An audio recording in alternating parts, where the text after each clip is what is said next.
Hello, everyone. We are live on YouTube. The Indian Open 2024. It's day 3 here at the National Sports Club of India in Mumbai. And it's a lot of mixed doubles action coming your way. The action began this morning. And we're happy to now bring you the live stream from Center Court, Championship Court. And the names are familiar. We've all seen what Andre Daisku and Megan Fudge bring to the table. The experience immense in that pairing. Up against them, the young Emilia and Jaden to the left of your screen. And to the right of your screen, you can see Andre and Megan. This is going to be fun. At the moment, Emilia and Jaden are racing ahead.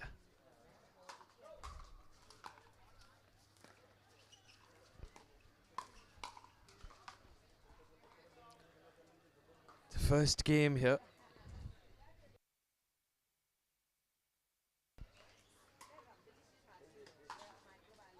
Wow. The sheer speed in that drive, went after it. This is looking good from the young sensations. Emilia and Jaden pairing up. Nice chemistry and understanding visible. Racing ahead now.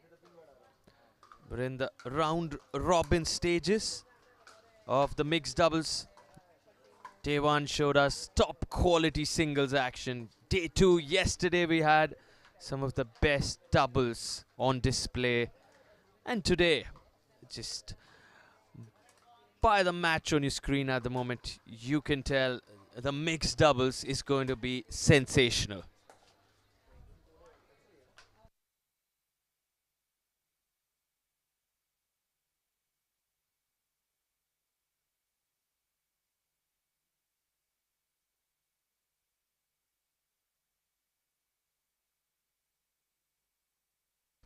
Finds the higher part of the net, can Daisku and Fudge.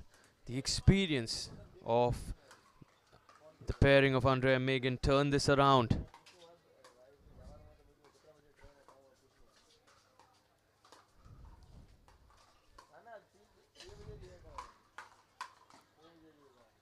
Come on from Emilia.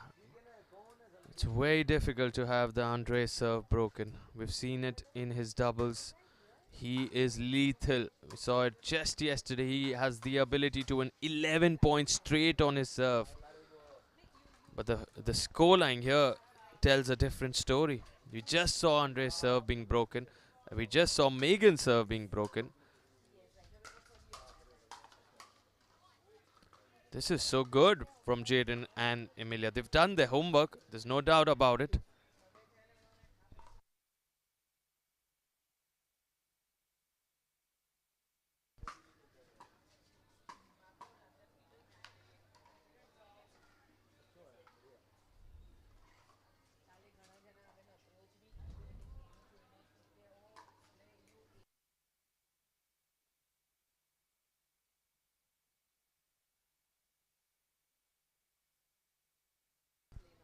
Side out once again. Now the responsibility on Andre's shoulders. Immense. If there's someone who is familiar with these challenges, it's him. The Romanian's experience. The 35-year-old. Can he turn this around? Can he mount a comeback here? No, says Jaden. The smash again. Sent back, sent back. And that is one highlight. Well done, Megan and Andre. Sensational stuff there. The counter-attacking ability is top-notch. Gets 1 point. The maturity, the temperament they showed against the immense experience that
Here we go.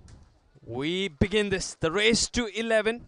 Rohini, Mihika up against Pranav and Shefali. Just saw a cracker of a contest. 11 to 6 the scoreline in that one. Interesting to see who takes the lead here. Emilia and Jaden, you can still see them on court on the right side, top corner. Waiting because this is the round robin stage. They will be in action shortly again. Right now, all eyes on this contest. Who can take that early advantage? Test of nerves at the start. Nice and comfortable, all four of them at the moment. Good warm up. It'll be interesting to see how much tightness, some tightness visible on both sides. You have to say that in the first 3 points.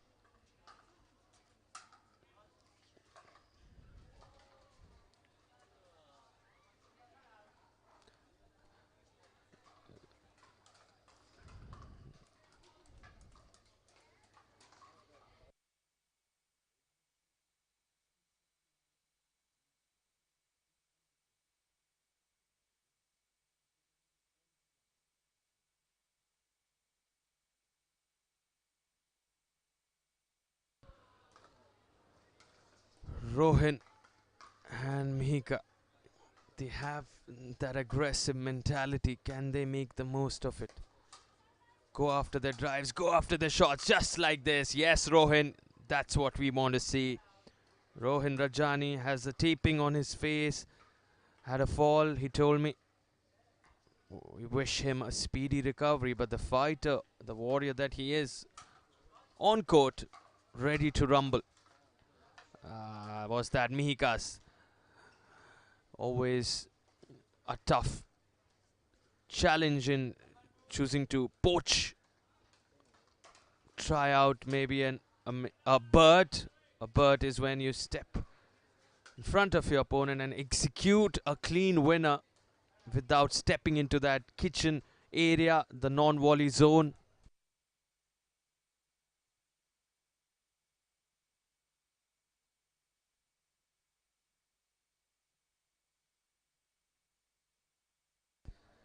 The errors mounting at the moment for Shefali. Shefali but Pranav Rohira. Can they hold serve? That's what they look at initially, because without a doubt, Mihika and Rohan are feeling the pressure. 2. It's not easy, it's really quick. The points, when you have just that one game, that race to 11 can be so quick. You don't have any time to allow yourself to come back in a second or a third game.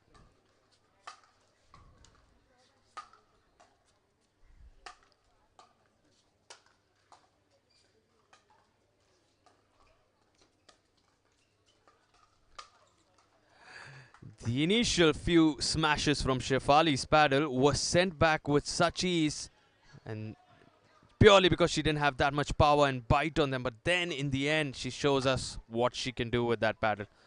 Executes that smash so well. Now Mihika with the serve.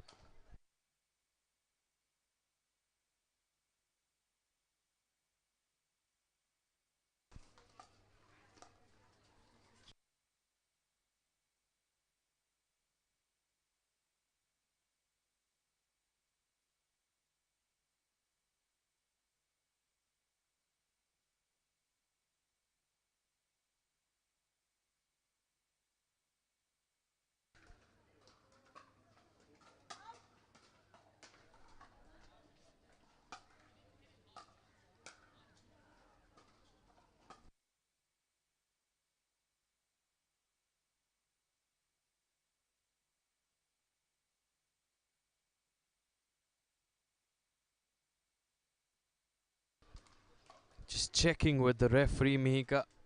And they switch sides. The partners go. Rohan chooses to return. Interesting.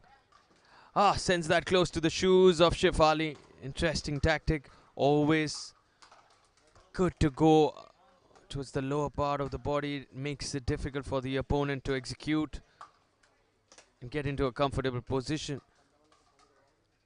Now at the kitchen line, both Mihika and Rohit.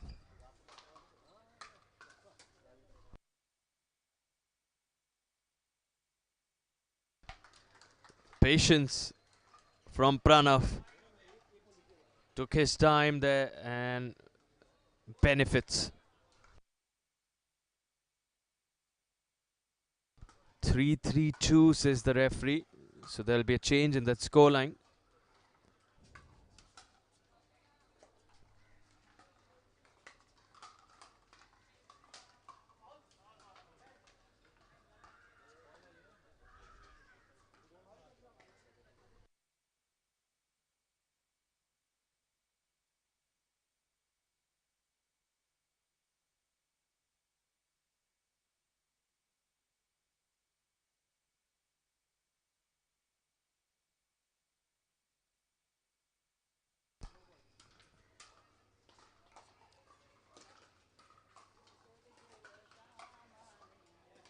Wow. Going after the body there, Mihika.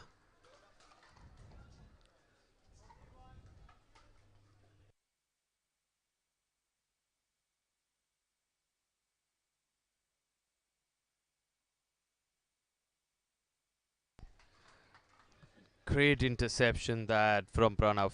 Smart play, gets that one break. Now it's Mihika with the serve.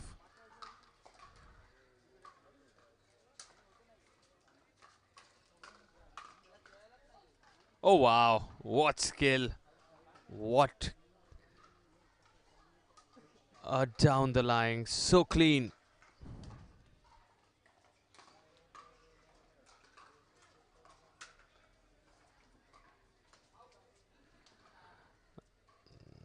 A little bit tentative there, Mihika.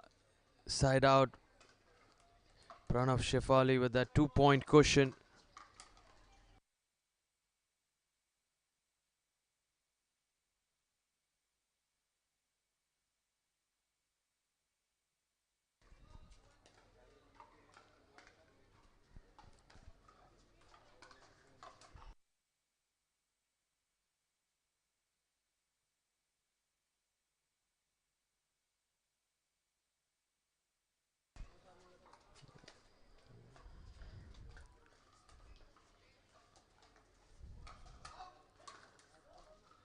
For a moment there on the close angle that we got of Pranav Rohira's forehand, that's some forehand. The backswing, so good on the eyes. He's very confident with that forehand of his.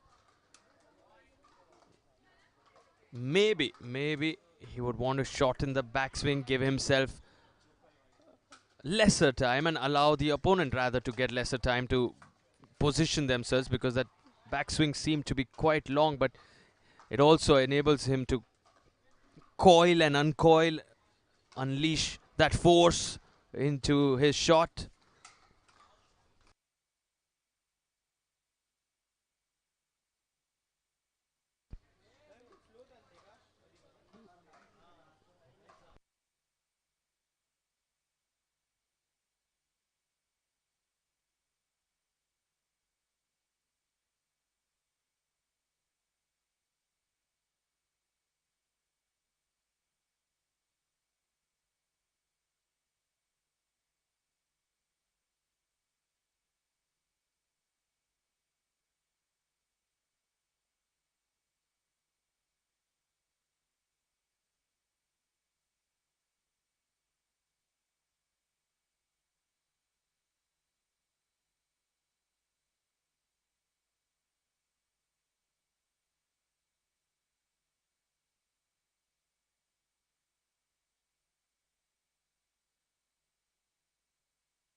Pranav checks. If it is 6-5-1, yes, say Mihika and Rohit.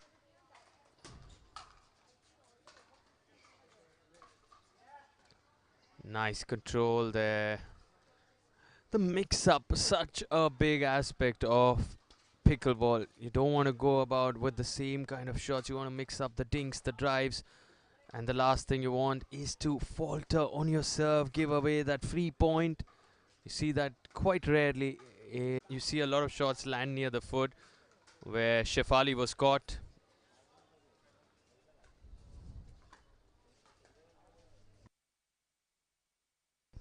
Back-to-back errors. We'll need to take care of that. Need that consistency against Emilia and Jaden, who are in red-hot form, no doubt about it. They've just got the better of Megan and Andre. That's what you want to see. Pranav's fired up.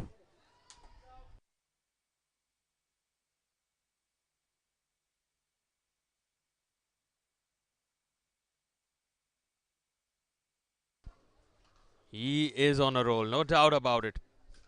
Pranav Rohira grabbing the bull by its horns here. He's surely taking the initiative. Look at that. Goes right in front of Shefali. But this time it's Emilia who finds the open court.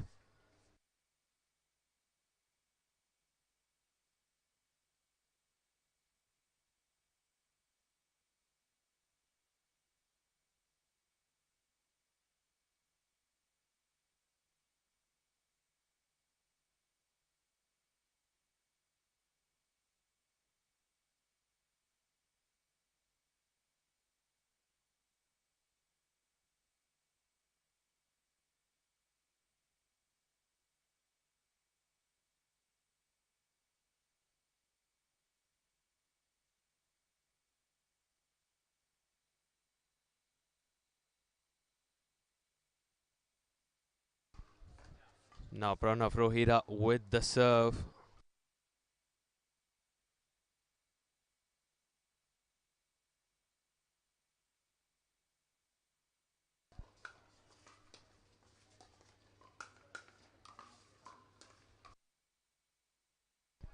Finds the higher part of the net. Shefali, can she get that control? She would need that at the moment. Just keep it in play. But they're targeting her, there's no doubt about it. But when you go to Pranav, that's the result. He is looking really good. In great touch here. Unfortunately for him, he's not getting the support he would like at the moment from the other side, from his partner, who needs to find that rhythm. Maybe a little bit of a pep talk, some words of motivation. Just take your time, Pranav and Shefali.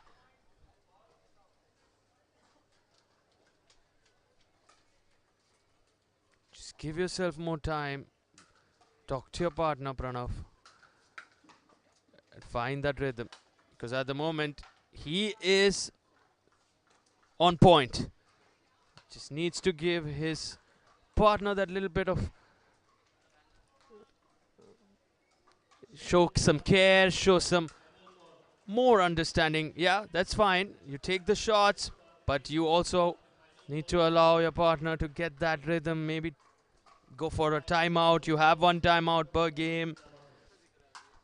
Have a word with each other, because otherwise the errors will grow, and Shefali is finding it a little difficult at the moment. Oh boy. The struggle continues, and the smile on Jaden and Emilia's face. They found the weaker spot. They're going after Shefali more now. That's what you don't want to allow. As a leader, Pranav will now need to step up and also allow Shefali to feel comfortable, who isn't feeling it. Maybe this change of sides. This is where you communicate. Communication so important. Little bit of pep talk. Maybe get your friends, family around, talk to you, talk to your partner. Get that spirit back, because in the blink of an eye, it could all be over. Emilia and Jaden, they are a lethal pairing. And certainly now the favorites in this group, given that they have a win over Megan Fudge and Andre Daisco.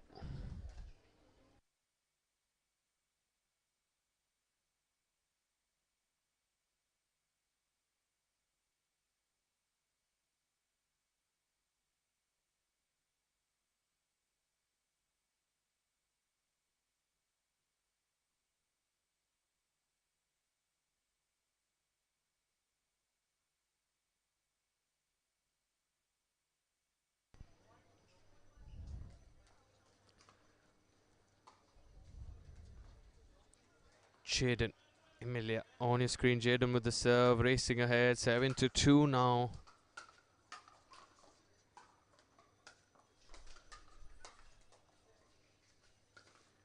Oh, so solid, so clean, so good that shot. No chance whatsoever.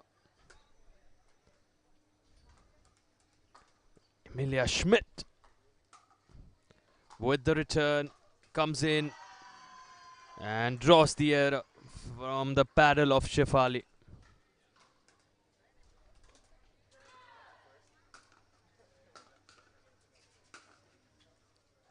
Oh, that forehand swing, it's big, strong. Pranav Rohira will need to accumulate a few points now. Now some words from Pranav. He requests Shefali to come back, stand alongside him. You can see the position there on the baseline. Will that help? Not at the moment.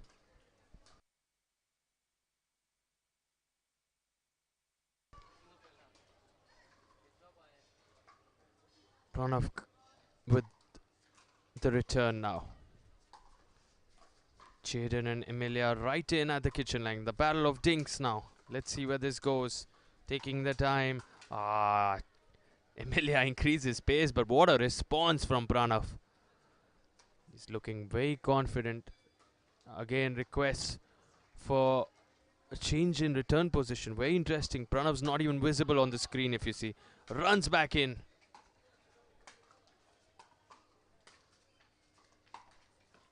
And it is effective.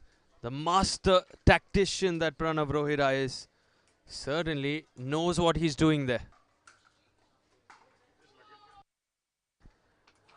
And now Pranav Rohira with the serve.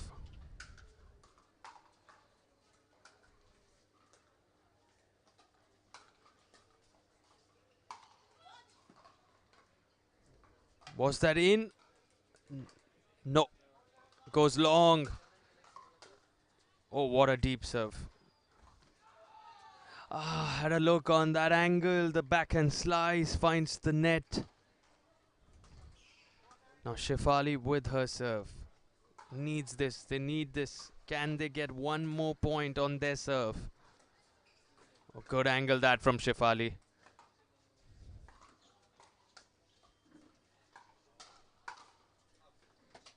And it goes out. Shefali gets that point on her serve. This is looking good. Just a difference of 2 points now.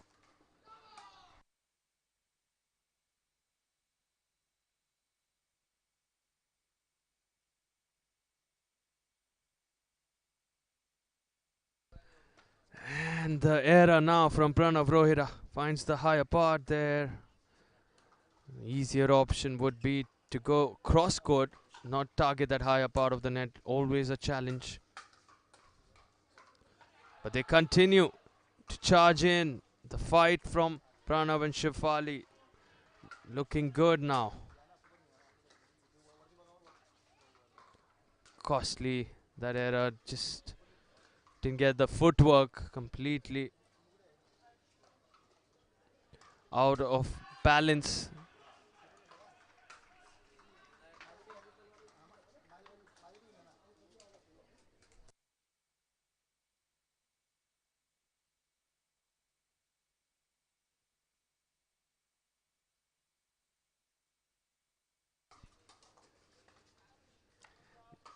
Emilia allowing Jaden to control that, steps away so that Jaden, with his long reach, could execute that shot. Again, you can see how Jaden, that lefty righty combo, so effective in the sport of pickleball. When a left-handed player and a right-handed player, like just here, you can just see how a forehand on one side and a forehand as well in the middle from both sides. So you know, as opponents, you are dealing with two strong forehands right in the center. One is the left-handed player's forehand and one is the right-handed player's forehand. Not easy. And then when you go wide towards the outside, you have these kind of backhands like you saw Emilia there with the backhand.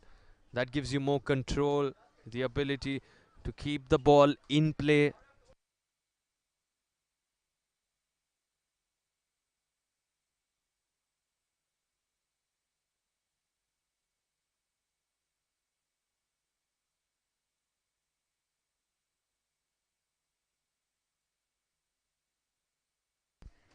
Oh, it's difficult.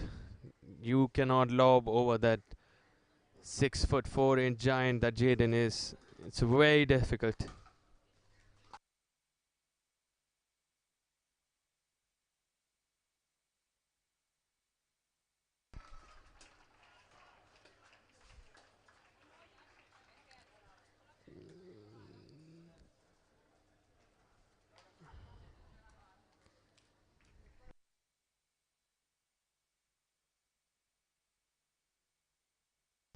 Had a look, was targeting Shifali there, Jaden on the body, but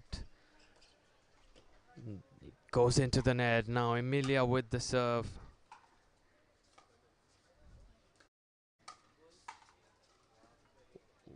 Whoa, some venom, some bite in that shot from Emilia. 2 points away. This pairing has continued to dominate. They now have 5 opportunities to register another big win. Ah, Jaden, that's easy for you by your own high standards.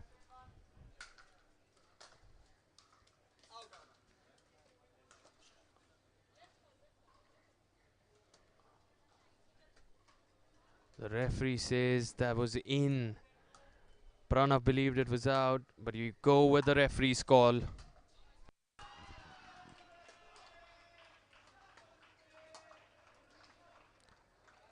Both serves broken in more time. It's back to Emilia and Jaden, who again now have 5 chances to finish this. Not so soon, says Pranav Rohira. And running across the baseline, Mr. Purav Raja, who is also in action alongside his mixed doubles partner, Satvika Sama. And back in play.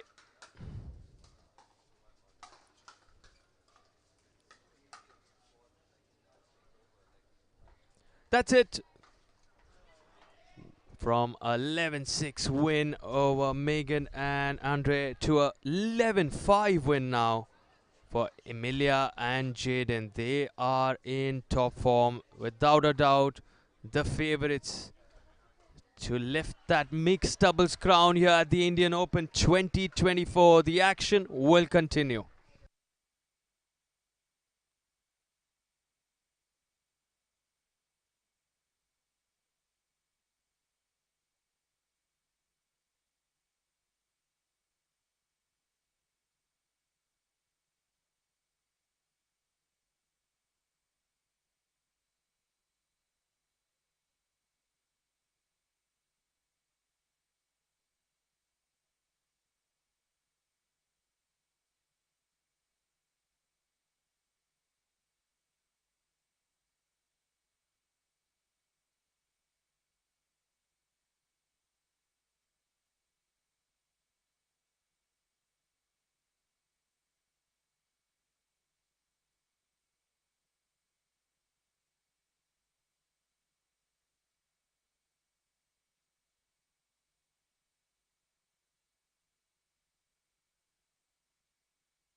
As we enjoy some mixed doubles action here on day 3 at the Indian Open 2024. Presented to you by Mega Shrey, brought to you by the wonderful team at Global Sports who are creating a pickleball storm in India. And we have some of the best international players in the house from over 13 countries. And there's one name who we love. He is an entertainer. And he's joining me now in the commentary booth. Rob Nuneri, good morning. Good morning. Great to be here. And yeah, got mixed doubles day, so a lot of fun action out on the courts. And so I was here in October, and out of the 4 on court, I have seen, I coached Rohit a little bit, and I know he's a good player and he's getting better. But it's, yeah, exciting to be here, exciting to see pickleball in India, and excited to help it grow. Fantastic. So, what do you make of this contest, Rob? Early stages, but it's so quick when you have a battle to 11, a race to 11. You really, what strategies would you have in play in such a quick format? Yeah, so mix is interesting, right? Because you want to basically try to attack the female as soon as you can and just put a lot of pressure on her. And Rohit is an offensive player, so he's looking to get big in the middle. He's pretty long, he's pretty tall, so he's going to try to use his length to put a lot of pressure on the opposing team, and in particularly the female. So as you can see, he's stacked on the left there because typically in mix you want the guy to be on the left so he has his forehand in the middle. So that's what you're going to see probably on both ends, but yeah, I mean that's the primary strategy in mixed doubles is to keep the guy on the left to try to get really big and aggressive.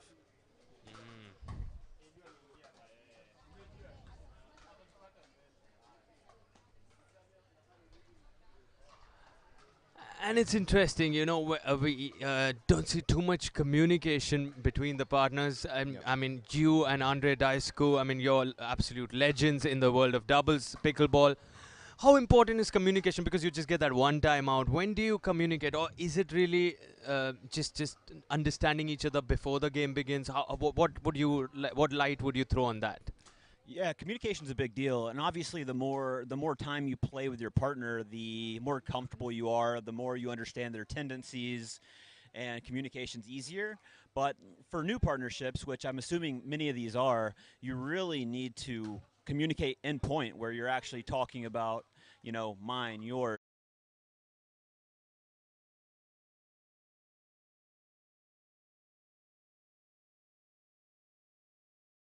But me, you, that stuff should be happening.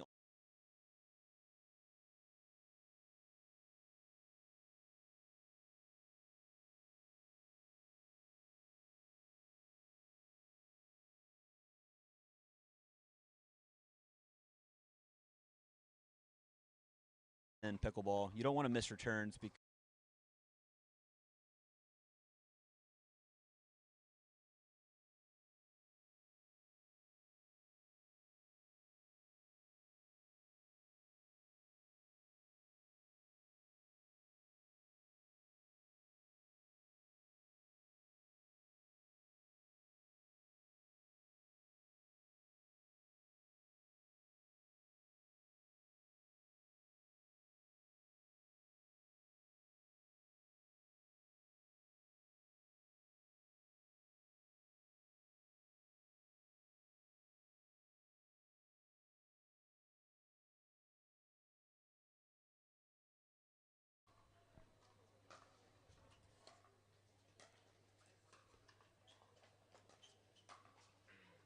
Pretty aggressive on the backhand. It was the right shot.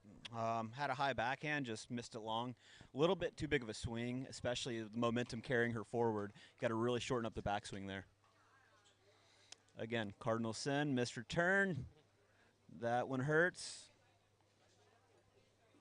Looks like we got a little bit of maybe some confusion on positioning and serving.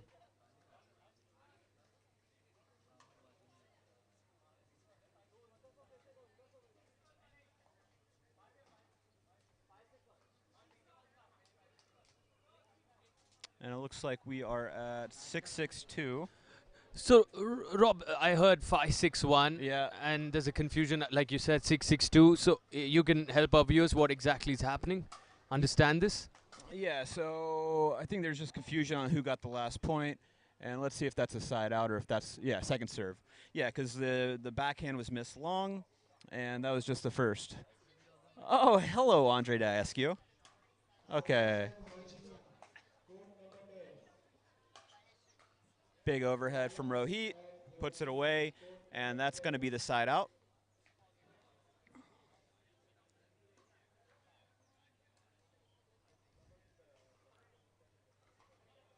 So let's see how what they do with the thirds, because you have two options. You can either drop it, try to drop it in the kitchen and make your way to the kitchen, or you can drive it and try to be more aggressive.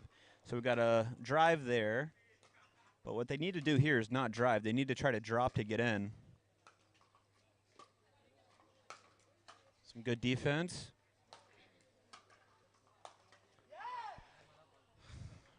Nice. So the defense pays off. And what you see in pickleball versus tennis, for example, is it's much tougher to put the ball away on an overhead. So the ball doesn't go as fast. It doesn't bounce as high. So it's not a bad play to throw up a lob and play defense. Andre Diascu with some fun. Of course, we know what a dream pairing this is. a Rob and silly boy. Andre, they love each other. Brothers he's a on silly and guy. off the court. All right, let's see here. Oh, got some net love. And like you said, the third's so critical, Rob.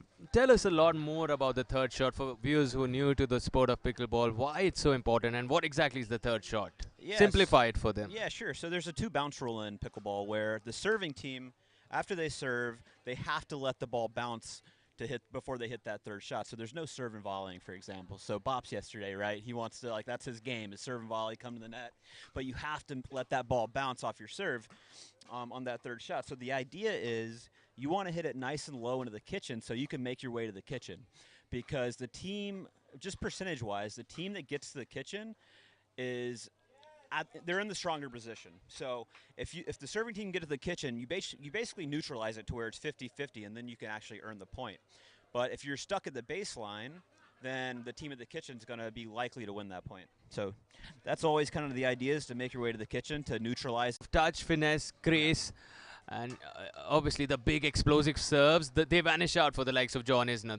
They don't have that advantage here. And even you mentioned in the overheads we saw in this mixed doubles match that we are currently witnessing on center court, you can't finish those overheads as easily as you would on a tennis court.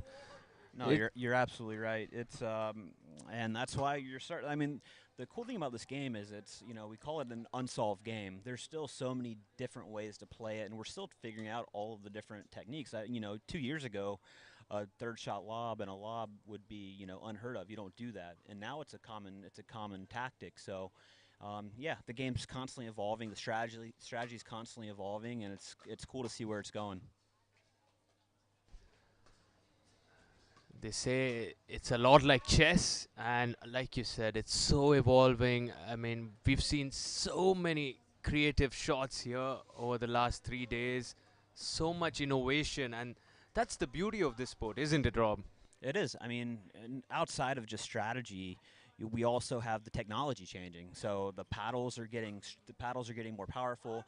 You can generate more spin, and that changes how you play the game, because you can take bigger swings and the top spin can bring the ball in. So, yeah, it's exciting to see where it's going. There's an argument that you don't want it to go too far on the power and spin side, because then you kind of lose the strategy aspect of it and the soft finesse feel, which is what I think makes the game a lot of fun and beautiful. So, it's just exciting to see where it's at, exciting to see where it's going, and, yeah, just super excited for Indian pickleball, to be honest. Game. And before we know it, it's a win for Rohin and Mihika. Mihika, of course, Junior Wimbledon. She's been there at the biggest Grand Slam stage, and she's been a favorite here in the pickleball world, and we expect her to go deep into the mixed doubles. Yeah, I mean, it's so cool seeing high-level tennis players convert over, because you just find so much joy in the game. Like I grew up playing junior tennis, and there's so many repetitions, and a lot of players get burnt out, getting to the 18-year-old, 19-year-old, 20-year-old level, and to have a new sport where they can find joy in it and enjoy it again is really, really special and really cool.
those lines right at the start, and now it's his serve.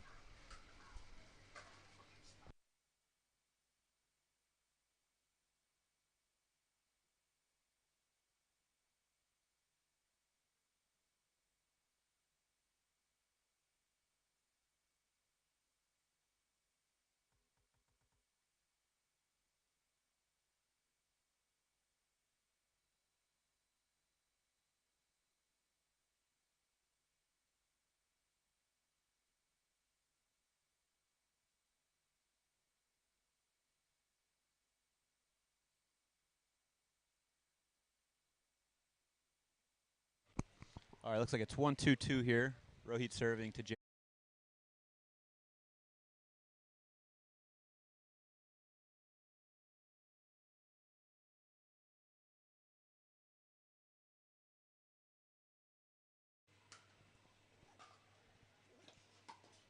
Great drop. Great drop by Amelia. You see a two-hander, had a little topspin on it, dipping right into the kitchen. Makes it really tough.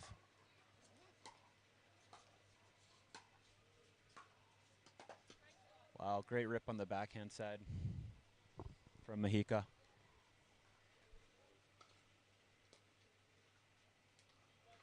All right, 3-1-2 here. Just a missed third. All right, let's see if we get some big serves here. Got a little, it's pretty tight in the from the baseline, so big serves matter. Don't want to go there. High forehand to Jaden.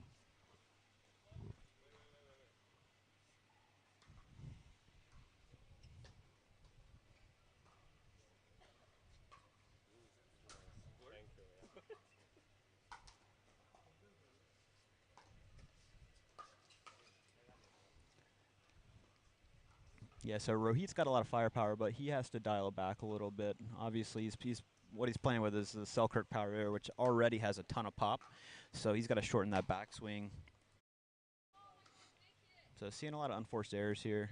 Like to see him clean it up a little bit, just play a little bit more high percentage.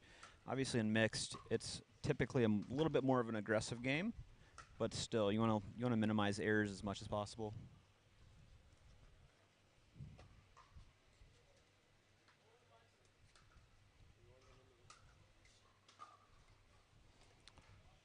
Free point off a missed return, and Jaden obviously is pretty tall, so he cracks a serve, and on the far side where the tennis net is, it's pretty tight in the back, so going for big serves is super advantageous on Jaden's side. Talk of angles. Mahika nailing them. Yeah, she's got, I mean, she's ripping that backhand, getting on the outside of it and really rolling it, so, you know, you can kind of see the tennis prowess translating over, which is really cool. And I think, oh, that catch. Uh-oh. Got some glass water bottles over there. So, yeah, a little tight on the sides, but, you know, that's why angles are so important here. And the one thing you see with Mahika coming over is the natural stuff is the drives and all that, and the fast pace is going to be there. But as we saw with Bops yesterday, you want to just dial in the soft finesse, and that's going to be what takes the most time is to have the feel and finesse.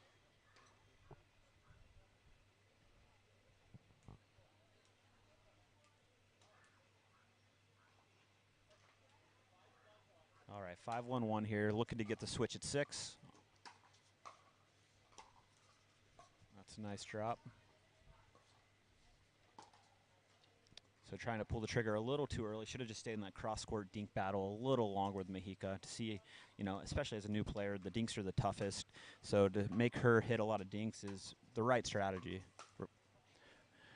Jaden got huge in the middle there. Great drop by Amelia. Got the switch at 6-1-2. And, yeah, they're a force to be reckoned with. They're playing well. This is the first time I've seen Amelia play. She's from Australia. But, yeah, looking sharp. And obviously Jaden's a great partner for her as he's just getting big in the middle.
Certainly on cruise control, and they've been on cruise control all through this day, no doubt about it.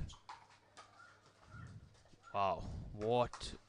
Wow, Jaden straight to the body. Not recommended by Rohian there. Yeah, I mean Jaden's sitting forehand there, just waiting to crack it, and he did. So 2 points away from taking this one.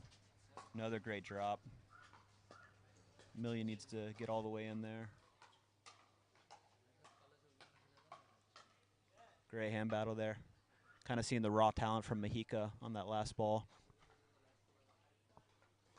So just such a great learning experience having U.S. players, Australia players come over to get some more exposure to the top Indian talent. So it's really cool to see because I think the more exposure that the players here get, the better they'll get much quicker. All right, so game point here, match point, 10-1-2. See if they can close it out on Amelia's serve. Coming to Mahika. Great drop. See if she can do it again. No. Yep. Jaden getting big in the middle, and that will do it. 11-1-2 going to Amelia and Jaden. And what a day this is turning out to be for Jaden and Amelia. The American-Australian pairing in red-hot form got the better of Megan and Andre. Your partner, Rob, I mean, who would have said that Andre and Megan would have such a tough ask in front of them? In Jaden and Amelia, they were in red-hot form. They're 11-6, and now this 11-1. Well, I mean, how do you see this pairing going forward today?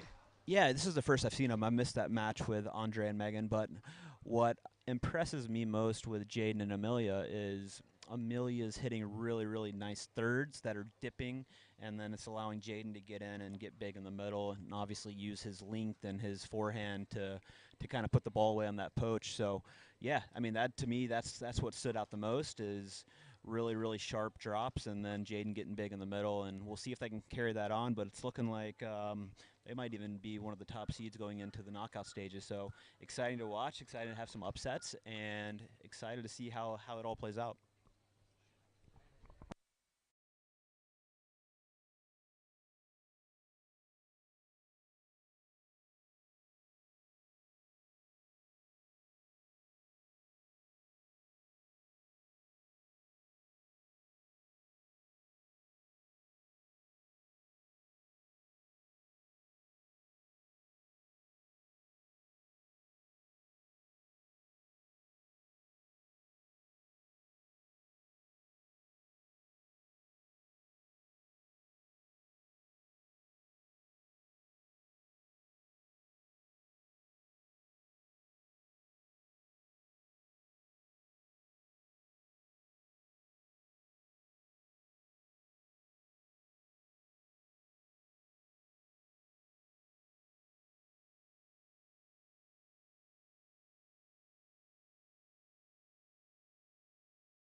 The loud come on from Harsh. He is pumped about this.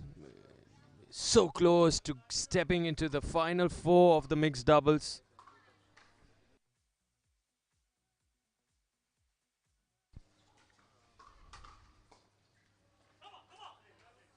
Will they be a part of the final four teams?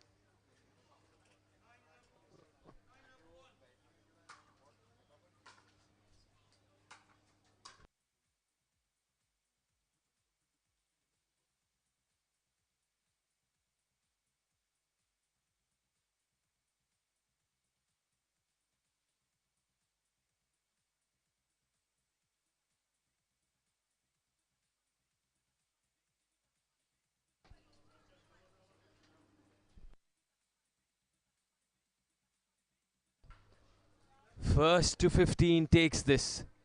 11 to 9 at the moment. 11 in favor of Nielsen and Tadpo. Harsh and Naimi at 9.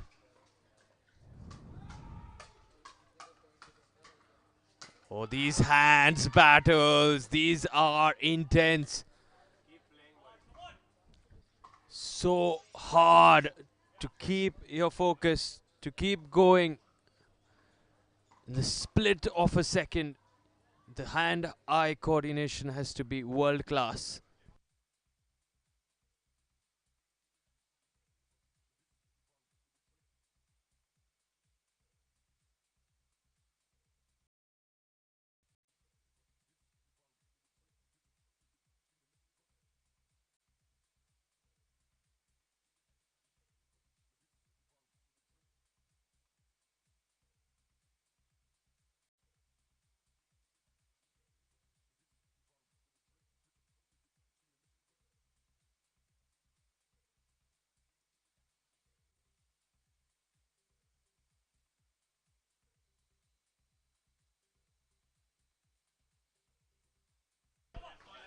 They keep fighting. Loud cheers for Harsha Naimi. Lots of support. Can they use the energy of the crowd here? Because on the other side, Nielsen and Tadpole are roaring, marching forward towards that finish line.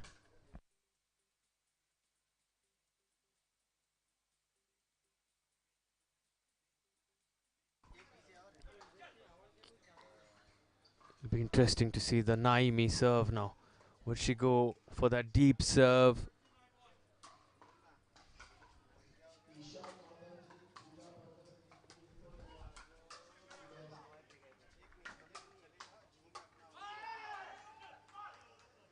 Went straight after Naimi there. Such good work by both Harsh and Naimi in constructing that point, staying in that rally.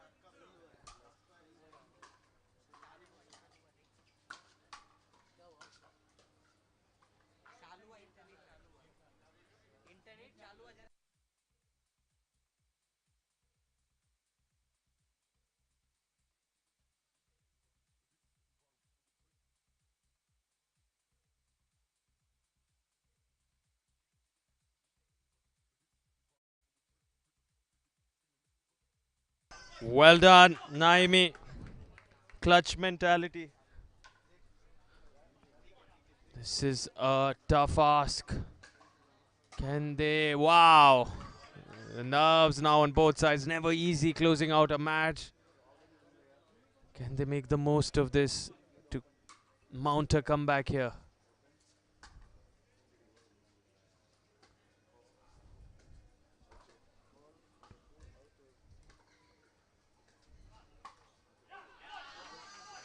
That's brilliant. Look at the angle on the cross court from Naimi.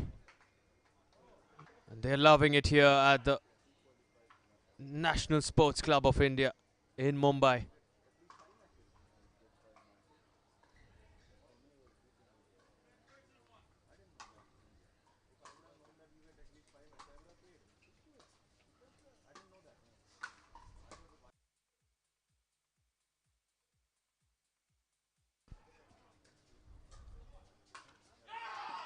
Watch, says Harsh in midst of that rally, but then it's that solid backhand of Nielsen at the kitchen line. So lethal. Harsh with the serve now. 10-13 to the last serve remaining for Naimi and Harsh here.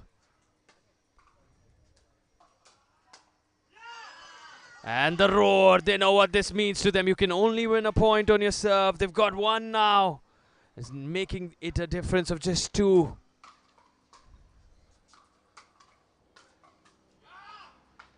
The break. Capturing. Going after it. Gets that break now, Nielsen. And what a time to go for the timeout. Harsh confirming if you get 1 or 2 timeouts.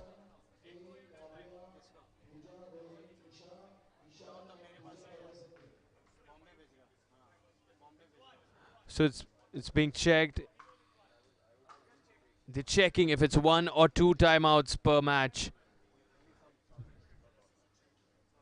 So this is going to be interesting. The timeout's been taken.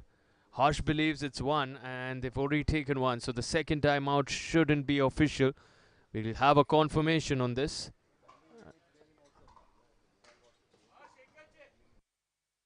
And now what does Mr. Byron do here? The chief referee will take a decision.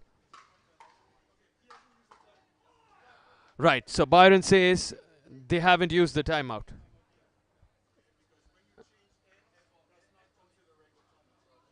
So Byron says when you change ends, it's not considered a timeout. So Nielsen and Tadpole haven't used a timeout so far. So they have this in the right.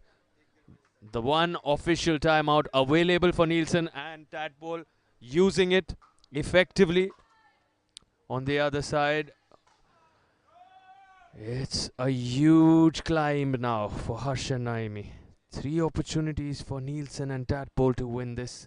Go into the semi-finals.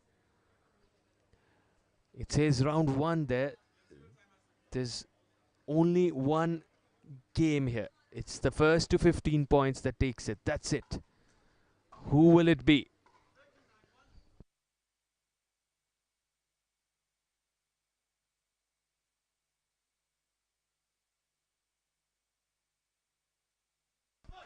Fighting tooth and nail, Harsh. Listen to that roar. Pumped up. Can they do the unthinkable? They certainly can if that kind of set play continues.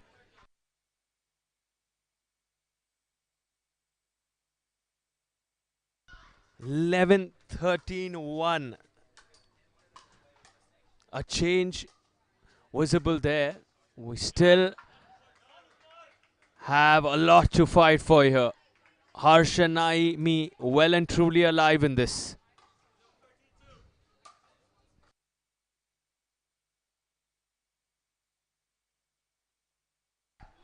A roar, sending out a strong message to the other side with that Nielsen.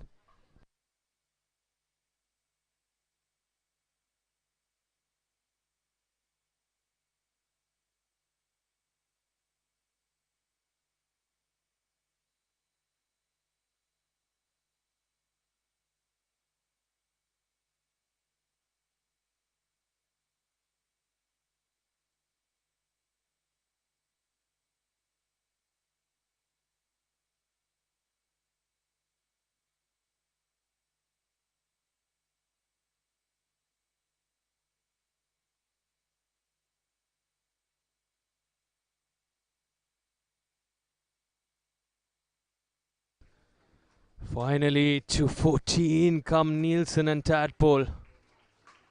It's the last of their serves. And they do it! March into the semi-finals, storm into the semi-finals. Draw applause from one and all here. Have to give it up for Harsh and Naimi. The fight they put kept themselves alive in that for a very long time. But in the end, it's been what Nielsen and Tadpole have been working towards. tirelessly. Oh, all the years of training, effort visible in that performance.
Is anybody home?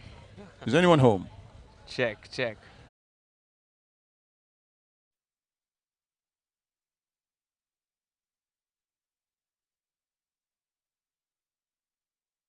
I have with me the legend, the veteran in the world of pickleball refereeing. Mr. Byron is in the house. And Mr. Fresso, first and foremost, how are you enjoying it here in India? Well, I'll tell you, it's been a wonderful experience so far. I mean, although my journeys have been from the hotel to the venue to hotel at night, so I haven't been able to see much of Mumbai yet. But I hope to do that after the tournament and experience it much more than I have. But so far, I tell you, the thing I'm enjoying is the food. I mean, Wow. I grew up on the food, and so to have authentic Indian food has been a joy. You know, they call this the global village arena here, where we have this massive pickleball action. And when you have a global village right in the house, you don't need to travel too much, right? You're seeing such good Indian talent over 13 countries, with players from across 13 countries. How have you enjoyed the Indian Open 2024? I'll tell you, I am pleasantly surprised at the talent that is here, from the Chinese, the Indians, even the guys that came from Kenya. Yeah. I mean, I didn't expect them to be hitting the ball the way they are. But watch, just refereeing this match here, Yeah. I mean, it's no different than I'm refereeing a match in the United States because the movement, the resets, the speed ups, the drives, I mean, these guys have got it all. And I think they can compete on the larger stage if given an opportunity to do so. So, kudos to whomever it is that is driving this initiative to get Indian players to become better. Great job, man. Certainly a massive United States flavor here in Mumbai. And with Yes. everything at such world class levels, kudos big time to Global Sports. They are doing a top job, and the team at Global Sports, I mean, for them to make it at such a large scale with the prize money of 100,000 US dollars. Wow. So that is something that is just giving you the belief that you can make a career in pickleball right here in India, isn't that? Absolutely. Absolutely. I mean, you just caught me off guard when you said $100,000 for this tournament. I mean, I expected to be some money, but not at $100,000. Right. Even in the States, $100,000, you would have every top pro coming to the tournament, regardless of where it is and, Right. and what conditions they're playing under. I mean, granted that the courts need some work. And to be honest, we've got center court here. It's got a little some dead spots, but the players are not minding it. Right. They're playing through it. But I tell you, money is a motivator. They don't care whether or not they're playing with the dead spots on the court. They are going to play, and they are here to enjoy themselves. And for all of you who don't know Byron too well, let me tell you, there is not a better dancer I have seen all around here. And he's going to show us his dance moves because that video that I saw, Byron is an entertainer. Byron, go for it. No, I don't know if you have the music, but just show us some of your dance moves. Come on. Come on. They love it. I'll tell you what. We will Get those hips we moving. will edit the video into the interview because it's too early in the morning for me to move this. Come on, just one move. This is One or painful. two. Okay. One or two. All right, I can do All this. right, all right, we got that. That's Byron Fresso, and Mrs. Fresso is here, his beautiful wife.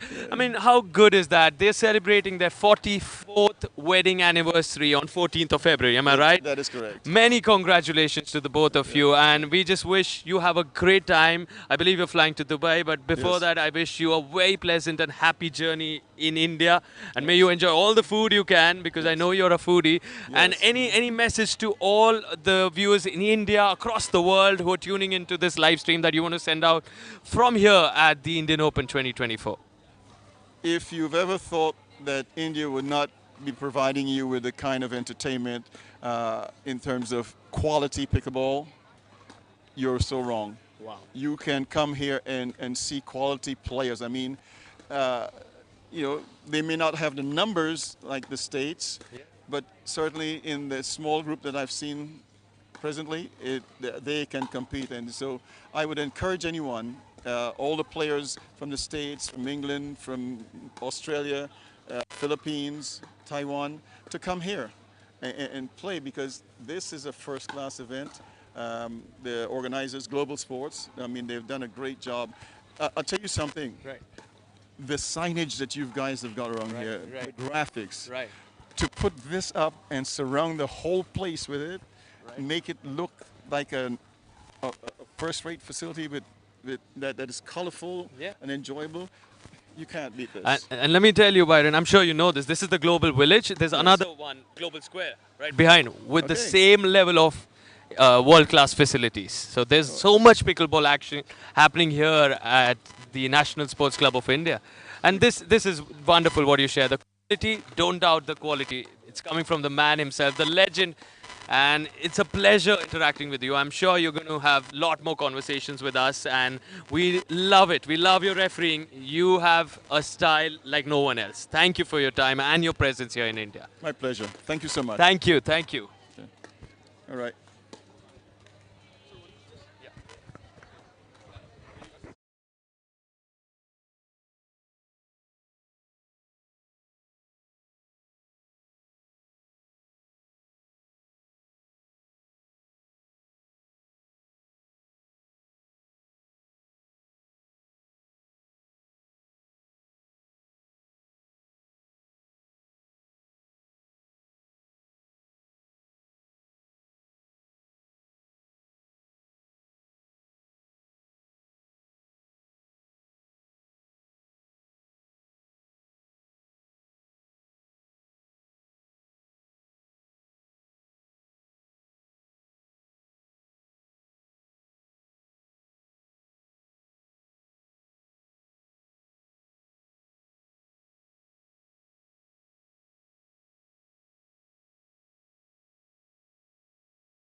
not in a group chat, but had the whole gang together in one place. You planned a big surprise, jumped into a celebration, started cheering as a team, took time to just unwind. Whether it's the mountains that move you or the beaches you love, step into our spectacular vistas and take back moments you'll never forget.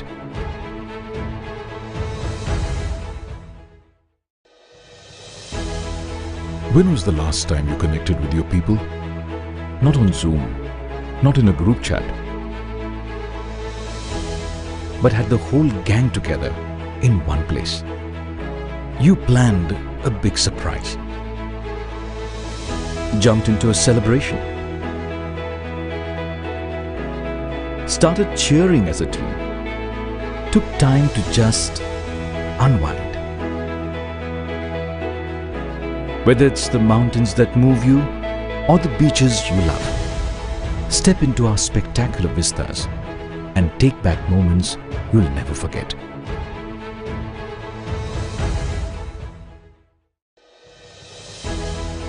When was the last time you connected with your people? Not on Zoom, not in a group chat, but had the whole gang together in one place. You planned a big surprise, jumped into a celebration, started cheering as a team, took time to just unwind.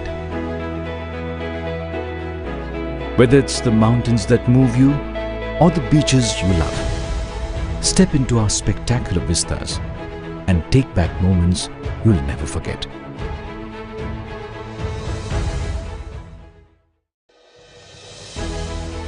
When was the last time you connected with your people? Not on Zoom, not in a group chat, but had the whole gang together in one place. You planned a big surprise,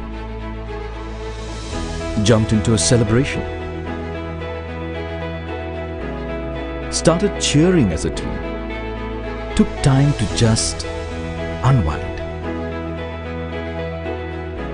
Whether it's the mountains that move you or the beaches you love, step into our spectacular vistas and take back moments you'll never forget.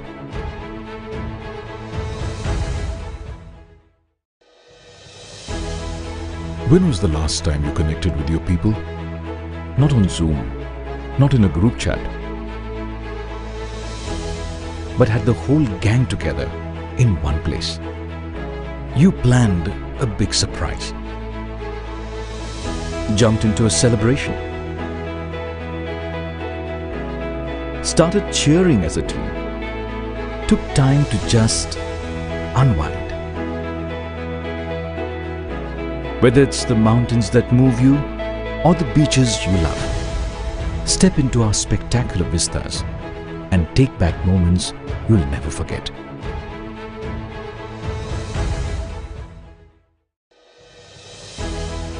When was the last time you connected with your people?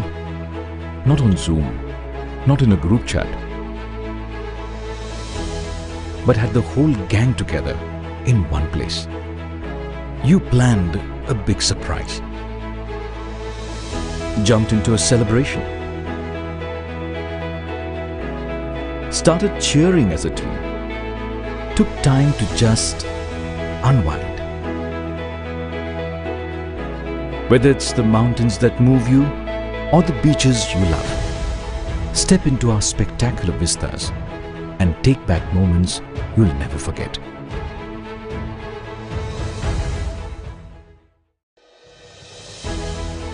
When was the last time you connected with your people? Not on Zoom, not in a group chat, but had the whole gang together in one place. You planned a big surprise, jumped into a celebration, started cheering as a team, took time to just unwind. Whether it's the mountains that move you or the beaches you love, step into our spectacular vistas and take back moments you'll never forget.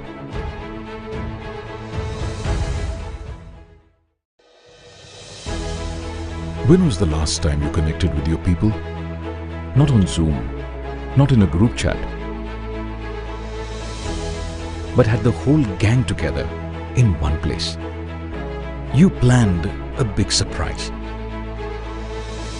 jumped into a celebration, started cheering as a team, took time to just unwind. Whether it's the mountains that move you or the beaches you love, step into our spectacular vistas and take back moments you'll never forget.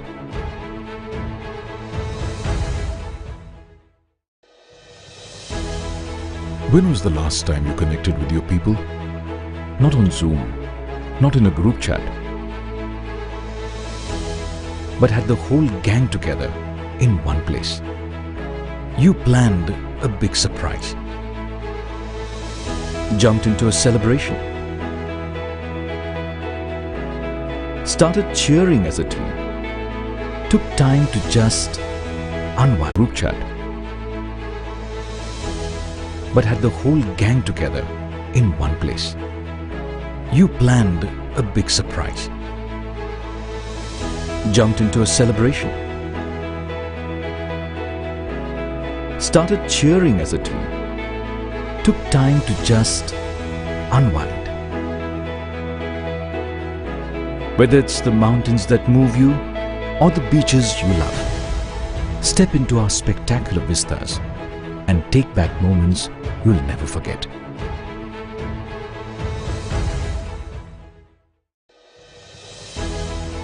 When was the last time you connected with your people? Not on Zoom, not in a group chat, but had the whole gang together in one place. You planned a big surprise, jumped into a celebration, started cheering as a team, took time to just unwind. Whether it's the mountains that move you or the beaches you love, step into our spectacular vistas and take back moments you'll never forget.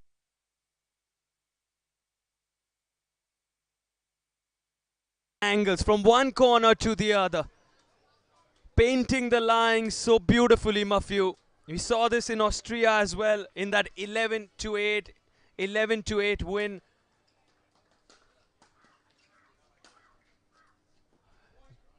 Just says Byron, that's clipped the line.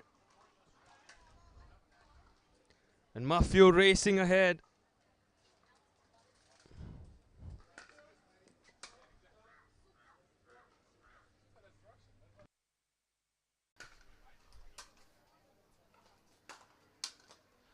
Looking for that forehand volley. You have to be careful not stepping into that kitchen area, the non-volley zone.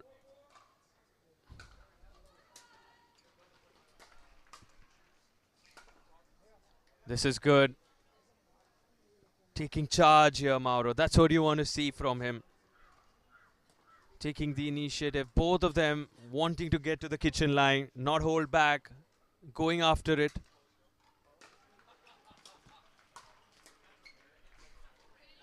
Oh, wow. Listen to the sound, the roar, the cheer here. They're loving it from Mauro. Coming in from Spain in the pink jersey, Mauro. And we know of Spaniards in the world of tennis. They are dangerous, destructive. A certain Rafael Nadal, a Carlitos Alcaraz. Mauro making his presence felt in the world of pickleball.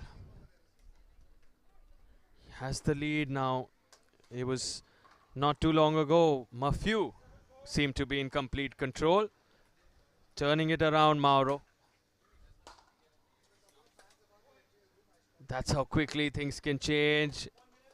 1 minute, says Byron. Quick change of sides. And at this point, it certainly looks.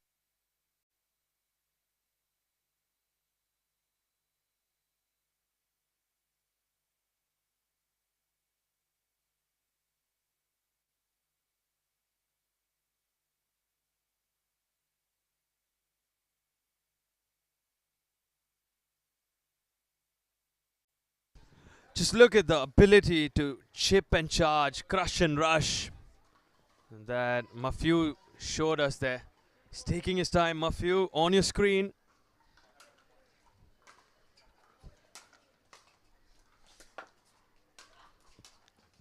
Here at the Indian Open 2024.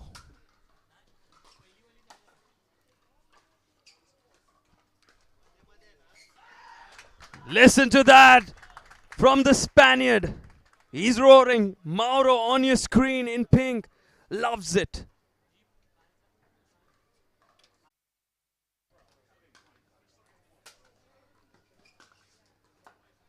That's too good. Vamos. You can hear from the crowd. That's for Mauro. Vamos. Come on, they say. And he now has 8 opportunities to win this. In fact, 10. That's it. Your boys singles champion is the Spaniard, Mauro, the 16-year-old. Just 2 months ago, when they met in the open category at Austria, he couldn't get it to a third. Today he takes it in a best of 15 and in some dominating fashion. 15-4. That is something. And look what it means to him. Just look at the emotion. The victory smells so sweet, feels so good. And kudos and credit to the wonderful pickleball performance. In all departments, he was just way too good. Congratulations, Mauro, your new boys singles champion at the Indian Open 2024.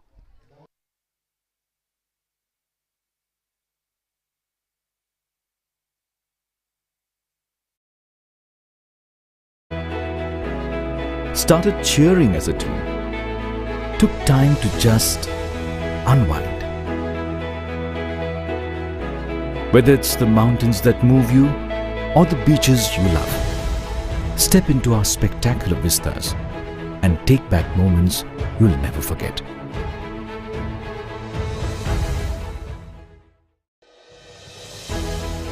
When was the last time you connected with your people? Not on Zoom, not in a group chat, but had the whole gang together in one place. You planned a big surprise, jumped into a celebration, started cheering as a team, took time to just unwind. Whether it's the mountains that move you or the beaches you love, step into our spectacular vistas and take back moments you'll never forget.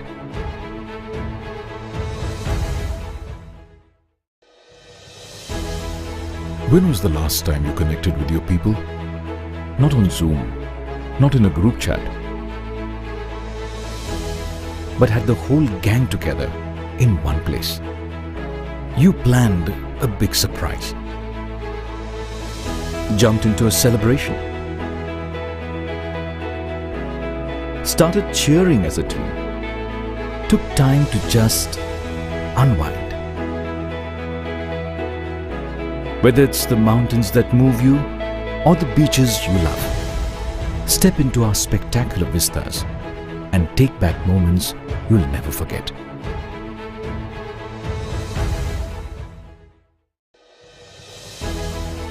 When was the last time you connected with your people? Not on Zoom, not in a group chat, but had the whole gang together in one place. You planned a big surprise, jumped into a celebration, started cheering as a team, took time to just unwind. Whether it's the mountains that move you or the beaches you love, step into our spectacular vistas and take back moments you'll never forget.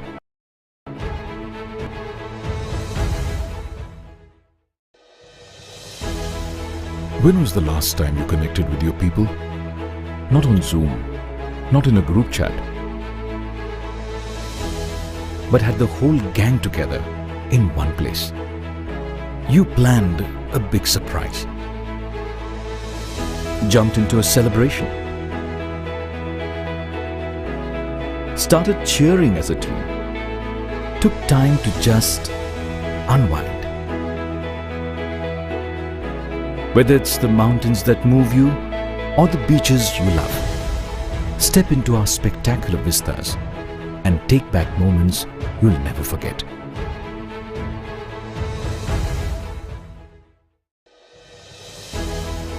When was the last time you connected with your people?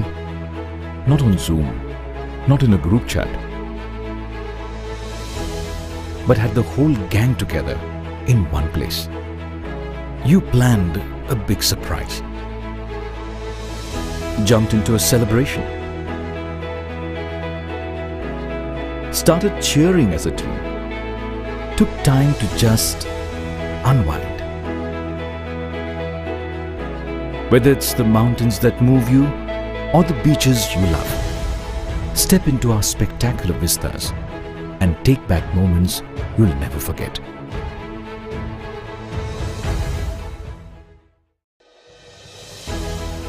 When was the last time you connected with your people? Not on Zoom, not in a group chat, but had the whole gang together in one place. You planned a big surprise, jumped into a celebration, started cheering as a team, took time to just unwind. Whether it's the mountains that move you or the beaches you love, step into our spectacular vistas and take back moments you'll never forget. Unwind.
seen better movement over the last 3 days. Both Mafiu and Mauro raising the bar, and I mean it's just unbelievable. That's the standard here, Rob. Yeah. I mean you've seen their movement. You want to tell us how important it is to train on your footwork in this sport? Oh, I mean, singles is incredibly important. You saw both those guys. I mean, they're incredible talents, super young. So, I mean, it just shows how bright the future is for pickleball, especially internationally, which is really exciting. And obviously, yeah, I mean, those guys are world-class movers. They were, pickleball is a little different. I like to compare it to tennis, right? Because a lot of players come from tennis. And tennis is much more fluid. The court's bigger, yes, but it's less stop-start. Pickleball is very unique in terms of short sprints and really explosive first steps. Yeah. And you saw those guys. I mean, insane gets, insane talent. And, I followed that match they played in Austria. Yeah, and which that was Matu best won. of 3 games. That I was mean, best of 11-8, three. 11-8, and this time the winner's not Mafiu. I mean, Mauro comes in. Yep. He looks so confident. I mean, I'm just so impressed. At 16, this kind of temperament, that speaks volumes about the future of pickleball. Certainly bright, certainly secure, and we shift our focus back on this cracker of a quarterfinal in the mixed doubles. Tell us what Jaden and Amelia have got right so far, Rob. Yeah, I mean, I talked to them a little bit after their last match, and what they're looking to do is Amelia wants to take most of the thirds because she's feeling it. When players get into grooves, they're very confident. She's dropping very confidently right now, and what that does for Jaden is it frees him up to get big and to crash, get to the kitchen line, and look for an attack. So that's been the strategy: is hit nice thirds and let Jaden be big. What we saw right there was they were on the switch. So Amelia had to return and they get all the way in, and she didn't make it all the way to the kitchen line, so she got caught in the midcourt and missed the ball there. So really, really important for those watching at home. After the return to serve, get to the kitchen line as fast as possible. It's absolutely critical. Ooh, got that nice love off the net. And a nice strong breeze here. Again, Rob, that's a challenge, right? In the sport of pickleball, not indoor here. I mean, do you also have indoor pickleball back in States? Yeah, I would say most of our tournaments are outdoor tournaments, but we definitely have indoor as well. I personally, I go back and forth. I prefer indoor because I think the level of play is higher because you have less variables. So it's purely talent and skill. Again, compared to tennis, the wiffle ball is much lighter, so much more manipulated by effects of the wind. So the ball can really push. If you get to, I don't know kilometers an hour, but if you get to 10, 15 miles per hour plus, the ball is really shifting and really moving, and you have to be really delicate with your shots. So it's the wind's a big deal. It's a big factor. Haven't seen which side. Usually you have a stronger side on. It's easier to play usually with the wind behind you, so you can be a little softer, maybe sometimes even more aggressive. And usually it's tougher going into the wind because you can't keep the ball quite as deep. But we'll see if there's a better side as this match unfolds.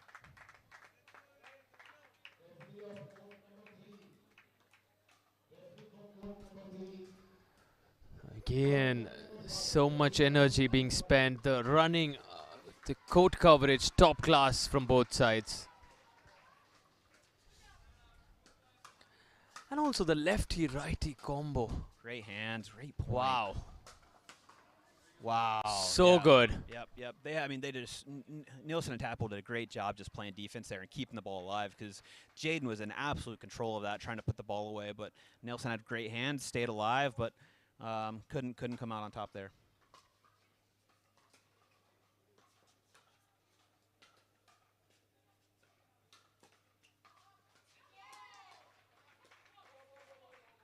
Got a ball came on court, so we'll play a lead on that one.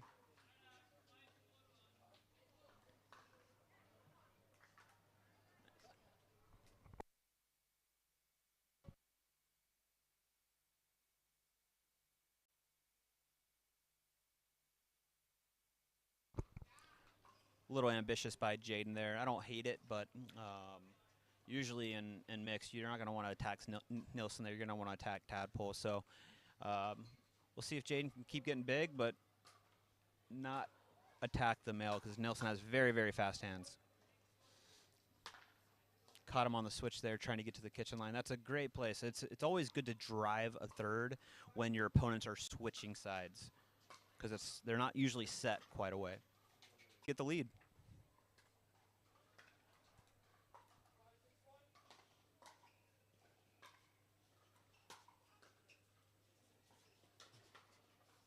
Nice. So that's how the game's changed a little bit.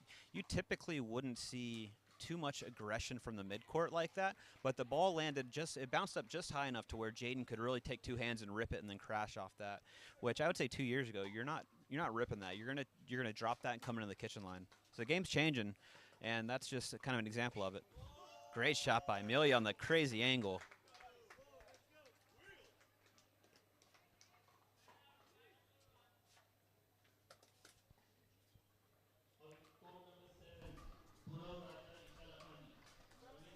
All right, so they edge ahead at 7-6-1. See if they can get the switch at 8 here.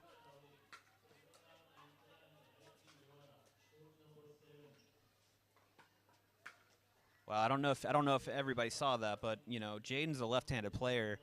Nielsen took a ball to Jaden's right foot, and Jaden switched hands and picked that up with his right hand. Wow. Talk of skill, talk of talent. Yeah, you don't see that every day. I'm definitely not picking up balls with my left hand. Great hands by Nielsen. Just too good. And this is what we saw from Nelson against Harsh and Naomi. The win they secured just some time back. I mean, they were so good. Nelson, especially at the kitchen.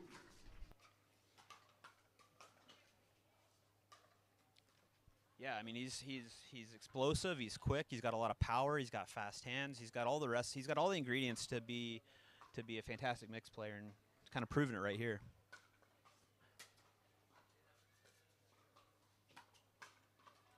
Just a little in front of that one, but right play for sure.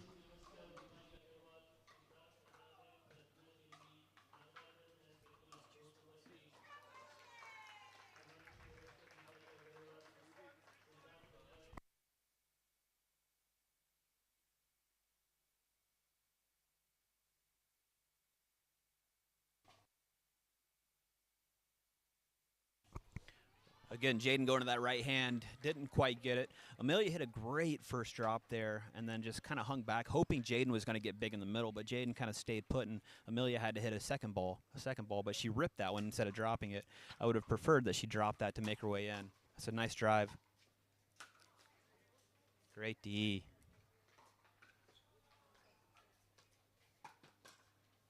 Great defense of the ATP. Oh, wow. You don't see Fantastic the ADP too often, but that was good. And like you rightly said, the defense of the ADP.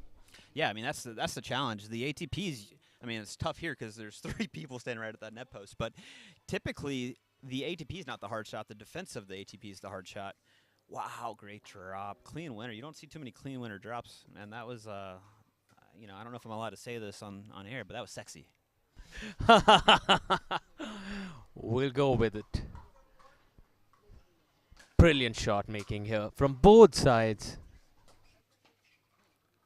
A little ambitious there by Nielsen, but you know, that's the challenge. Is you have some nice shots like that, you get a little momentum, and the tendency is to keep pushing and being aggressive. So it's this fine balance of doing really nice things, but then staying under control in the following points. Yeah, a couple free errors here. Not what you want to see, especially when you're able to knot it up at 7-7 after such a nice shot.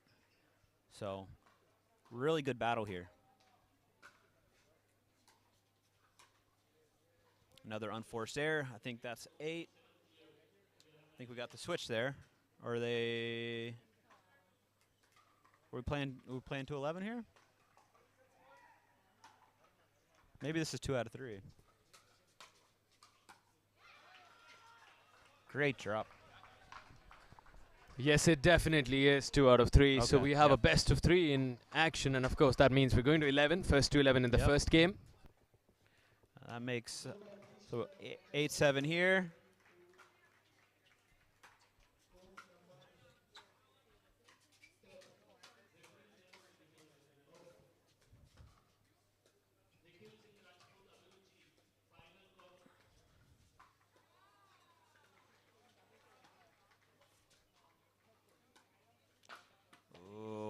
pop up there from Amelia after this timeout at the Indian Open 2024. This is Rob Nunnery.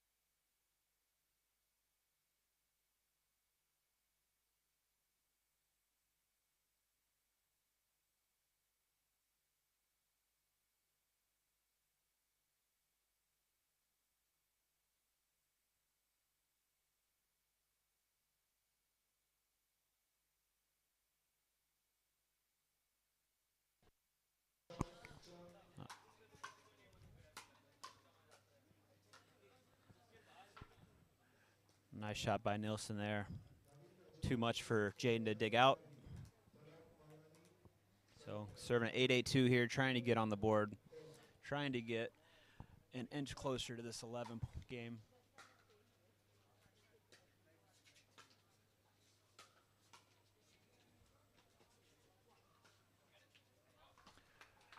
Yeah, kind of a creative play, but not high percentage, I would say. Drop volleys don't typically work in pickleball just purely because the court's small and the ball bounces up a little bit more. So Jaden was able to get there no problem, and then Nielsen pushed it a little long. Not probably the play you want to do in such a tight moment. Again, it's a game of high percentage pickleball. You want to play the percentages.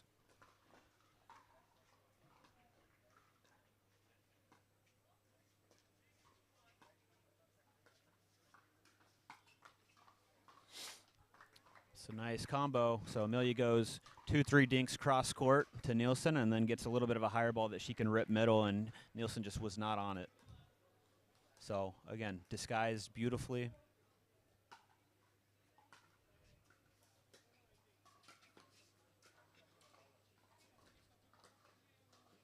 Jaden going to that right hand a lot, and it's somehow working. Got some feel over there. So Jaden and Amelia pull out game one, 11-8, and it just came down to a few unforced errors here and there. And again, it's a game of errors, not winners. And Amelia and Jaden were able to keep it a little cleaner than Nielsen and Tadpole.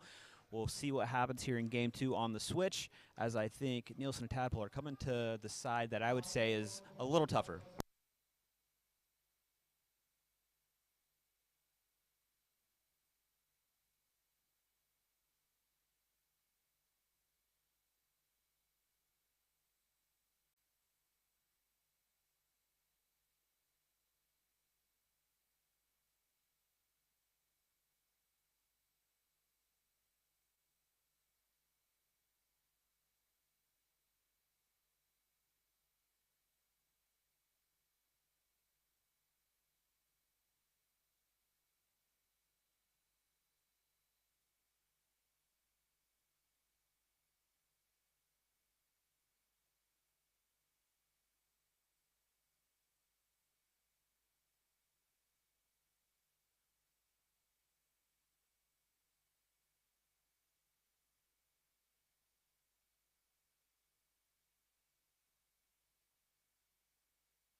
Nice. ATP followed by the defense, and Jaden in the middle putting it away.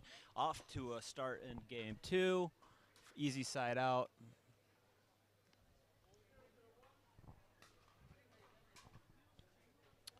Free point. That's the start Jaden and Amelia wanted. It's always super critical to get an early lead, especially after winning that first game, because your opponents can kind of drift off and get frustrated and, ooh, just missed the ATP. I don't even know how you tried that.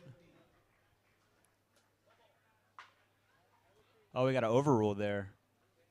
Nielsen called it out. He saw it out, and Byron overruled and called it in. So that's going to be another point for Amelia and Jaden.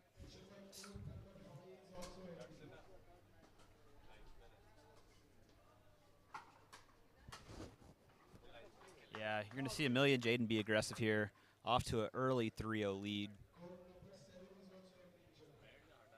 So, and that's the key in getting up and early in game 2 is you can, really put your foot on the gas. See if Nielsen and Tadpole can stop the momentum. Not yet. Again, that's the recipe we've seen all day work for that duo is a nice drop and then Jaden crash and get big. And we see the exact same on the other side with Nielsen when he comes in with those hard volleys. Yeah, and it's all set up by finesse, so it's not just pure power. You want power on the putaways, but to get there, you got to have nice finesse and soft game. Great point you make here. I mean, you look at the final point and you think, oh, that got you the winner. But look at how it was set up. Yep. Like you rightly said, the finesse, the construction of the point, that's where you really tested your patience, your ability to not get too flashy. Just out on that one. And I have a good friend that sums it up really, really nicely. His name's Drake Bernstein. He's the University of Georgia women's tennis coach, but a fantastic pickleball player. And his strategy comes down to this. If the ball's low, hit it soft. If the ball's high, hit it hard. Simple as that, and that holds true most of the time. Ball's high, hit it hard. There it is.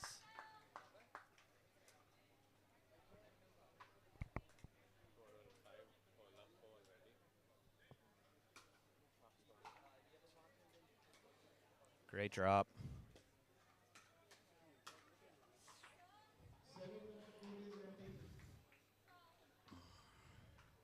On the board. See if they can build off this.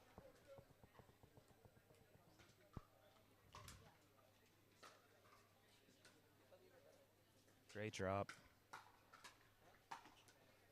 I would like to see Tadpole actually rip that one. She kind of blocked it back when Nielsen was being very aggressive. So they were in a strong position. And if Tadpole would have just swung through that versus blocking it, they probably would have finished the point.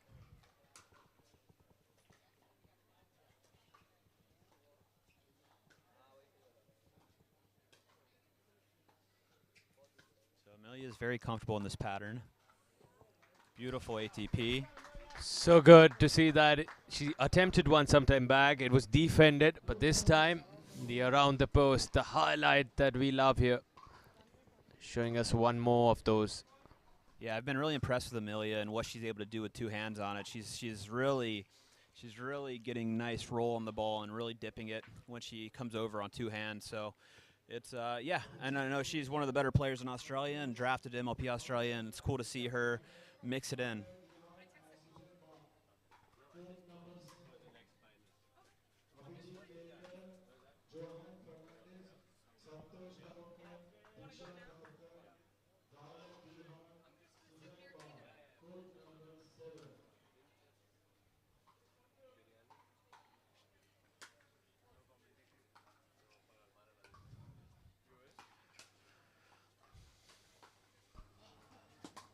Oh, wow. Good effort by Tadpole there. Not entirely sure why Nielsen went soft on that overhead. I think he could have cranked it and finished the point. So not the best shot selection in my opinion. Would like to see him crack that next time.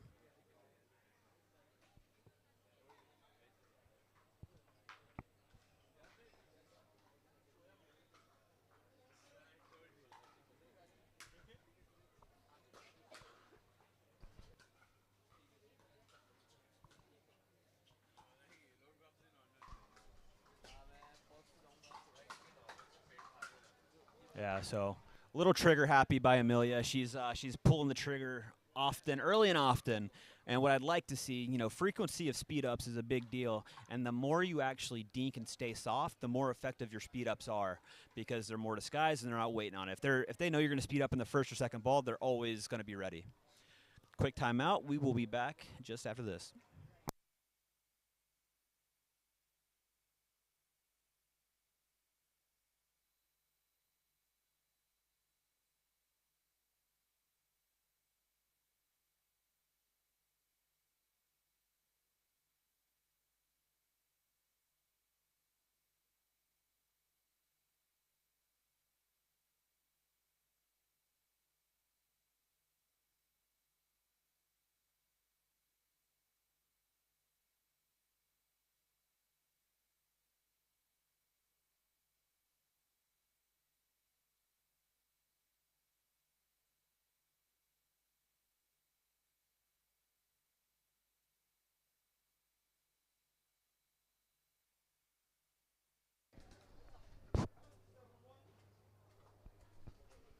So Byron says 171, 6 point the difference. Nielsen and Tadpole with the serve. Oh, straight for the head. Aggression. I like the aggression. I would say, especially when your weight's moving forward like that and you're running forward, you have to have a really small swing. Nielsen's swing was just a bit too big there, but I like the play. Much better. Kept it very short, compact, even had two hands on that backhand, which forces you to keep your swing small. So really like that. And I think that's the recipe they have to go after. Nielsen has to be very aggressive here, and I want to see more of that.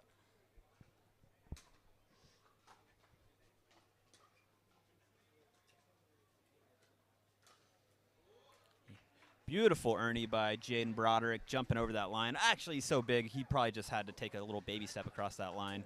Not much of a jump, but yeah, when you're at 6'4", you have pretty a lot of experience of that with your partner. He does a lot of those with his long reach, Andre Daescu. Yeah, it must be nice being tall. I wouldn't know what it's like, but they must enjoy that. I feel like life's just easier in a lot of ways, It's just nice. I feel you, Rob. I mean, yeah, 5'11" doesn't do it. With the talent you have, you don't need the height. But can you You're imagine way too good. with the talent I had, but I was 6'4", I'd be unstoppable. Maybe not. They say more, when you're given more, maybe you take it for granted. That's true. That's true. And you've worked so hard, possibly because you aren't one of the tallest guys.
It is undoubtedly the biggest pickleball party in the world here in Mumbai at the Indian Open 2024. And who better than the man himself, Rob Nuneri, is in the building. And he is, of course, world #1 in doubles in pickleball. Rob, you have been commentating alongside me. Tell me, how are you enjoying the action on all these courts? Oh, it's such a blast to be here in Mumbai. I mean, the excitement and enthusiasm is just off the charts. So that's why I love going overseas from the States to see pickleball in different places, because the excitement's just contagious, the talent's unreal, and we're about to see that out here in the singles final. Totally. We just saw one singles final. The boys, two 16-year-olds, one from Poland, one from Spain, Mafiu, Maro. Oh, how good were they? We were just blown away by the movement. The corners were being painted and looked so effortless, natural. If this is the present, if two 16-year-olds are doing this now, what is the future like for pickleball? Not just in India, across the world. Yeah, I mean, it's exciting. You get a preview of the talent that's training overseas, and these guys haven't even really had exposure to the top players in the U.S. So as they get more experience, as they get more exposure, I think you're going to see their level continue to rise. And the fact that they've been able to get as good as they are without having that exposure is incredibly exciting, and it just makes me really excited for the future. And tell us a little more about just specifically the Indian talent we're seeing here. You've been keeping a close eye on all of the. We have, of course, the Indians in action in the Yep. final coming up in the open category. Tell us more about the Indians and, of course, also that final that we have on the cards. Yeah, I came over here in October to do some training and teach some clinics and camps, and I was blown away by the talent. We're going to see it on display here in the singles final. I mean, to me, it's no surprise that we have two local guys in the final. They're both incredibly talented. And yeah, I saw DTF for the first time at the English Open, where he won the title there, beating Ryler to Hart, which is a fantastic win and a fantastic singles player in the States. So that kind of proved that, Indian pickleball is on the map, and I'm excited to see it here. Arman also is an incredible player, great tennis background, hasn't had quite the exposure, didn't go to the English Open. So this is going to be my first time seeing him at a high-level singles match, and I'm really pumped to see it because it's going to be a good battle. It's the big stage mentality, and that's what you want to see. And when with the atmosphere, the crowds, the sound all around, and you have to zone in, and the clutch mentality, that is a factor. Like you said, the US flavor will be here in India. And if you had to tell me a little more about, like you said, Arman, and he's had a few pickles, and you are familiar with pickles. When you and Andre step on court, you are lethal. So tell us, what is it that the Indian talent is doing right, and what is it that global sports is doing right here at the Indian Open, with the kind of infrastructure, with the kind of facilities?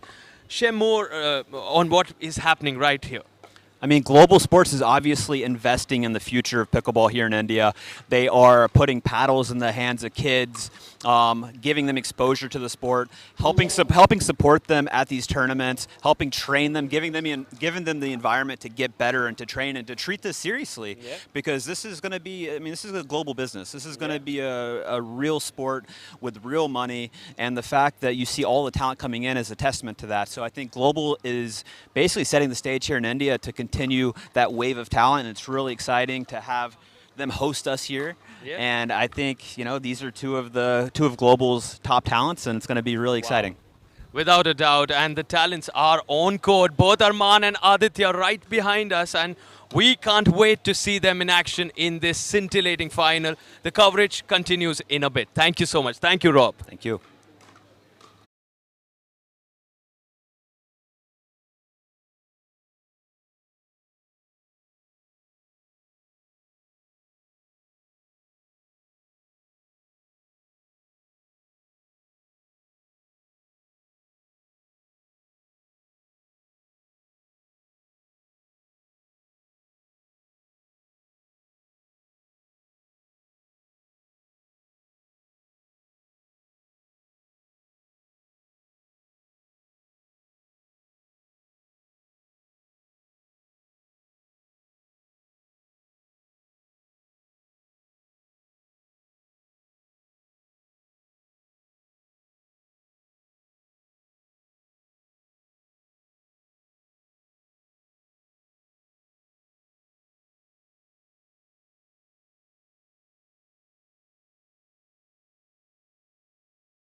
open category men's final. We've all been waiting for this one. It's Arman up against Aditya. Two friends, two rivals, but no friendship on this court today. In the semi-final, we saw them talk to each other. We were anticipating they would meet in the final. And joining me, Sarthak, in the commentary booth is my good friend, the wonderful Caitlin. Caitlin, excited for this? I cannot wait. I am on the absolute edge of my seat to watch these two hailing from India compete against each other right here on championship court at the Indian Open. If there's someone who's familiar with pickles in the world of pickleball imply 11-0. It's Arman Bhatia. He loves that, but I don't think that's happening today. I think that's a very unlikely point. The film maestro, Mr. Shashank Khaitan, there on your screen to the right, watching closely, and all eyes will be on this one. It's center court. Aditya Ruhela, Arman Bhatia, two of the most promising talents in the final.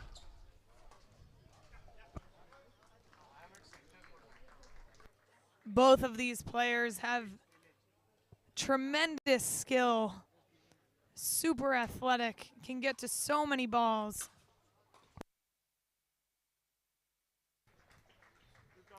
And that is just a phenomenal droop by Arman. A little drive drop combo goes right underneath the net. Hard for Aditya to recover from. Wow! Where did he get that backhand down the line from? Gets the crowd going. Brilliant backhand from Arman Bhatia. Powerful. And a statement right at the start.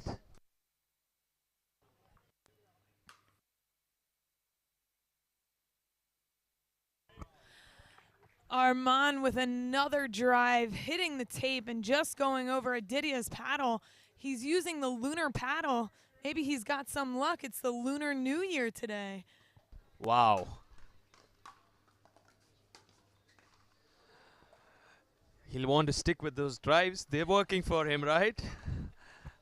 He went for the slice drop. Tough shot to execute here. Feeling a little bit windy, but I like him switching it up.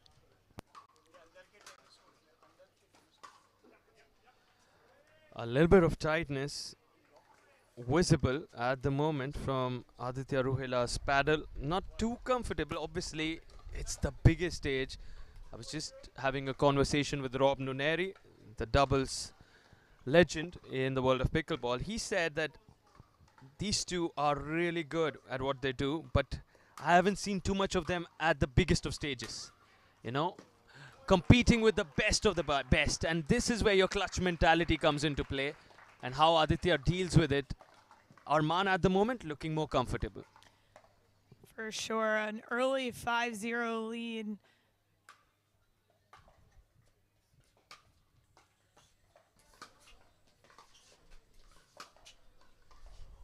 Ooh, so close, missed by a whisker, and he's enjoying those backhand down the lines. He's going after it because when you're Aditya, you know he's so good with his court coverage. You have to go to the lines. You have to take that chance. You definitely do. He's going for those passing shots early. Found some success. Aditya getting his first point on the board here with Arman just going wide.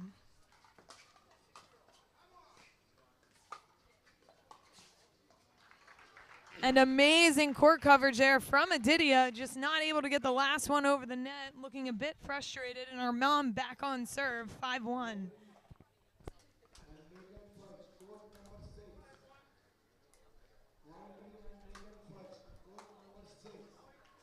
The serve doing the trick there, just so much relies on just getting a good deep serve. I mean, that's all you need. I mean, that's not what you want if you're Aditya Ruhela, to give away the point so easily. Yeah, we talk a lot about having deep serves and deep returns, but it's critically important in singles. While it matters in doubles, singles you have the ability to really just shape the ball so well when you're only playing against one opponent on the other end. So much more room to hit. That one looked a bit lazy from Armand, just super casual, right into the net.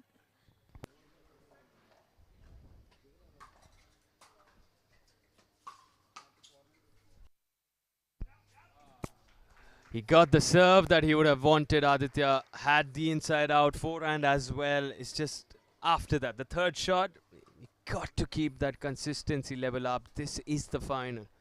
All eyes are on you. People across the globe are watching you on the live stream.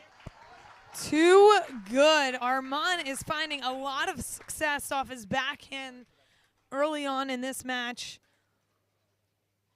Down the line, wondering if Aditya is not covering that. Woo! He is just ripping left and right, backhand to forehand. Armand feeling hot Wow. in this final. Unbelievable lead, 8-2. Can you believe what we are seeing, Sartik? Just playing the pickle of his life. No doubt about it. The kind of shots we've seen, the corners, whether it's the backhand down the line or the forehand we just saw, to go after them and achieve the result with such precision, Aditya's left with no answer. I mean, he is not going to get to that ball because of sheer speed on those shots. What does he do here? And Mr. Shashank Khaitan there alongside Rob Nuneri, who was with us in the comm box some time back. Shashank, such a big role, such a critical component of what we're seeing here at the Indian Open 2024.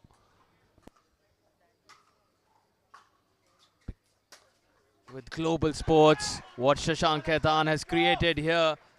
And Rob Nuneri, of course, the doubles world #1 in pickleball alongside him. But the action continues and Armand continues to do what he's doing best. Unstoppable pickle here. Aditya just looking super uncomfortable in game one here, trying everything and just not able to execute. Sometimes you just got to work through that. Might not be having the best day, but this is the final. He's got to fight back. It's not over yet.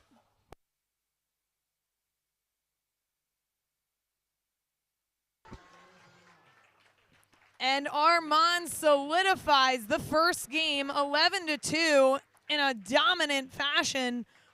Once again, playing with the lunar paddle and just feeling super confident here.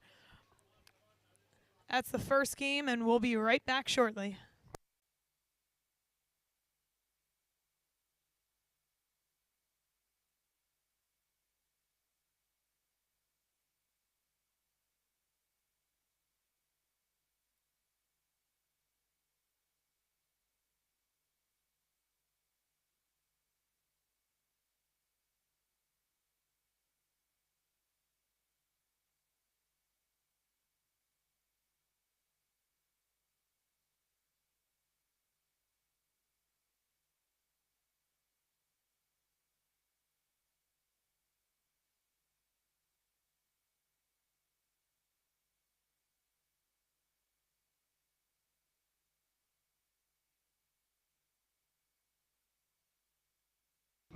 And we are back here on championship court of the Indian Open, men's singles final. Armand leading 1-0. Can Aditya find his confidence here in the second game and push it to a third?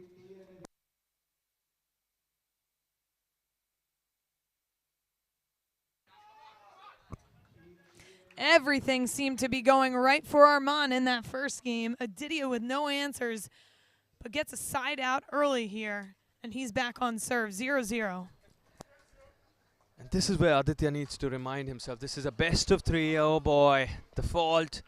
Best of 3, take your time. It's not the first to 15 or 11 here. You have the opportunity to take this to a third.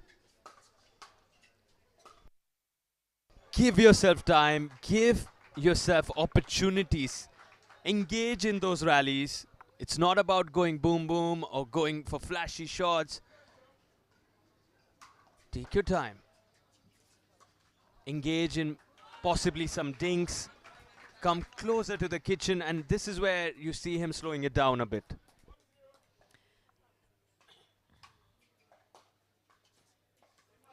Two deep pressure serves from Aditya wins him 2 points right off the bat here.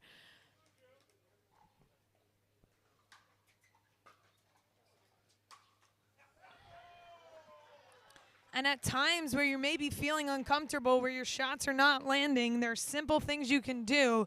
Take an extra second on your serve, walk the ball back, take an extra breath. You do not need to rush.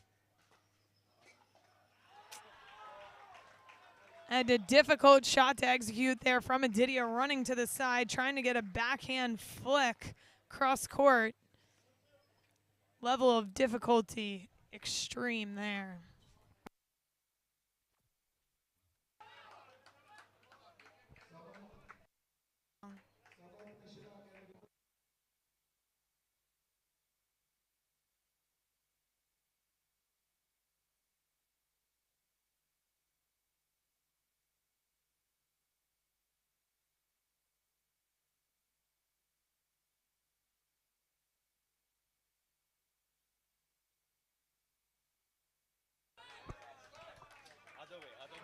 A beautiful deep serve from Aditya. 3-1. 4-1. Serving extra deep, putting a lot of topspin on it, putting pressure, and Arman takes a timeout, trying to slow down Aditya's pace. Very strategic. Going very well. We're at 4-1 here.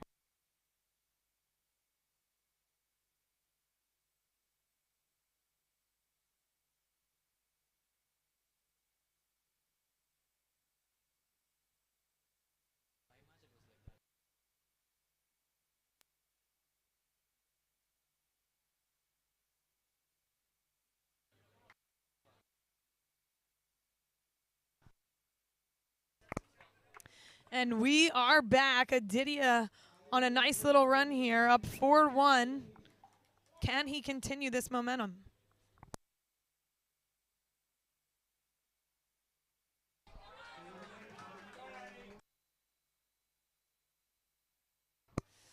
Aditya unsure if that one goes wide, but appeals to the referee, and the referee says it was wide.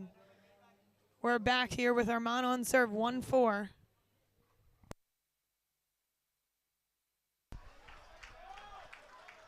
And it's so small, the margins. I mean, just got to give everything into every possible moment.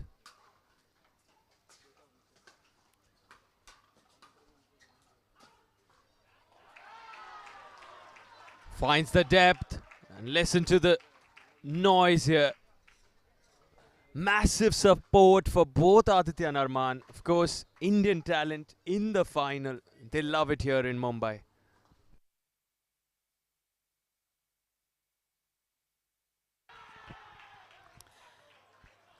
This match so far seems to be Arman.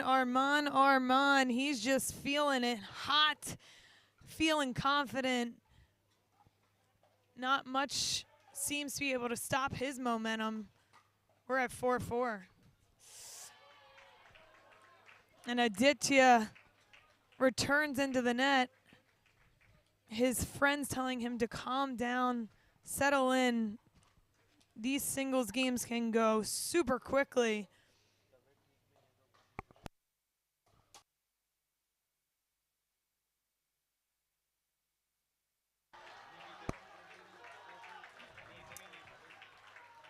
And just another absolute drive from Arman down the line on Aditya. And it seems like Aditya has now called a timeout, trying to stop the momentum of Arman as the tides have turned quickly here in game 2. Sartik How do you think Aditya can come back from this deficit in a must-win situation? I think he got most things right, given that he was 4-1 up in the second game. He knew what he was doing there. To let that lead slip away, and now we have Arman, who's gone ahead, taken 5 points straight to 6-4. Now this is where Aditya needs to keep his thing together, his act together, keep composure.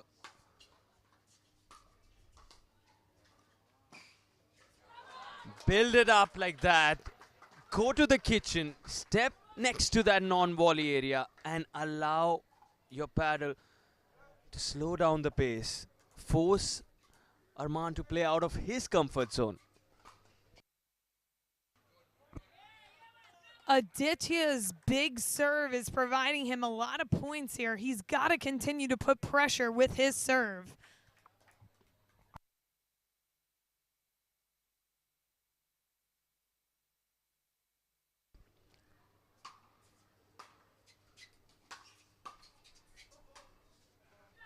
And there you see the rare moment where Arman Bhatia did step into that pink area, the non-volley zone, and called immediately by the veteran, the legend Byron Tresso. 6 each. This is what you want to see from Aditya, taking his time, getting those effective deep serves in, and now kisses that net tape but lands back on his side. The serve broken. Aditya hasn't won a point here.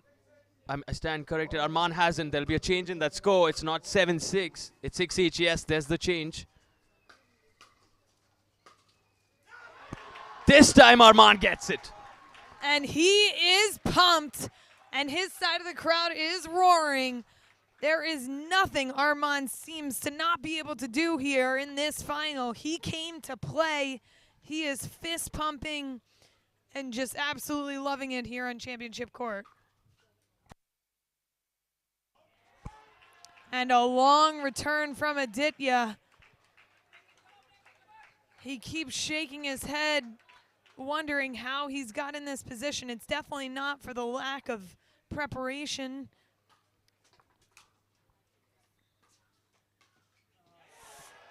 He trains 6 to 7 hours a day in singles. He is a singles specialist. This is what he has trained and worked hard for to win in crucial moments like this. Can he find it within himself?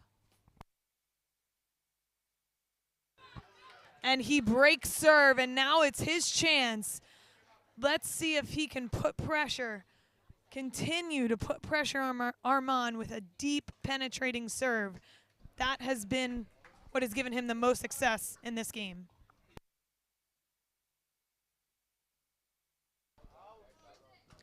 And again, the strategy evident from Arman Bhatia to come in. He's not wanting to sit back at that baseline after the return.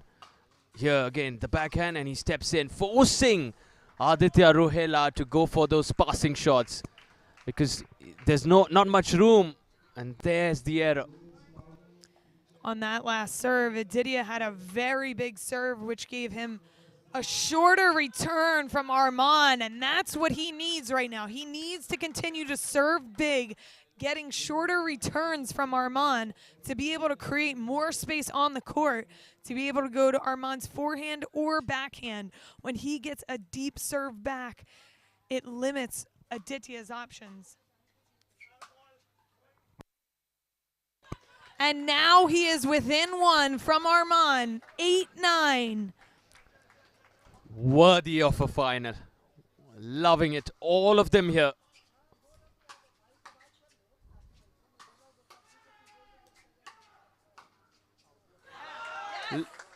Listen to the crowd. Aditya Ruhela is back in this. 9 each. He's lost the first game. Can he take this to a decider? He has the lead, and he has game point now. This is massive for Aditya Ruhela. On his serve, we can see a third game here.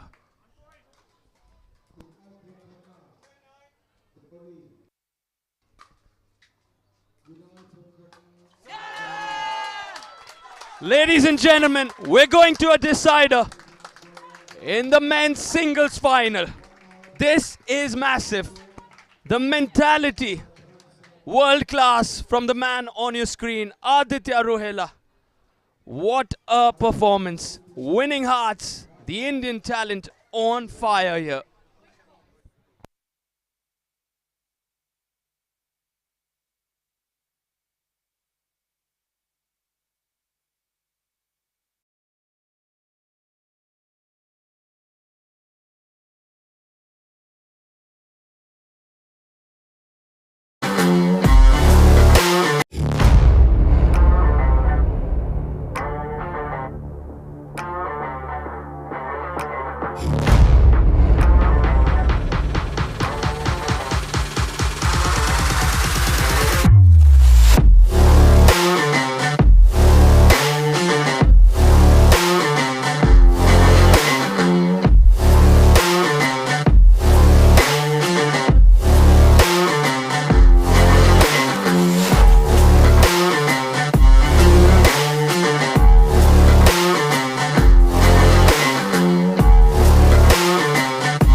Aditya comes in and gets the angel force at game 3 here on Championship Court. Men's singles open. Starts it. I don't think we could have seen a much better second game. Who do you have taking it in the third? So difficult to tell. The depth on that serve, but what a fight.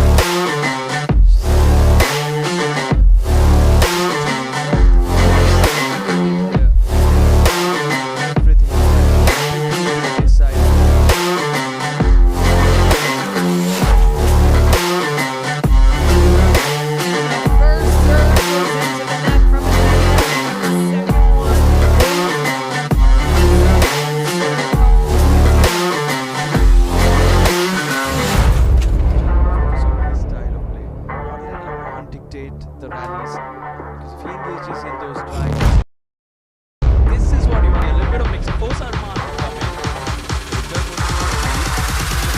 It's not always about feeling it.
And just too good. Forehand cross-court sails by Aditya. No answer. And he's leading 3-2 in the third.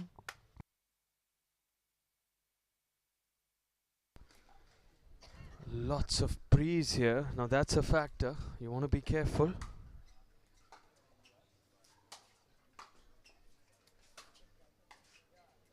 Wow! Delicate, elegant, graceful. Aditya Ruhela. How do you do that? So good at the kitchen line with that crisp backhand volley. That is a very difficult shot Aditya just executed. Going deep on the first and then just giving it the kiss of an angel with his backhand. Absolutely beautiful.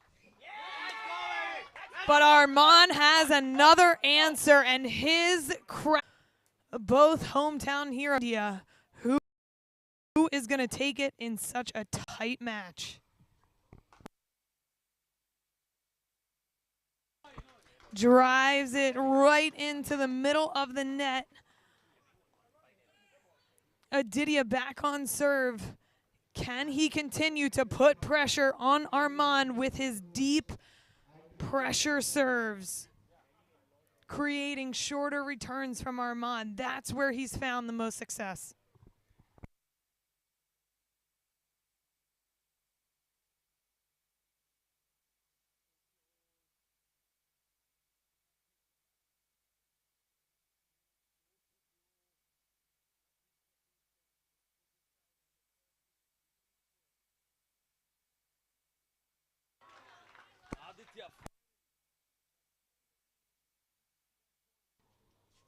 That 1 point could be equivalent to 4, given the context and at the stage at which we are in. Feeling the pressure, Aditya very frustrated with himself. Serving into the net is just unacceptable on this stage. It's got to go over.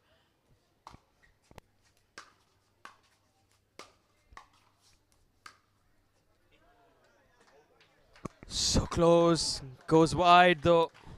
Goes wide. Arman's backhand is just beautiful. He gets 2 hands on it, creates a lot of topspin, but just not enough to keep that one in bounds. And again, if you see Aditya's taking his time, this is the kind of play he's used to. Doesn't want to rush things here. Brilliant from Arman Bhatia. Opened up the court beautifully, set that point up for himself. And this is where, again, are we seeing a swing in momentum? It's been so topsy-turvy.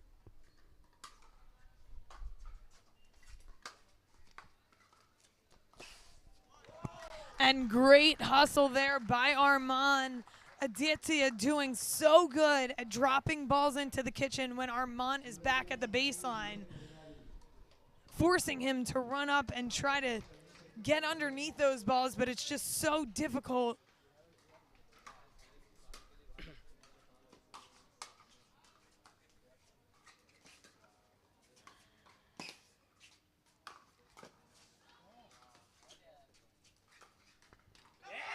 And that is the point of the match so far today. Wow. Absolutely beautiful from both Arman and Aditya. Just take a look at those hands. Where do you get those angles from in the end? Just a little wide from Arman.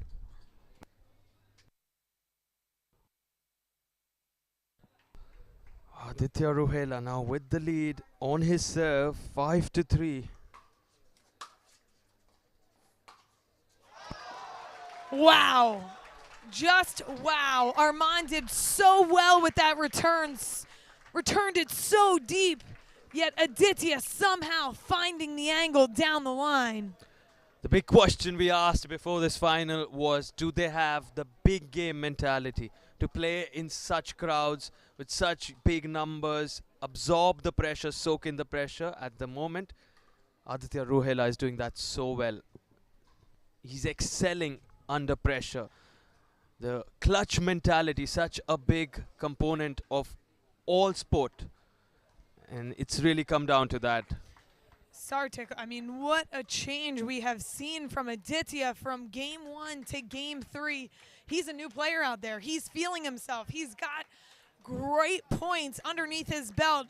He's starting to feel that confidence he needs in a championship like this one here, right on his home turf in India.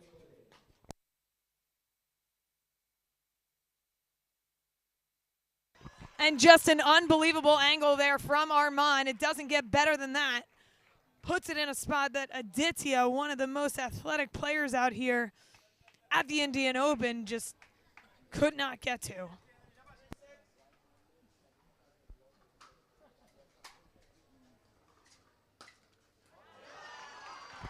And just too good from Arman. Absolutely beautiful. Takes it to 4-6, and we have a game here. Inside out forehand, out of the world. Just so precise, so accurate. This time, looking for the inside in. Finds the net.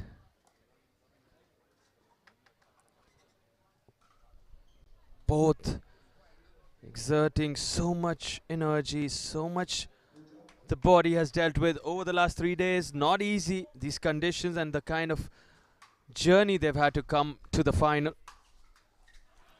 Some grueling contests, some marathon matches, and now another marathon, you would say, given that it's gone to the decider. Arman back on serve, down 2 points here in the third. Wow! And that is a beauty. Arman couldn't get any better. Just touching the white line. That's not a shot. That's easy to execute, and one that you may have thought was going wide.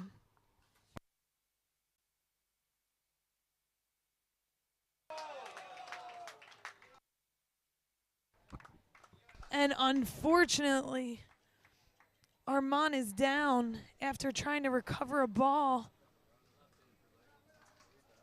And this could be painful, without a doubt. Talk of commitment, literally putting their bodies on the line. Both Aditya and Arman there. The clash straight into the sideboards there. And Couldn't tell whether it looked like his ankle sort of locked and then his knee went in a different direction.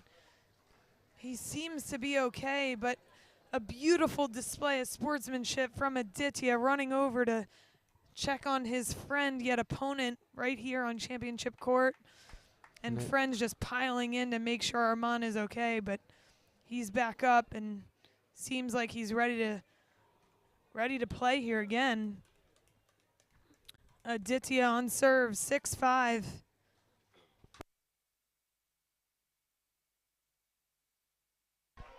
And now a different kind of challenge if you are Aditya Ruhela, because you cannot think of what your opponent is feeling in that leg. You have to focus on your game and on the task at hand. On the other side, Arman, wow. How are you doing this? He was flat on the ground just moments back. The knee hit that board so hard. This is where you have mind over matter. This is where the mind takes over. 6-6, doesn't get tighter than this in the third.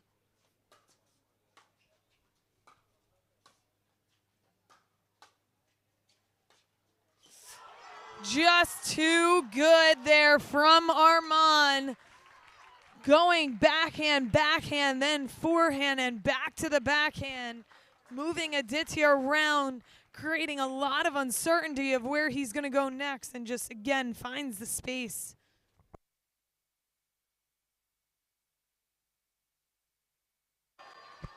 Wow. And Aditya drops his paddle because that is just too good. That shot is just too good from Arman. Of course, a timeout here for both Arman and Aditya. This is unbelievable.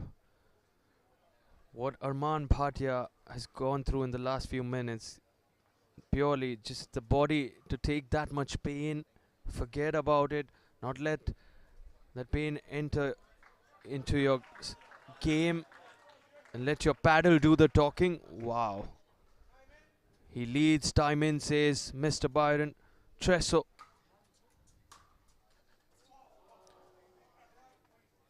Fortune, luck, and the camaraderie between these two. Such good display of gamesmanship. No one wants a net cord here in the championship, in the game 3. And what a point!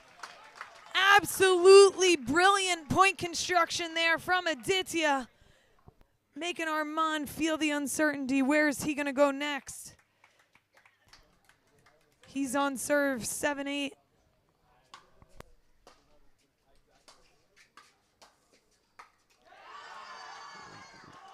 There's something about live sport. The energy is palpable here, and the fact that both of them are keeping this at such high levels for such a good duration, long duration in pickleball terms. I mean, that's amazing.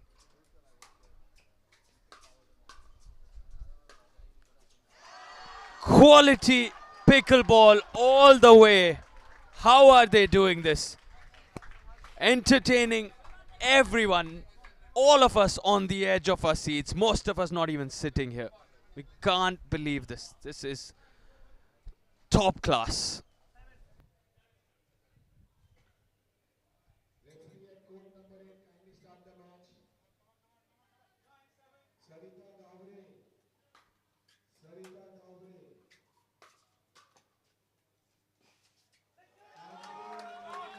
And Aditya is still here.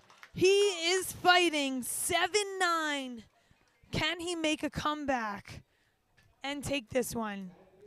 Needs to use his serve right now to put pressure on Armand.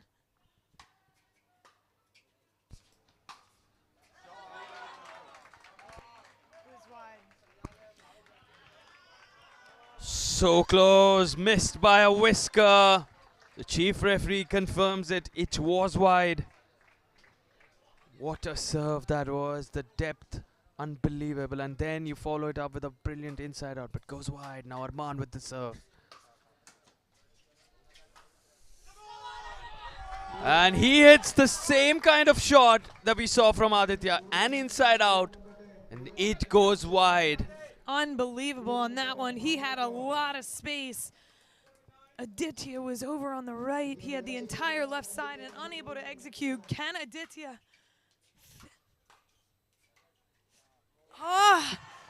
The margins, as we talk about, just so slim. Everyone is on the edge of their seat here in championship court. A nail biter. Truly a roller coaster ride this final. Now Armand Bhatia with the serve.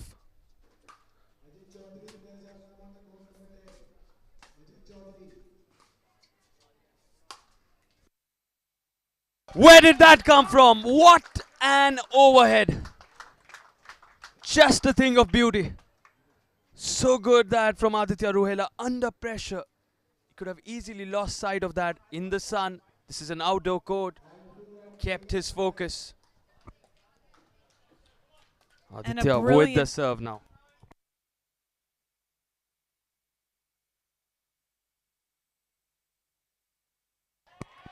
And just too good. Aditya was backing up. All of his motion was pulling him back.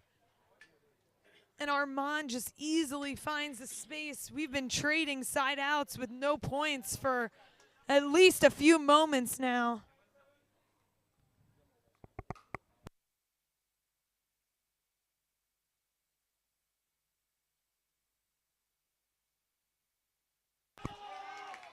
Wow! What a point from Aditya and Armand at the kitchen. Armand just hits the tape and the ball falls back into his own kitchen. And once again, we are trading serves. No points, still 7-9. Winner takes all here.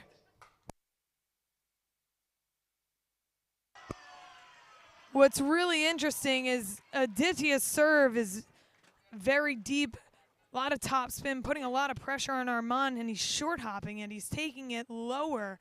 Usually you want to let the ball bounce up just a little bit higher, get under it. He's short hopping it every single time. I'm not sure if it's because he doesn't have enough room in the back with the tennis net, but it's very interesting.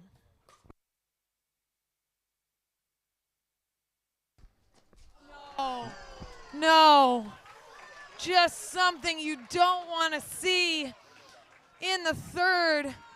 hit the let cord, and it goes over Aditya and his paddle. And he read it. He knew which direction that was coming. He was right there. That's what the net tape can do. And right now, 10-7, Arman has the ability to clinch the gold. Can he do it?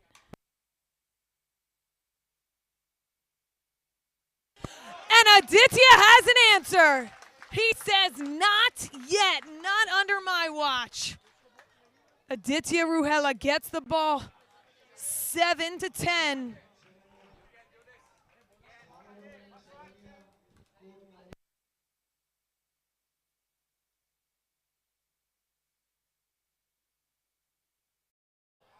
And he gets another net cord. I mentioned it in the beginning of the match. He's using that lunar paddle. It's a lunar new here. Maybe he's just getting that luck. Unsure, but that's not something you want to see if you're Aditya. 10-7 match point. And there it is, the decider. Arman has won the final.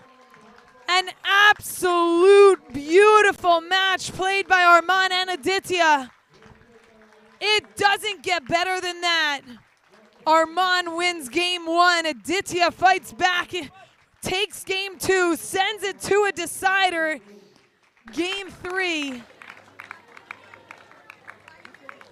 And Arman just came out so hot in game 1, continued to play well, and was able to close it with the most pressure right here on championship court. And both of these men have to be so prideful to represent their country here in India. Friends off court, showing so much sportsmanship, whether it was before the match, supporting each other in each other's matches yesterday, during the match, different let cords touching each other's paddle, or when Arman ran into the sideboard, Aditya going over to support him. Hello, check.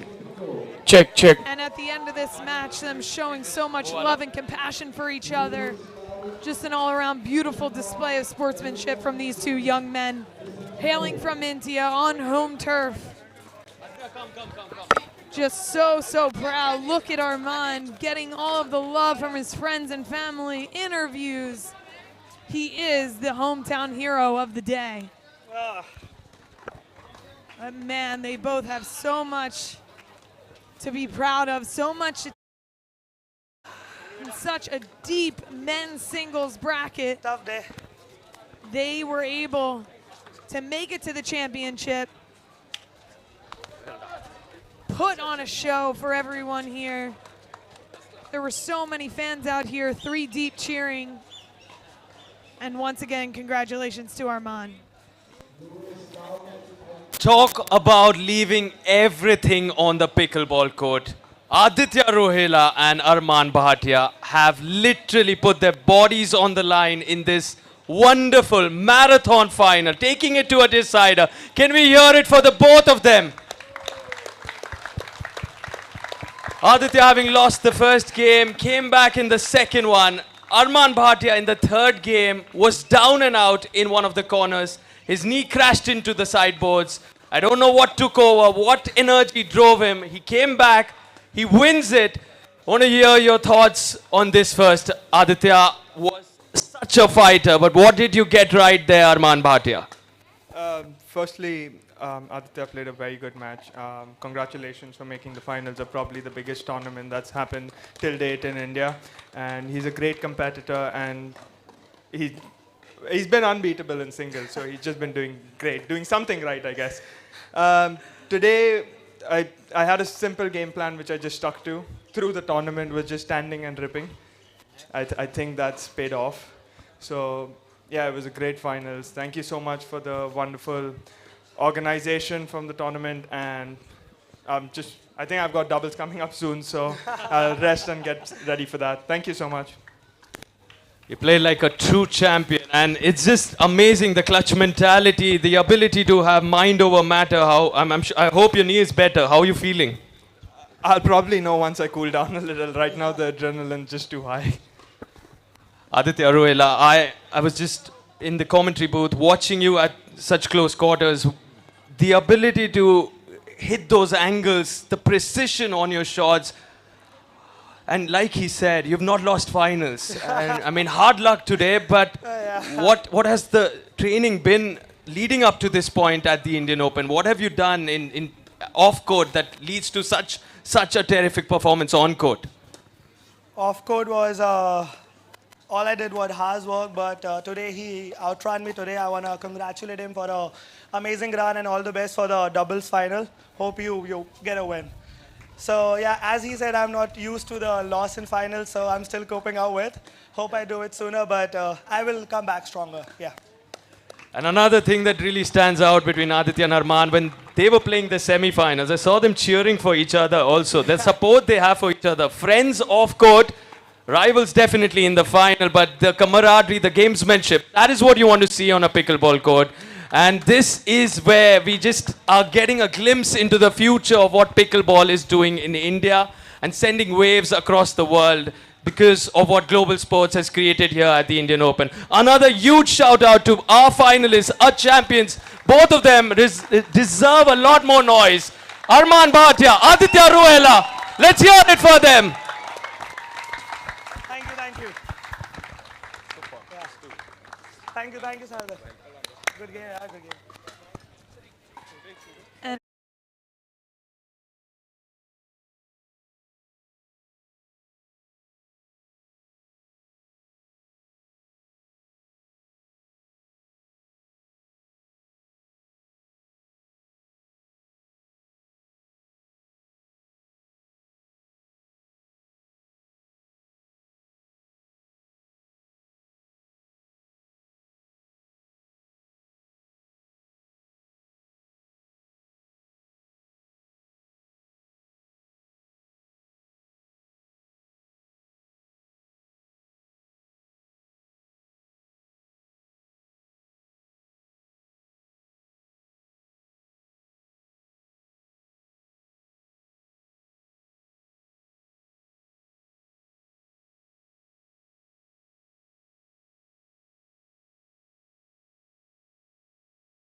And we are back here on championship court. Another thriller.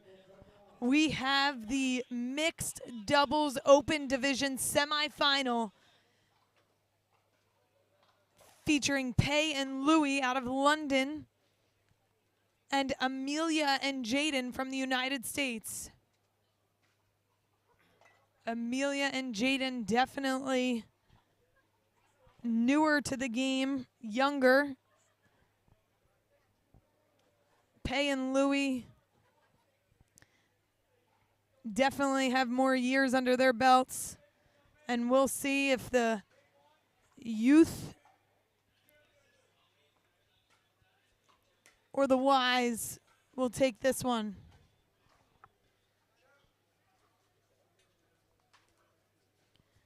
Jaden on serve, 6'5", 17-year-old out of the United States, just an absolute dominator in mixed, able to take over so much court with his reach. And as you can see, he's a lefty, so we have 2 forehands in the middle, which many believe is a added bonus or competitive edge. But 2 quick side outs, not much pressure on the team from London.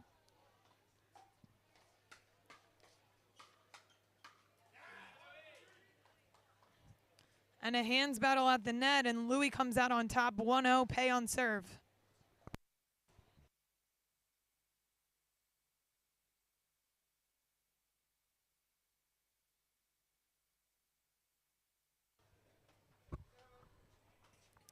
And Pei goes down the line, and it just sails out. Amelia telling herself it's going out. 102.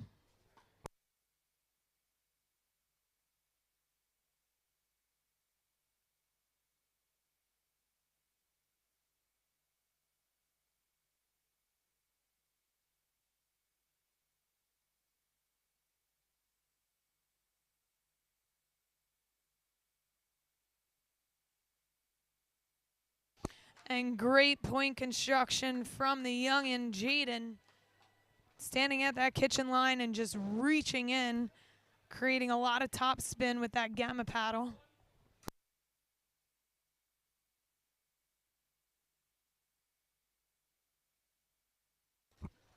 And Amelia digging the ball out under her feet and just leaving it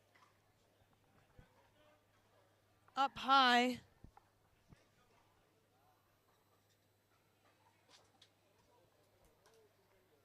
And on the other side of the court, we have Louis pushing off a Cat. Cat seems to come back every day. It's a championship court. He loves the competition and the camaraderie.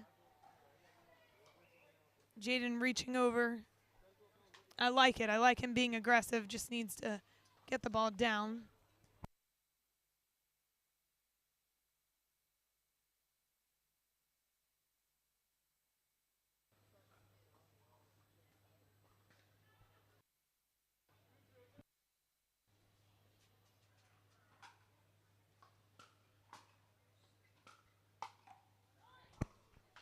And just so good from Amelia there. Forehand to her backhand. She definitely loves her two-handed backhand. She's able to create a lot of opportunities for herself and for her partners off of it.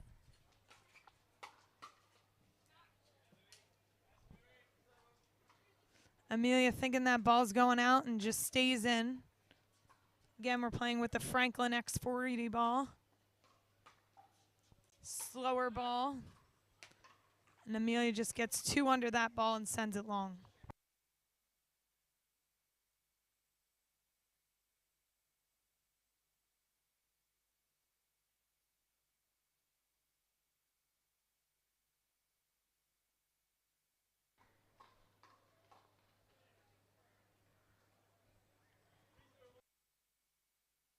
Trading to be able to successfully execute that shot.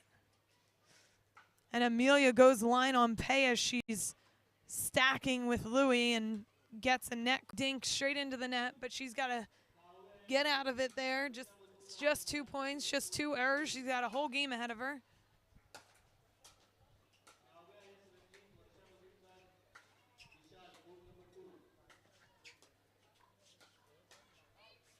And that's just great defense from Louis and Pei.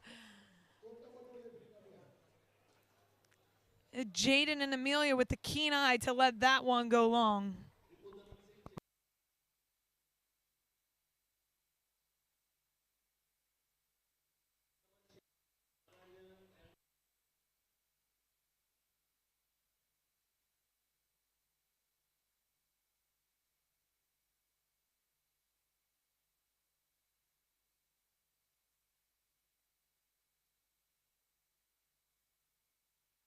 And great coverage there from Amelia in the middle. Louis doing a great job of putting it in a spot that he didn't think they would recover from, and they did. And then they were able to find the court space behind Pei to put it away.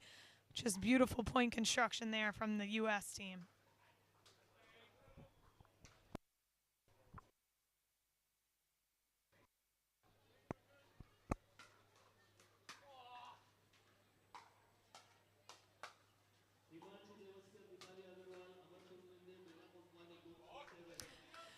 And once again, just too good from Louis. He's pushing them back at the baseline and just gives it the kiss of an angel right into the kitchen. Untouchable.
And Pei with a great counter there and just dribbles over the net. She gives the hand to say sorry.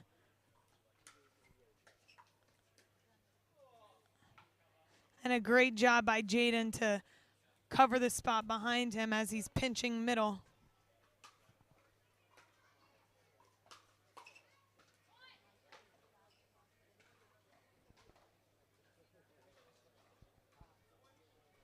And Amelia thinking that ball was in, but Louis confirms it with the ref that that ball was actually out. 2-4-2.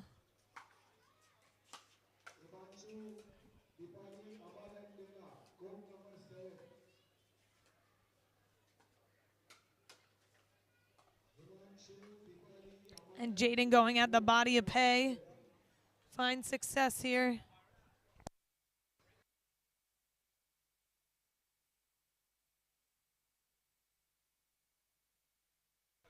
3-3-1.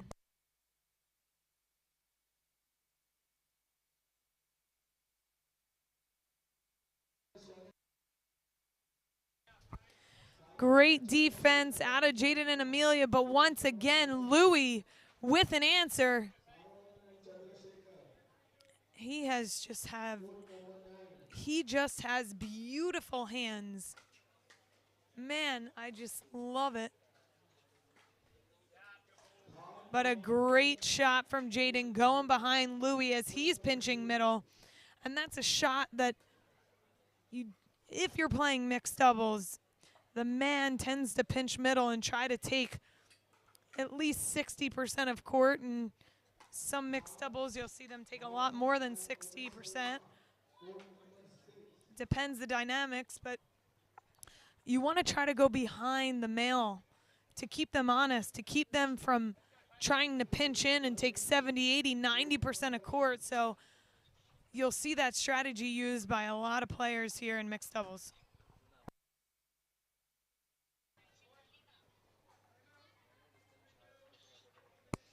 6-3-2 here. Amelia and Jaden leading in a must-win situation in game 2, and we'll be right back.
And we are back 6-3-2, but once again, Louis has an answer, a quick answer at that. Pushes it defiantly down the line.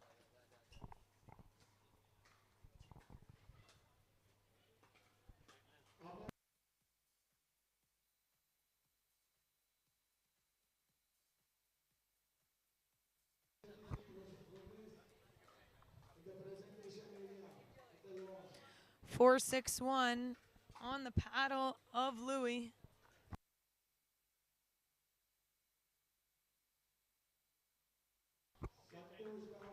And a great speed up from Jaden. Absolutely beautiful there. Puts it away. That's the type of points he's going to need to construct to take this game and push it to a third.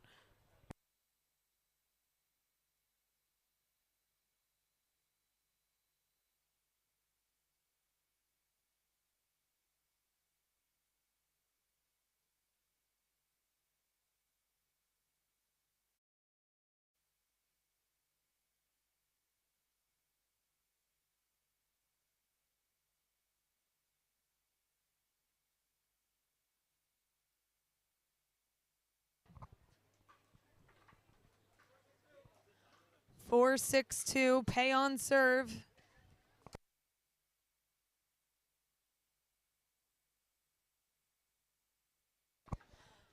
And Pei trying to speed it up down the line against Amelia, but Amelia has a quick answer with her two-handed backhand going cross court towards Louis.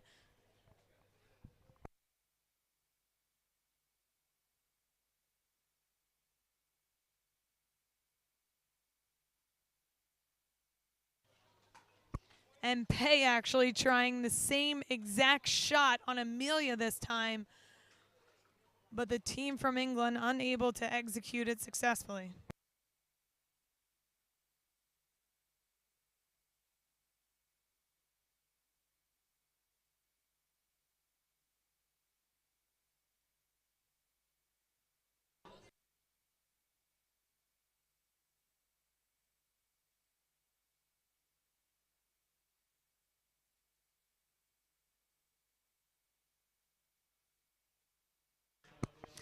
And just long on the ATP from Amelia.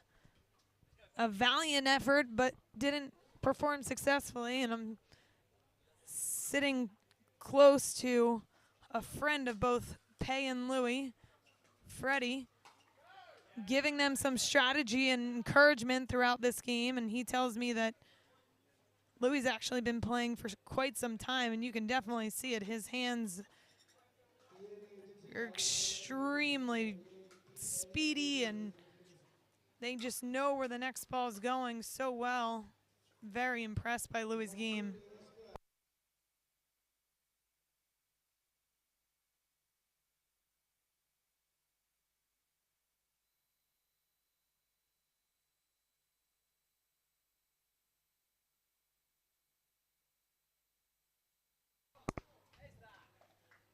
And great defense from Pei, but Louis unable to put that two-handed backhand down the line.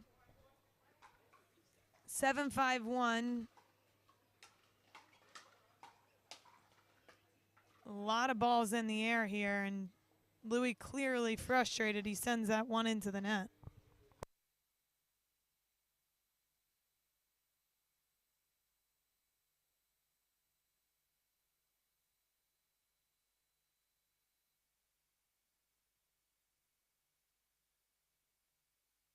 Just wide.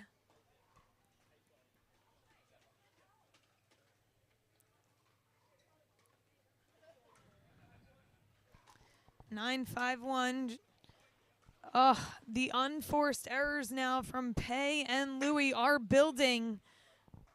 And the team from the United States can feel it. They're at game point here to send it to a third. Can they finish it? And it's long. A third unforced error to finish the second game. We are tied at 1-1 here in the first semifinal of mixed. We'll be right back.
And a great start to game three here. I apologize.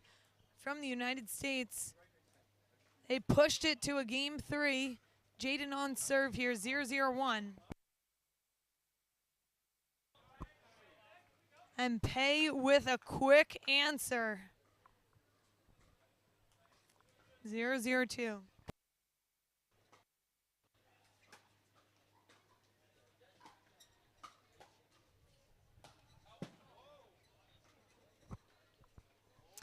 Hits the top of Pei's paddle and goes very long here. Unfortunate, didn't hit the sweet spot of that Pro XR paddle.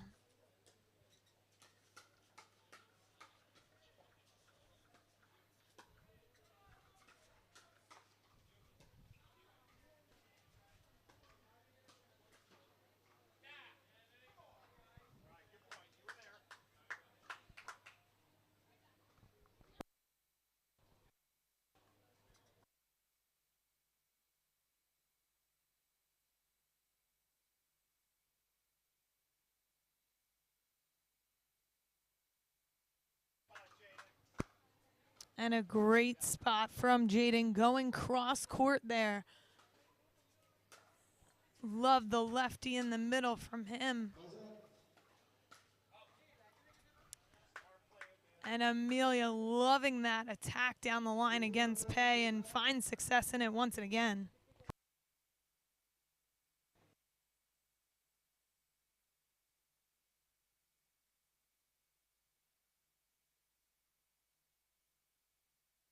And I love that talk from the 17-year-old Jaden. He tells Amelia, I'm there, so he's able to get to it quicker. Let Amelia recover, get up to the line.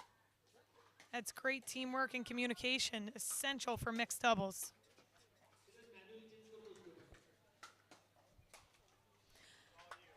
Jaden towering in the middle, putting it away. Just taking over here early in game 3.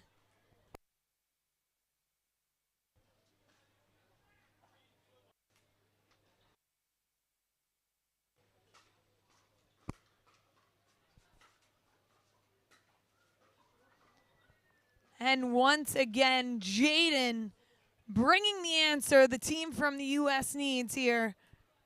Tagging Pei.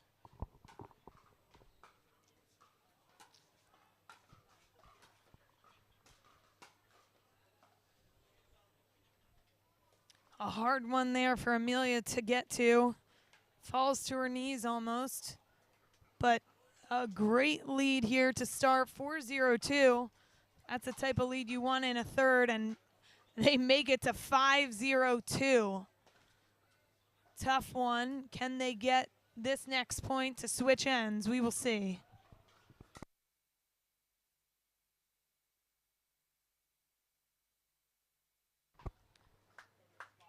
And a great attack cross court by Amelia into Louis. 6-0-2. What a start here. Can they finish it? Winner takes all and heads to the mixed doubles open final. Amazing. We'll be right back.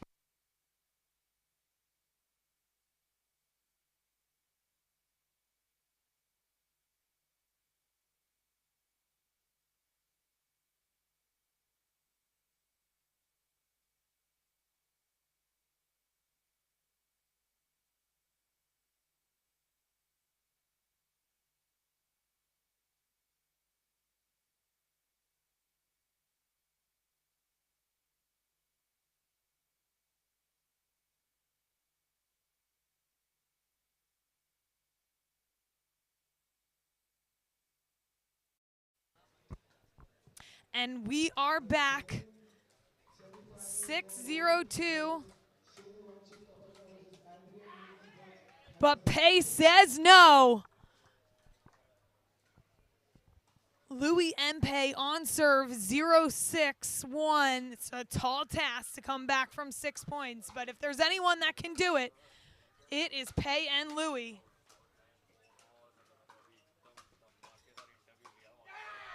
What a point from the duo out of England.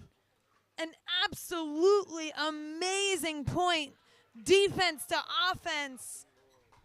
That is a beauty they will want to watch back.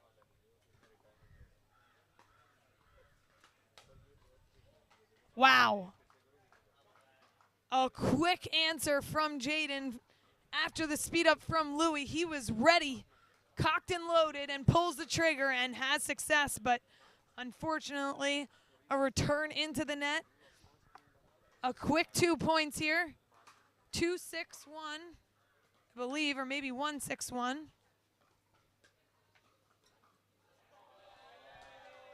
Wow, and a beautiful lob from Louis. Beautiful over the 6'5" Jaden. That is not an easy lob to execute, but he does it.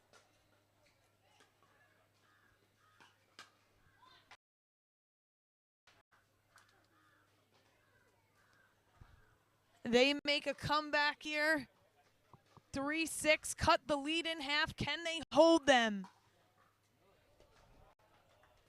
And that is a beautiful ball down the line. Amelia loving that two-handed backhand.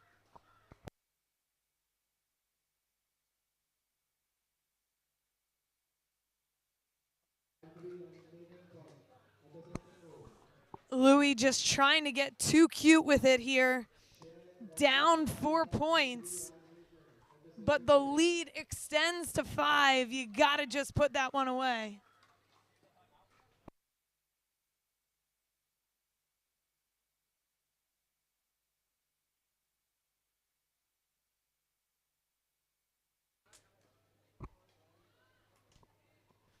Louis is asking if he used his timeout yet, but he has not. It was just a side out while they were down 6-0, but they've shortened the lead to 5 points, down 3-8. We'll be right back with live action here on Championship Court.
And a thrashing put away from Amelia.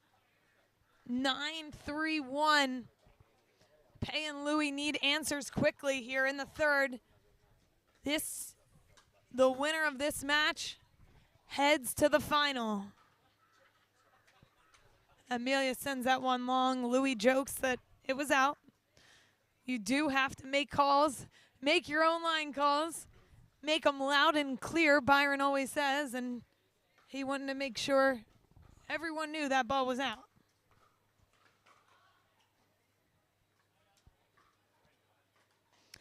All right, so Pei and Louis get back on serve here. 3-9-1, a tall task. But once again, if anyone can do it, it's these two.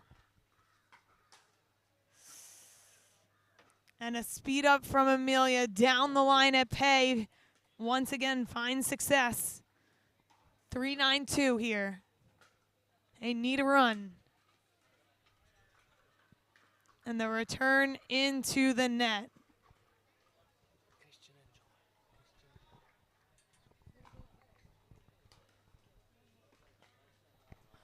We have Christian and John with Hemal winning and showing us their hardware, giving us the iconic bite. And we're back to Championship Court on the other side of the screen. Amelia and Jaden battling it out, but Pei and Louis once again say no and get back to serve here. 3-9-1. Can they find momentum?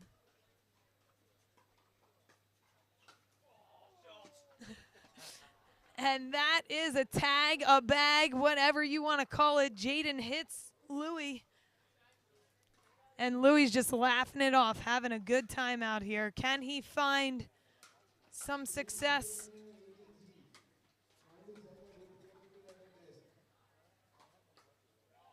And once again, Amelia just absolutely attacking Pei out of the air, believing in her ability to have faster, quicker hands. If the ball comes back, Amelia believes she can put it away. And that has been the dramatic change from game 1 to game 2 and 3. Amelia stopped attacking Louis cross court, but has gone down the line to Pei.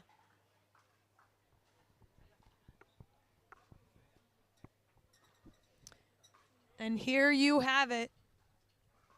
10-3. Can they finish it?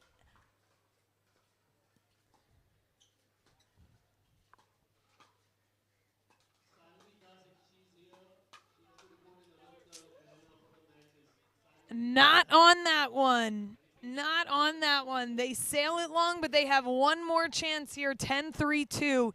Jaden has a serve.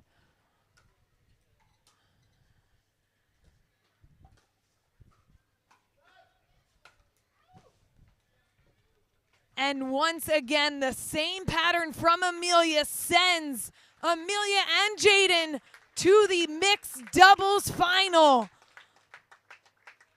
What a way to end it. A deciding game 3, and Amelia and Jaden take that one with ease. 11-3-2. We will be seeing them again shortly, but a big congratulations to Pei and Louie for making it to a semifinal in a deep mixed bracket here at Championship Court. We'll catch you back soon.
Age truly is just a number. I have with me Mr. Atul Edward at 54.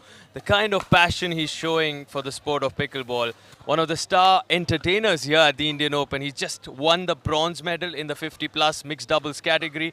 Atul, so good to have you. Tell me more about your pickleball journey and the impact a sport like pickleball is now making, courtesy Indian Open, global sports, and what this does to the sport now. Absolutely. Thank you so much. And have to say, I mean, these guys are absolutely setting the stage on fire, as they say. It's come to a whole new level right now. And pickleball is just booming all over. And India especially, we've got players coming in from about 15 countries and 600 plus players coming in. There's one thing in particular I would really like to say is that, just till about a year back, some of the good players would, just pick a partner and play and probably do well. It's not the same anymore. We really have to train. We really have to find a player who plays, along who we actually gel with. And that's the only way we can move forward. The competition is getting really serious now. It is indeed getting serious, and an indication of that would be the boys singles we had sometime back. Two 16-year-olds making us just blowing our minds away. The kind of intensity, the movement, whether it's the women, the men, and like you rightly said, you now take this sport seriously. You believe it can also be a career opportunity. Absolutely, This is setting new benchmarks, isn't it? Absolutely. I mean, this Indian Open, what Global Sports is doing to promote, sport in India, it's something that has never been seen before. I mean, I've been playing sport for, I was a badminton player before I started playing pickleball. We've never seen something like this. In the 2 years that these guys have been around, it's just been phenomenal. Phenomenal growth, and hats off. And hats off to you, Atul Edward. At 54, you surely make us believe it's an ageless sport. Thank you. Age is definitely a number. Gender doesn't matter here. Whoever you are, whatever age group, come out and play pickleball. Absolutely. It is a storm. It is a party, and everyone's loving it. That's all. Thank you so much, Atul. Thank you. Thanks.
Welcome back to the Indian Open 2024. I'm standing here with Louis and Pei, the semifinalists of the Mixed Doubles Open division.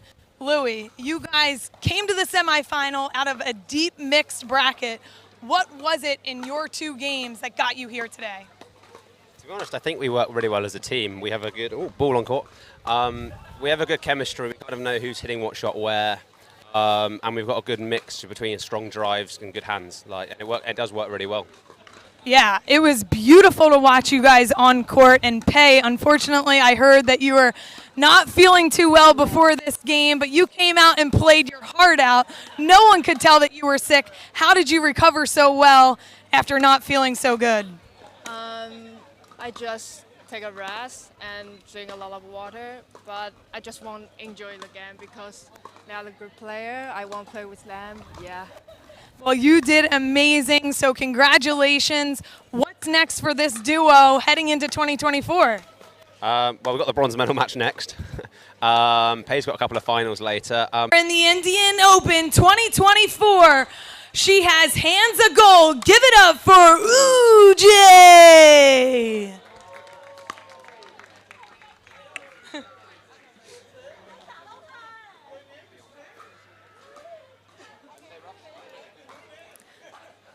All right, one more time. Who's ready for some pickleball? Getting better, getting better.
And we are back.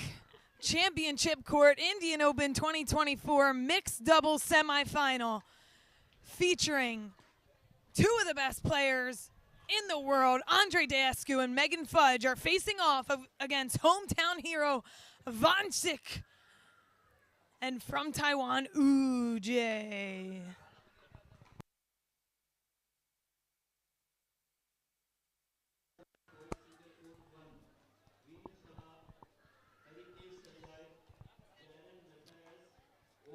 The storyline of this matchup could be, will we see two United States duos face off in the final? Megan and Andre had previously lost to Emilia and Jaden in their bracket 11-6, and they could face off in the final once again if they take this match here in the semi. Will we see a rematch? And just too good from Megan Fudge down the line. Two-handed backhand. Finishes with authority here, 1-0-2.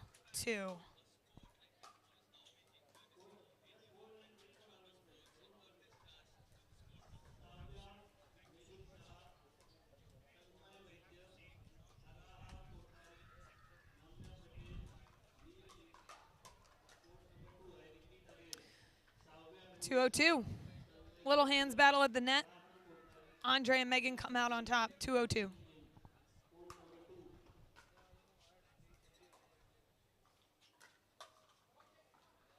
Just wide from Megan Fudge.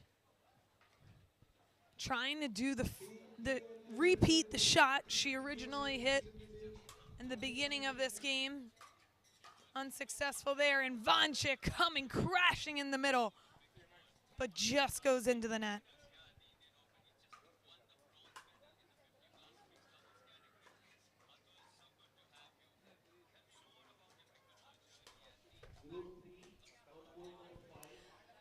I actually love that play from Vonchik, just unable to execute it, but he had the space.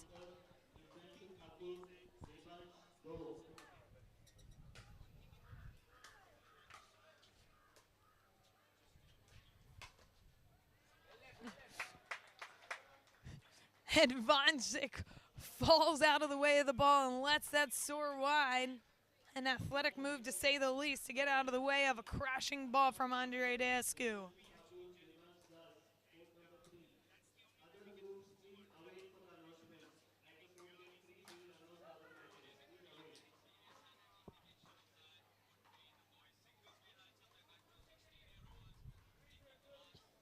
.302 on the paddle of Andre.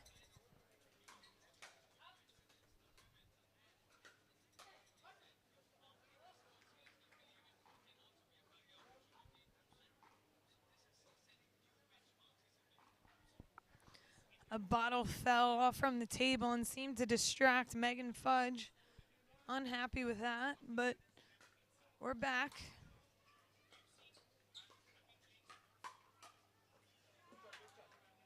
Oh, that looked in.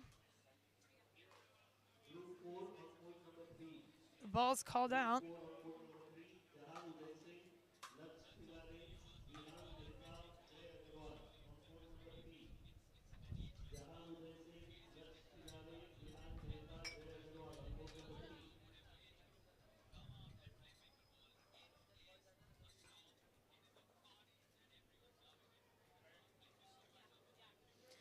It's getting a bit windy out here. Bottles are falling. Short return from Megan Fudge. And unfortunately, Vonchik is unable to complete. That ball goes into the net once again.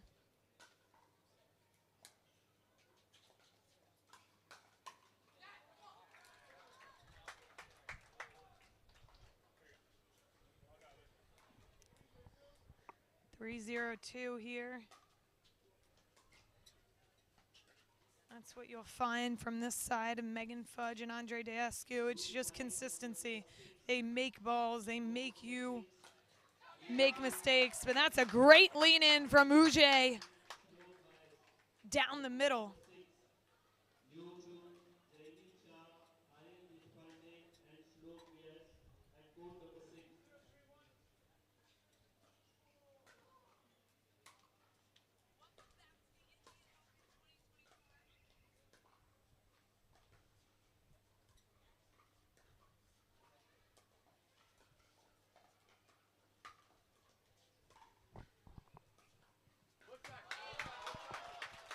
And a beautiful shot from Vonchik, and the crowd goes wild. Deception displayed at its finest from the hometown hero Vonchik.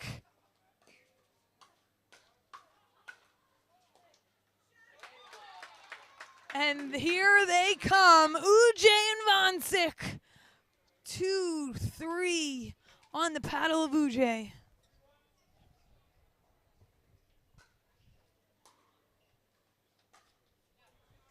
And it just goes wide. A keen eye from Andre Deescu. He's seen many balls in his lifetime. He knows when that ball is flying out, and he rightfully so leaves that one long.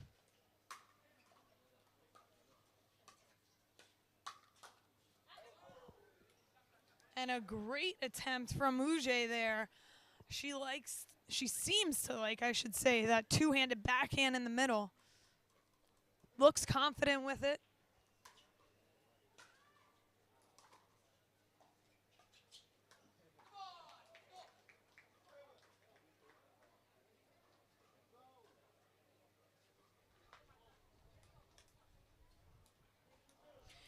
3-2-2 on the paddle of Megan Fudge.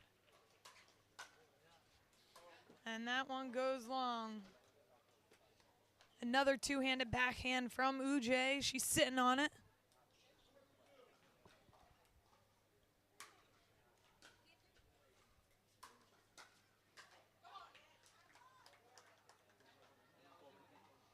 And Megan Fudge gives a nod to Andre, saying good setup. She knows that it was her job to execute there, but comes up a little short. Nods her head. And comes back with a vengeance. Ujay into the net.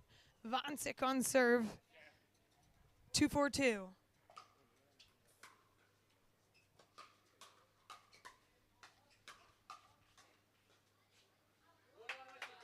And just so good from Vancic. He gives a fist pump and a stare down at Megan Fudge.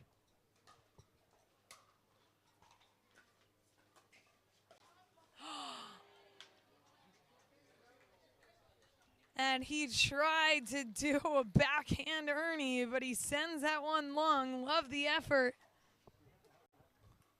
If he completed that successfully, the crowd would have definitely went wild.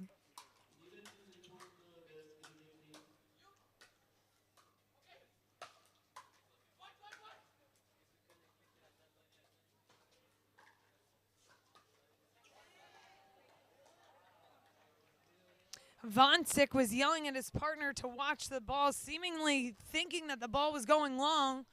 I do not believe it was.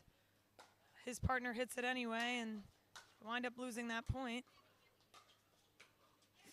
And Andre trying to poach Vancic's ball down the middle and unsuccessfully completes that. Andre on serve, 5-3-2. And the no-look shot from Vancic. He's really pulling out all the highlight reels he can on home turf here. 3-5-1. Can they close the gap to one here?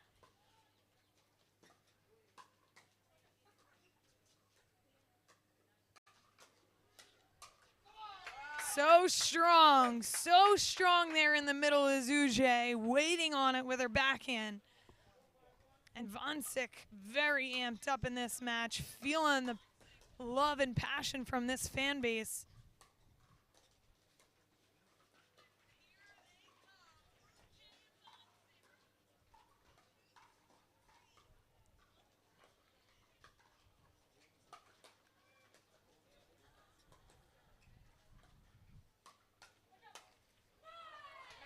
And just a beautiful point all around.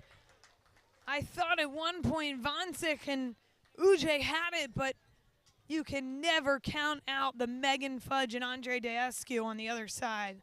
They are a seasoned team with years and years of experience at the top level in the United States.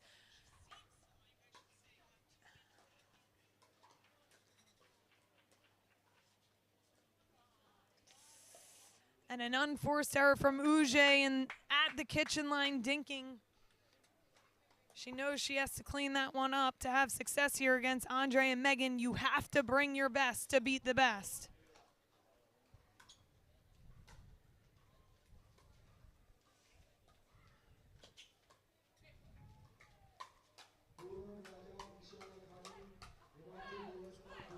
And a great hands battle at the net.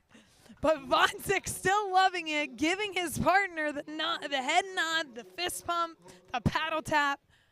He's loving the energy out here on center court.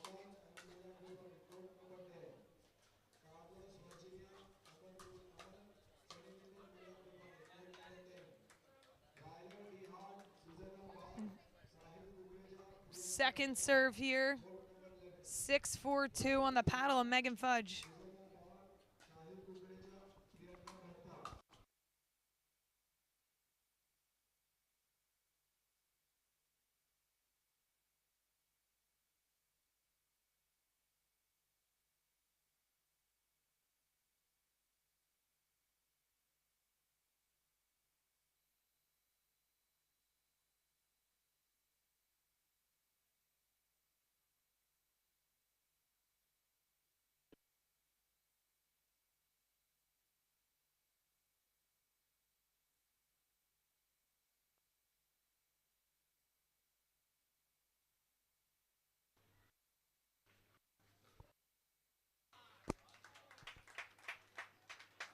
And a dink into the net from Megan Fudge sends the ball back to Ujay. Serving 5-6-1.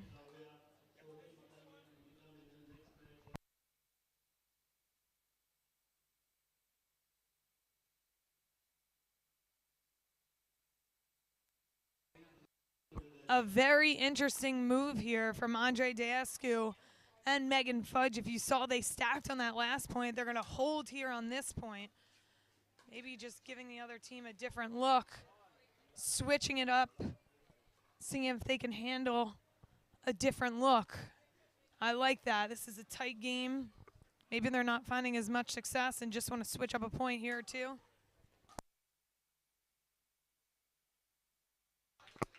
Andre crashing through the middle, but sends that one into the net once again.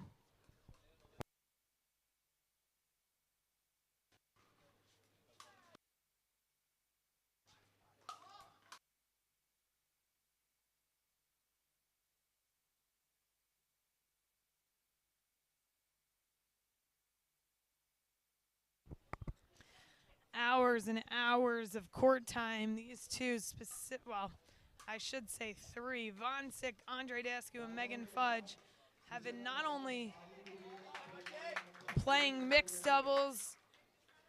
Von Sick played singles, went to a grueling 3-game match. Megan and Andre over here, they've been playing 35-plus divisions as well as the open divisions, so they've had a ton of court time.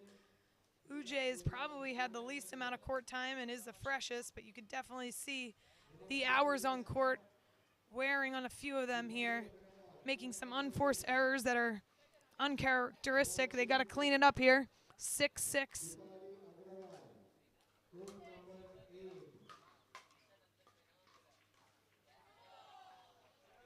And just doesn't get over the net. Von Sick gives it a little love tap, a little kiss. A nice gesture after he doesn't get the love. 6-6-1 on the paddle of Fudge.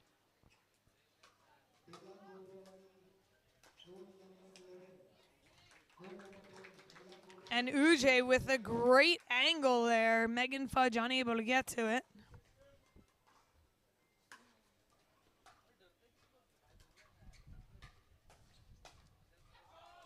And so good from Ujay once again with that two-handed backhand. She sends that one down the line across the body of Andre Deescu. Not an easy ball to execute, and she does it with ease.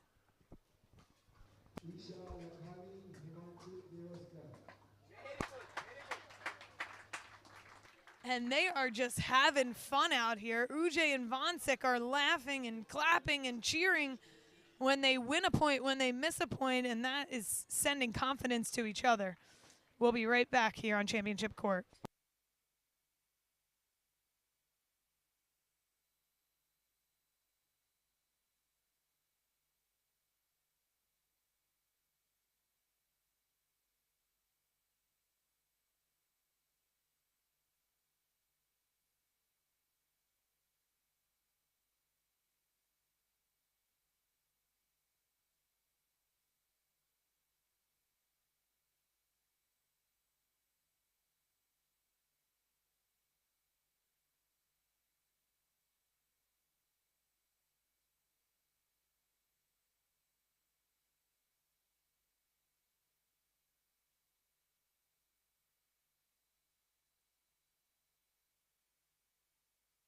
And we are back here on Championship Court.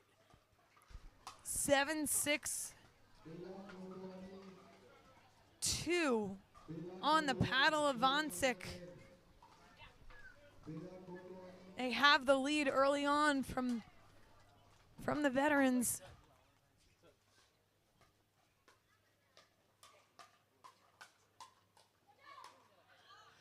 And great hands displayed by Von Sick and Ujay, but Andre Deescu puts that one away. And when we speak of Andre Deescu, there's only one man who knows him the best here at the Global Village Arena. His men's doubles partner, Rob Nuneri, is in the building, is in the commentary booth. Rob, I know you probably are a little tensed. I know you may crack some jokes when it comes to Andre, but I sure know within yourself you want him to get this. So, what do you feel given how good Ujay and Vanshik are looking here? Yeah, I think, I mean, sorry, just let this point finish.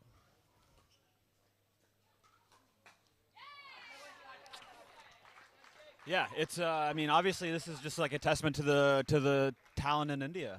I mean, I know Vanchik's very good. He's got very fast hands, and it's not a clear-cut firefight win from these guys every time. So, if I'm Andre and Megan, I'm just trying to play soft and slow because.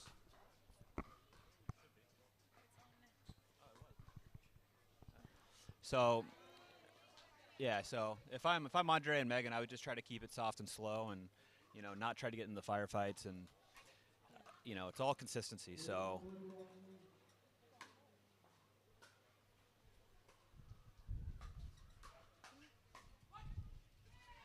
Yeah, they're just pressing really hard right now and trying to force a lot. And Andre feels like he has to overplay a little bit, so he just needs to kind of calm it back down and just stay soft and consistent and just stay patient. Yeah, a couple times we saw Andre crashing into the middle and just missing it, just out of his reach.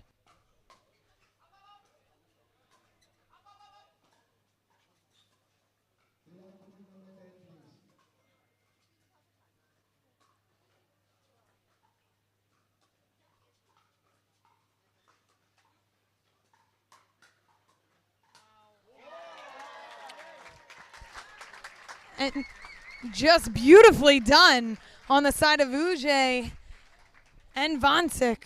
Yeah, I think it probably took Andre by surprise. You don't have too many ladies that'll speed up at the guy, so he was probably taken back a little bit, but it was very effective. It caught him, and she put it away. I keep saying it, but Vanchik and Ujay seem to be having such a great time together. Ujay hailing from Taiwan, so it's not like they've played together before, and their camaraderie on court is phenomenal. Yeah, she's been really impressive. Good composure, obviously a ton of talent and skill, just naturally. So I just think it's so great that they get to play the top-level talent from the U.S. and keep developing. And I think it'll be a big motivating factor to keep wanting to get better.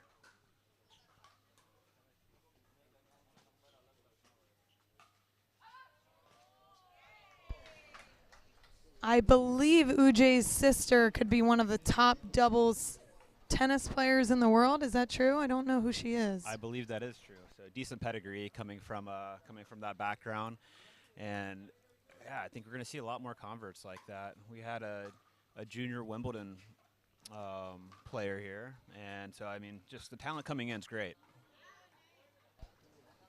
And that seemed to be a great take from Andre in the middle, using his length and reach.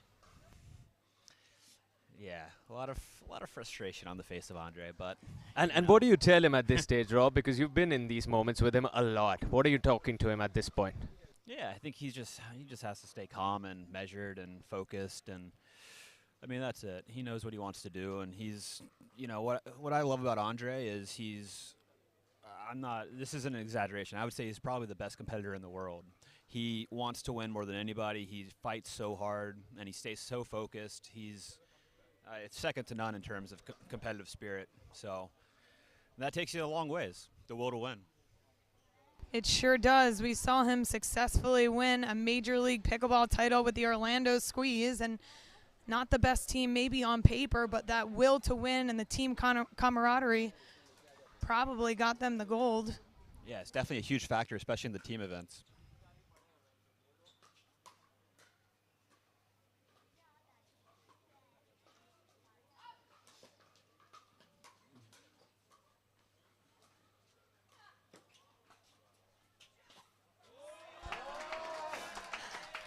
Some good playing by Vanchik. Playing to the crowd a little bit, so this is just super fun. I mean, beautiful crowd here, a lot of energy, so really exciting to see. I mean, this is a semifinal, so just wait till the final. Amazing play by Vanchik there. Point construction, next level.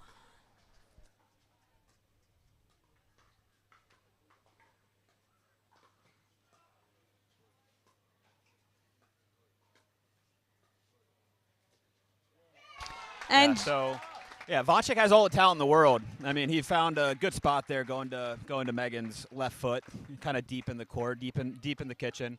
But what I was going to say, Vonchik has all the talent in the world. What can be lacking at times is decision making. So once he dials that in, he will be a real force.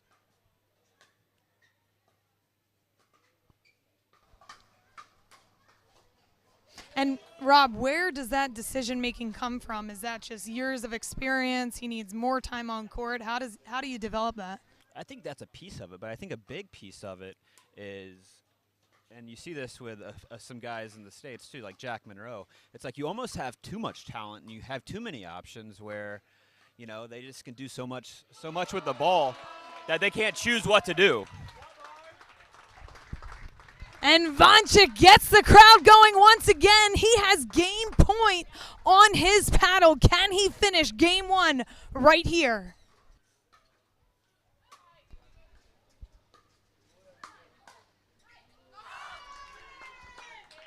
Oh my God, so close. So close.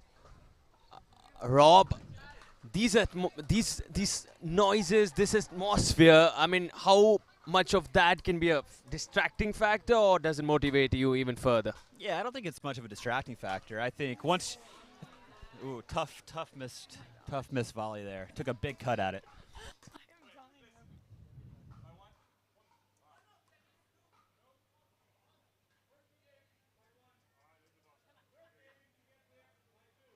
Okay, so golden point. So this is game point.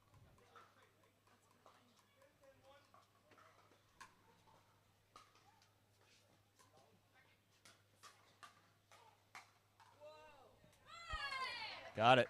Wow, stole one there. Should never have won that game, to be honest, but they came away with it. Absolutely, and Vonchik still has a smile on his face. He hits that ball and gives a smirk to the crowd. He knew he played lights out in the first game and deserved that one, so we'll see if he comes back with that same fighting spirit in game two.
Game 2, time in 0:02, says the chief referee. Here we go. If game 1 was anything to go by, expect fireworks in the second one. Golden point in game 1. How often do we see that, Rob? It's a little unique to this event. We don't really do that at all at any of the events in the U.S. So it's definitely an added pressure element in terms of you gotta win by one. You gotta close it. So impressive stuff. Yeah, and I definitely think it helped him steal that first game. Of course I'm on.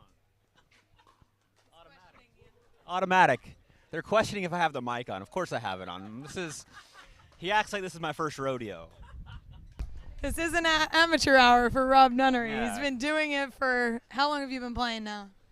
Just playing since 2020, but I actually studied broadcast journalism, so this is what I like to do. I like to talk. I like to talk on camera about Did stuff. not know you've only been playing since 2020. Yeah, Andre didn't either. He's like, I've been playing since 2017. Rob's been playing much longer than me. I'm like, what? What? Started playing. Oh, here we go. Byron barking to the crowd about coaching.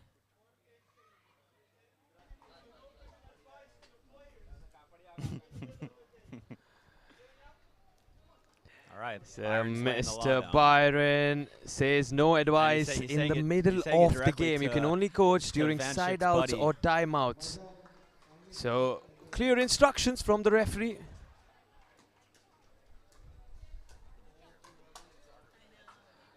Straight into the net.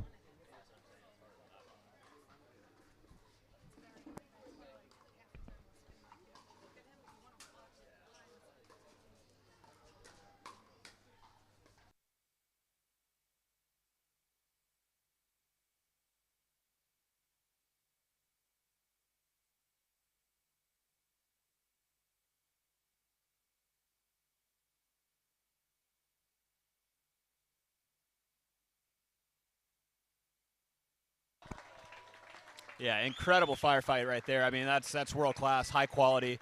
Vanchik was all over the place, just got burnt behind him by Megan, but incredible stuff. I am truly so impressed with Vancic, not only in singles, but here in mixed. Yesterday in men's, he's got all the talent in the world. Love seeing it come out of India. There's going to be a storm of young talent. Do you know how old he is? Anyone? Looks pretty young. Yeah, I would guess like 19, 20, something like that. And a two-handed backhand down the line from Ujay, and Vancic is giving her all the smiles in the world and the confidence to keep going for it.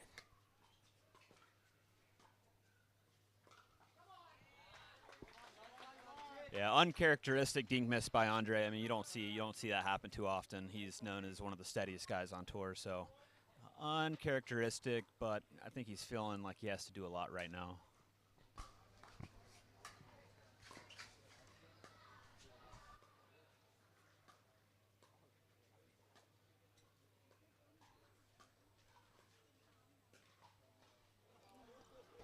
We saw a few uncharacteristic misses from Andre, and the one thing I noted is that he's been spending a lot of time on court.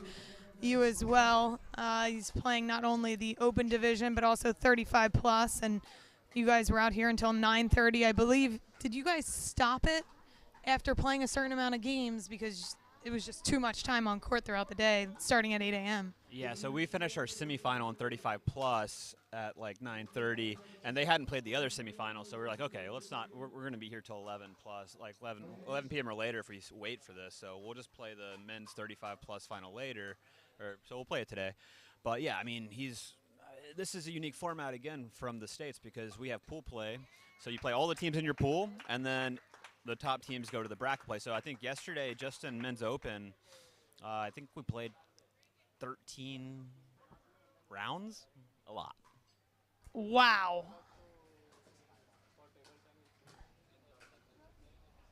And then put that on top with Andre playing mixed today, so it's even more. Absolutely unbelievable from Andre Daescu. He's 35. And little do people know, he is one of the most limber human beings that I know. He gets into like really legit like yoga poses. He teaches, another little known fact about Andre, he teaches yoga to senior citizens back home in Florida. True story.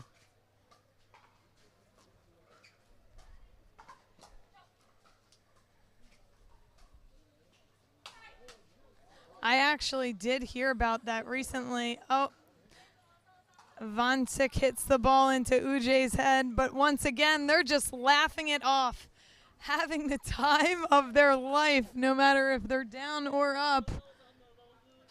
Did the paddle hit her or the ball? I think friendly fire ball. I'm not entirely sure. Megan coming over to make sure her opponent is okay. Great sign of sportsmanship.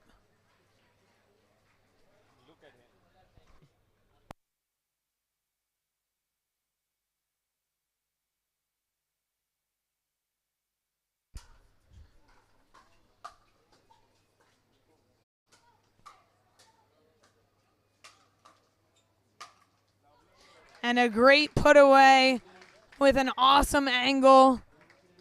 not giving Andre or Megan the ability to get the ball back, which they are so good at.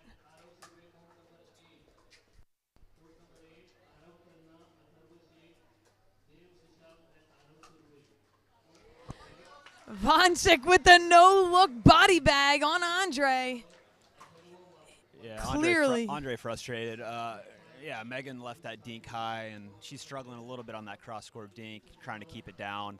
So that's the pattern you're going to see Uche and Vonchik try to keep going after, because they're getting some pop-ups from Megan.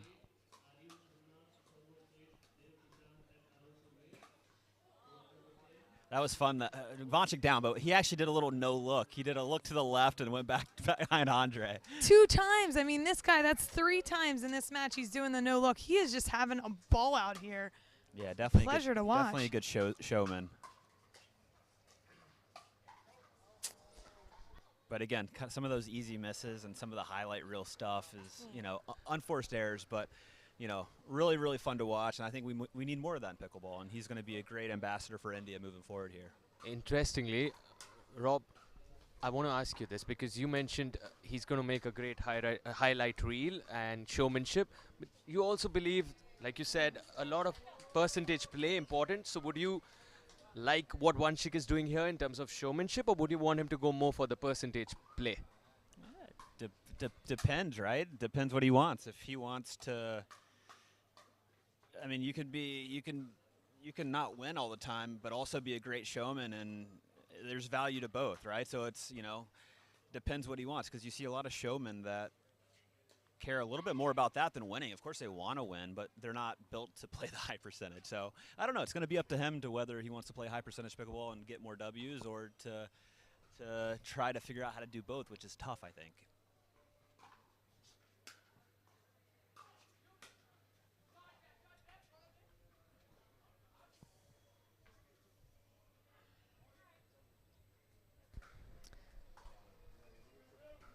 Six 2-2 on the paddle of Andre Deescu.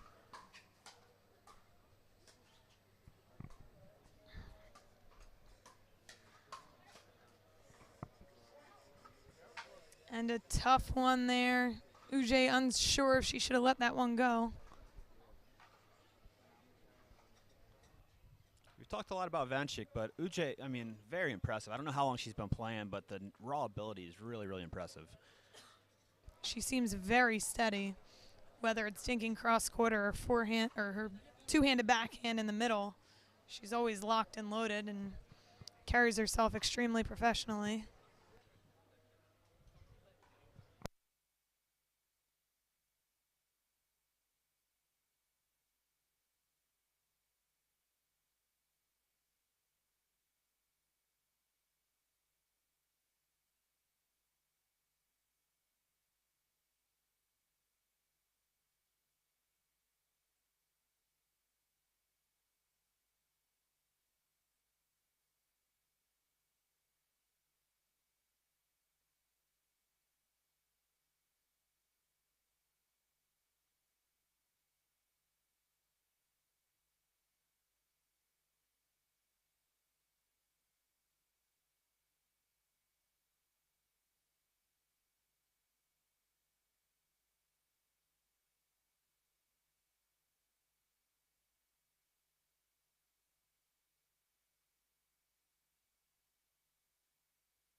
Back here, it's the Andre Deescu serve alongside Megan Fudge.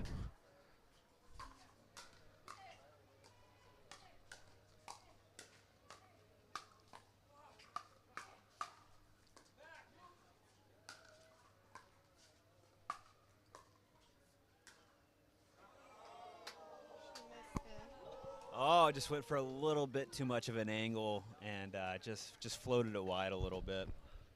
But again, we've talked about this a lot. It's hard to put a pickleball away because it doesn't go that fast and the court's not that big.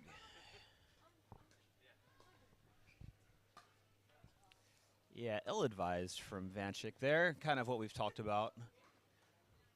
It would have been a sexy highlight, but it just turned out to be a bad miss.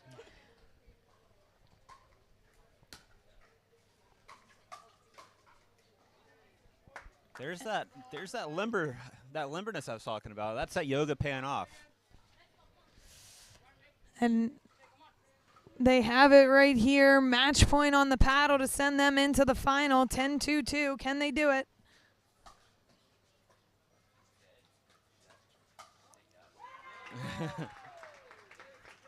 Oh, Vanchik with the finger wag down 2-9. I don't know about that 2-10, one. 2-10. Yeah. That was match point. He saves it. 2-10. That's why he's saying no, no, no, no, no, not yet. Staring into the eyes of his teammate. Telling her, let's go. I want this game. Oh, so typically don't want to speed up like that cross court because the ladies typically waiting with two hands ready to crank that thing. And yeah, I would have liked to see Megan take that down the line to Vanchik's backhand if she could have.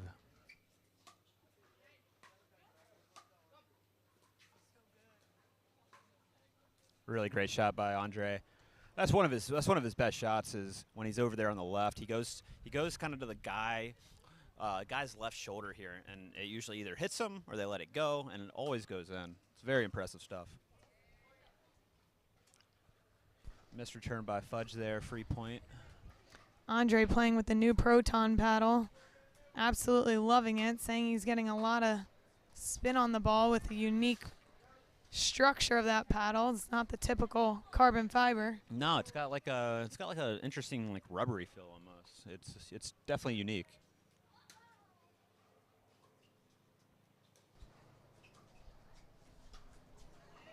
And there you have it. Andre Dascu and Megan Fudge into the mixed doubles open final. They will battle it out against Jaden and Amelia later today. But a big congratulations to Ujay and Vanchik. And a special thank you to Rob Nunnery for joining us in the commentary booth for that one. His insights are absolutely phenomenal for the game.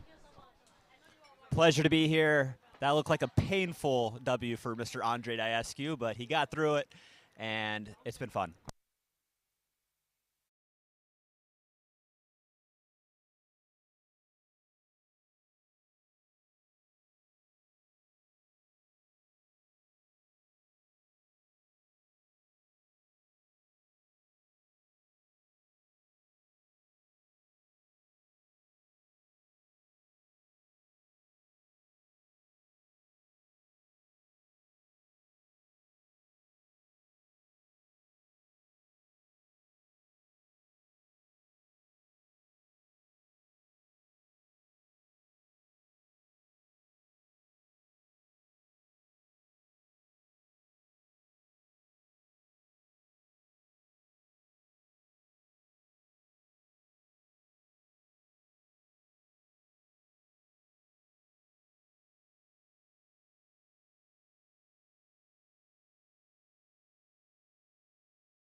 A terrific display of pickleball once again in the mixed doubles semi-final. Vanchik, Suche, many congratulations. Hard luck today, but we have to appreciate the game you showed us. Suche, first, let's hear from you. The terrific Taiwanese. Tell us, what is it about that finesse at the kitchen line? How do you manage to do that? So much elegance, such beautiful angles. You know what? It's a little bit nervous, but I just trying to do all my best because there's so many people here and watch and cheer up for us. So I think like I have to show the best to everybody.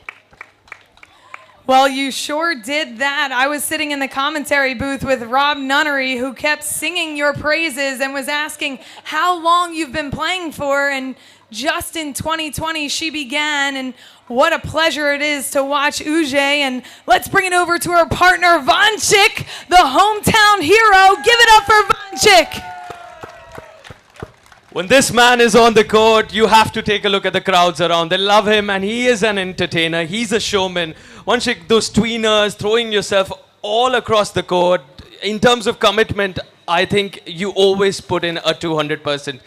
First, kudos for that, and many congratulations. We were watching your bronze medal contest also so closely. Where do you get that firepower from? Firstly, I'm really happy competing in this tournament. For me, reaching in the men's singles semi-finals, in the men's doubles and mixed doubles semi-final, it's really a great thing for me, and being so consistent, reaching the semis in all 3 events. So thank you everyone for your support and love. It really means a lot to me. And thank you, Shay, for supporting me this well till here. Absolutely incredible from these two. I am sure that's not the last time you're going to see them in India or competing on the world stage. But once again, give it up for Ujay and Vanchik. Thank you. Thank you.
In the semi-final. All right, again, I think I have to re-ask that question. Who liked what they just saw out here in the mixed doubles semi-final? Let me hear you. We are all the way out here in Mumbai, India for the largest pickleball party in the world. We got to make some noise for the competitors out here giving it their all. Who liked what they saw from Vanchik and Ujay? Hometown hero Vanchik's been competing so hard throughout all 3, taking his walk of fame out of here. But next up on center court, we have a thrilling matchup in the Women's Singles Open featuring Amelia Schmidt from Australia. Give it up for Amelia. And we have Pei. We've seen a lot of Pei as well in mixed, in women's doubles, and now in the final in singles. Consistency is key. Give it up for Pei.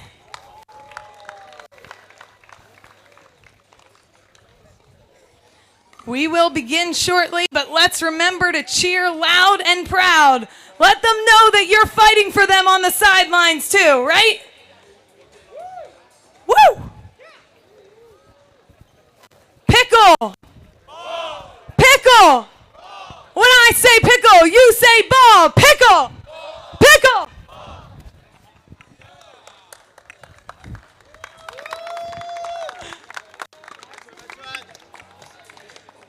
We're going to do one more thing.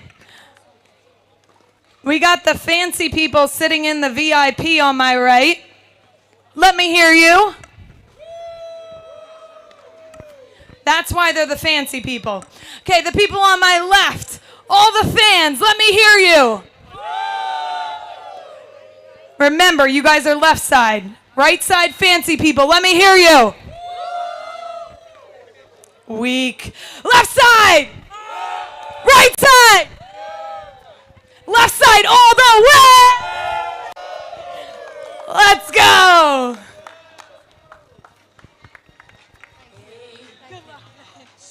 Amazing. Let's do that every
We have a thriller. The women's singles open division final featuring Amelia Schmidt from Australia and Pei Chuan Kao from London. These two have been consistent players across all three divisions in in women's mixed and singles. This should be a great match. I also believe these two were drafted into MLP Australia, so maybe unfamiliar leading up to this tournament, but definitely will be familiar in the near future. And beside me, I have the one and only Rob Nunnery, one of the best men's players in the world. Rob, thanks for joining us. Of course. I'm excited to be here. I have no idea what we're about to watch. I've never seen either play singles before. I've seen them play doubles, both very talented, but yeah, I think it's going to be a lot of fun because I'm curious on how they're going to play. Are they going to stay back and grind from the baseline? Are they going to try to come in off the return? Are they going to try to pick their spots to come forward? So yeah, just really curious on game styles, see how see how they compare. I'm sure they watch a lot of YouTube and watch a lot of the APP, PPA events and watch women's singles. So yeah, and obviously there's no one right way to play. On the women's side, it feels like. On the men's side, it feels like you have to come in and you have to come in off the return. But women's is a little bit different. So yeah, it's going to be a lot of fun, and it's really cool to have, you know, a Brit playing an Aussie. That it is. Very exciting matchup here. Pei just went full-time in pickleball, I believe, this year or Love it. very soon. And on the other side with Amelia, she just found pickleball 7 months ago, but both have storied tennis careers. So that translates well into the singles game.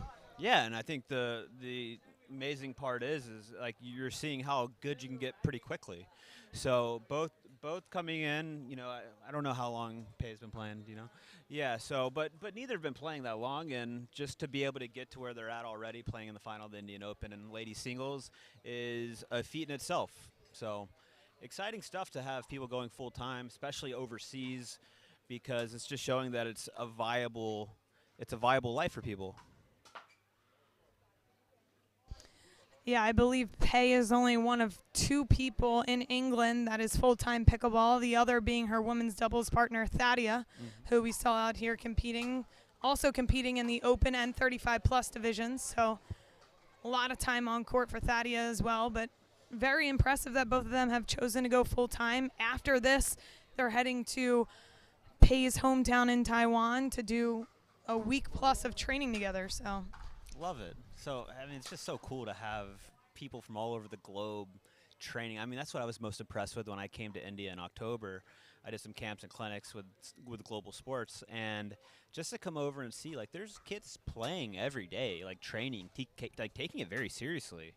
And I think you're just kind of insulated in a bubble sometimes in the States where you don't realize this stuff's going on overseas. So to come and see it, it's like, oh, wow, people are taking this seriously, and people are really working to get good. So yeah, it's just so cool. I mean, you just described exactly my feeling after coming here for a few days. I felt very insulated. I felt like everything in the United States was all that was happening in the pickleball world.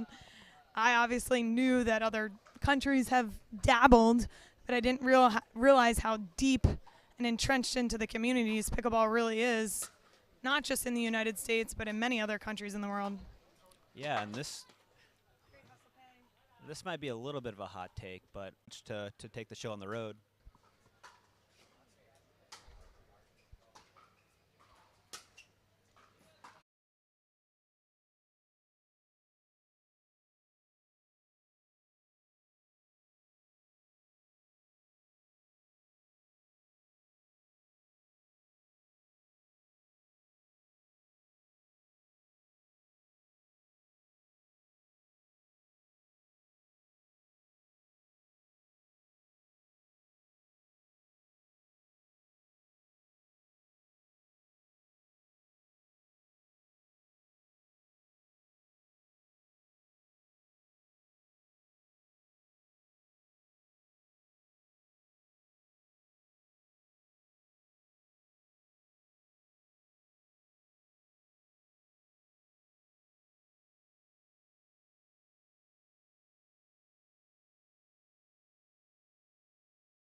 And a great shot.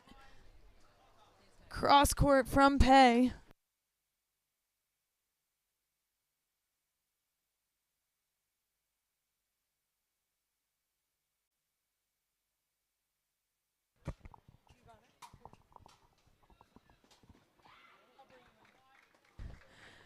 And we have a legend joining us in the commentary booth, Megan Fudge, out here battling in the semifinal in mixed and also playing 35 plus. I don't know how you're doing all of it this weekend. Also being a mother of 2 kids here, a wife.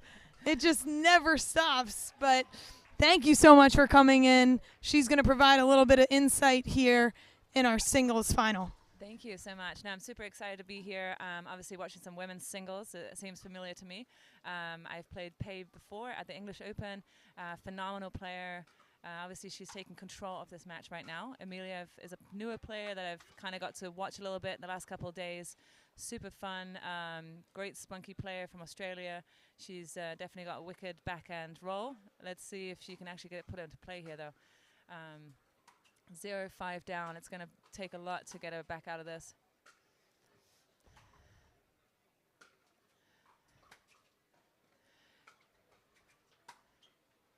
Oh, a little net love there. That'll help. Yeah, of course, that always helps. Pei might not think so, but if anybody, in case you didn't know, Pei's also been playing mixed doubles. Amelia's also playing mixed doubles out here. We're all grinding. It's pretty hot as well, so we're all looking forward to a little bit cooler temperatures now in the shade. But Pei was struggling actually physically after the mixed doubles. I'm surprised how well she's moving right now and how well she's recovered. Definitely kudos to her, probably a little bit to do with her competitiveness and her will to win. So let's see if Amelia, I know game plan going in, she was talking about trying to make it more physical, trying to keep the points going longer. I unfortunately missed the first game, but I do think that's still the game plan for her. Let's see if she can execute that. Yeah, unfortunately, I got some insight from Pei on that. She hasn't been able to sleep for 3 days straight, and she thinks with all of the heat, the exhaustion, being on court hours and hours, plus the difference in food, probably all played a little role. She said she took too many trips to the toilet and not feeling well. So she's just really powered through here in the finals day. Yeah, I mean, that's definitely kudos to her, and that's her fight, her willpower right here coming through. But it's very much part of the tour, right? I mean, it's the grind that's coming. It's the international grind. It's the adjustments to the food, the culture, the time change, the all of the above. But just, you know, phenomenal pickleball right here, and they're grinding it out. The spectators are loving it. I know Amelia's not looking too fresh right now either. A little frustration, taking that time out. I think that's really smart.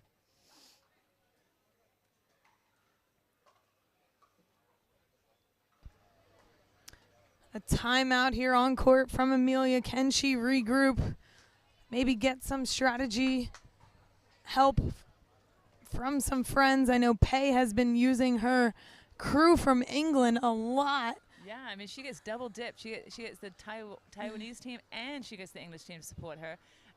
Amelia right here, I'm not actually sure if she's looking for some help, just trying to look for a break here from frustration. But she's definitely not someone who's going to shy away from the fight, though, so I don't think she's going to back down from anything here. I think she's going to keep going after it, maybe step up a little bit. I'd probably want her to kind of be more aggressive in these next couple of points. She's got to set the tone that she's still here, still fighting, so I would love to see maybe a big return here, follow it in, and big return and a big roar. I think that would be a good move. That sounds phenomenal. Hopefully the Australian can figure this one out. Down 3-7 to Pei. Pei on serve.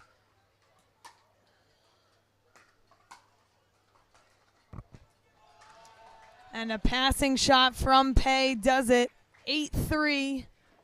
I know you can't tell right now on the screen, but there is some wind going on as well. I know Amelia was hitting that ball a lot harder than it looked right there, but that wind is definitely not in her favor. It's in her face, and that ball's just not going anywhere, and it's setting Pei up with a very, very easy passing shot, unfortunately.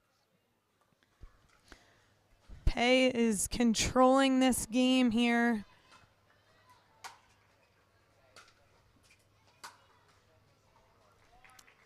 That's normally her bread and butter. She is just not getting the balls she wants. It's very frustrating. I'm sure she'll want that backhand back. A match point as we see it.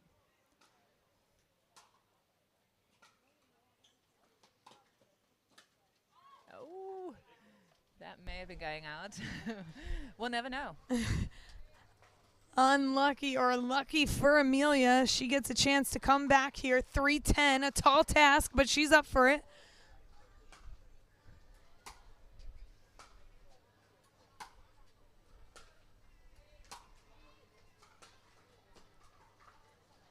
And just wide from Pei. Amelia and Pei going cross-court backhand. Pei goes line and wide. Yeah, I mean, that's definitely the sequence she should be looking for on that backhand to backhand. Just not getting it right now. Definitely would stay away from Pei's forehand from personal experience there. But definitely the sequence getting it over to her backhand and pinpointing her in that corner. Not saying that's an easy winner anyway, but just to kind of find an easier sequence for her. And there you have it, Pei, your women's singles open winner. An absolutely dominating second game from Pei, but a big congratulations to Amelia for making it out of a deep women's singles bracket and taking the silver. But once again, congratulations to Pei, battling it out in all three divisions and having some success. A full-time pickleballer, one of only two out of England. Amazing to see. Originally from Taiwan, living in London, training in London, day in, day out. There you have it on screen. Pei. And thank you again for Megan Fudge joining us in the booth. Always love your insights. Yes. One of the smartest, most strategy-driven players on tour. It's a joy to have you here. Thank you so much. Always fun watching some women's singles and analyzing a little bit, so thanks for having me on. Can't wait to watch you here on Championship Court shortly.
wish my hair products would plug into the thing. My curler wouldn't plug.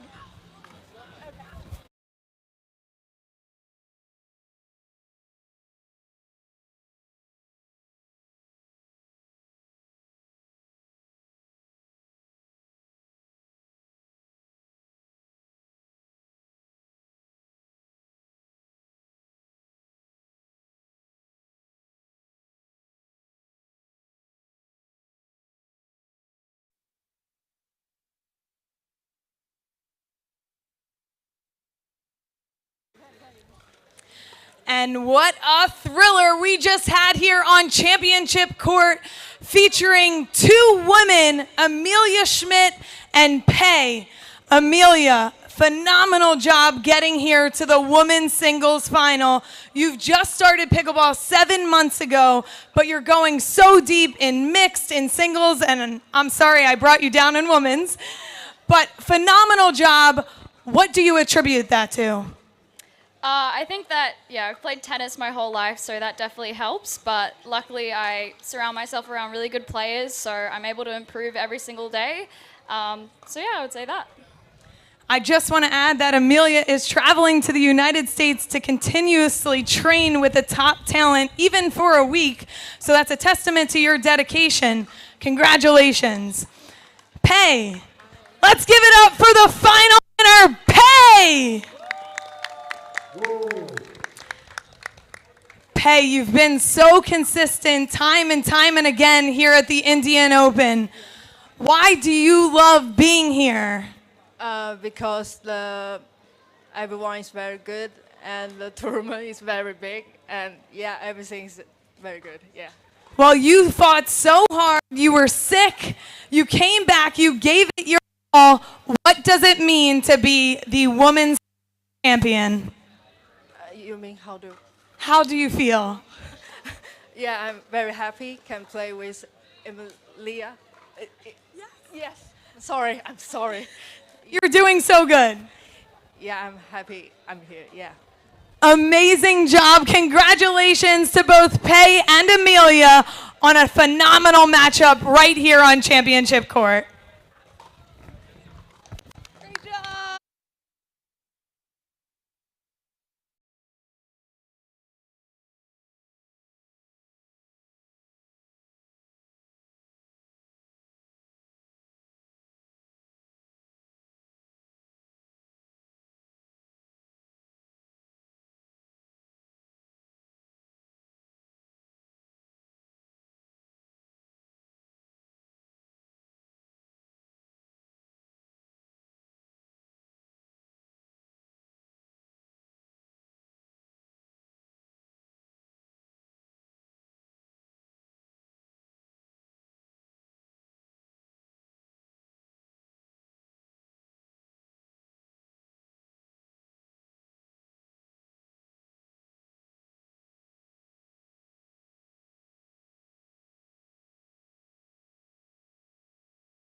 we have a special treat for you all coming soon.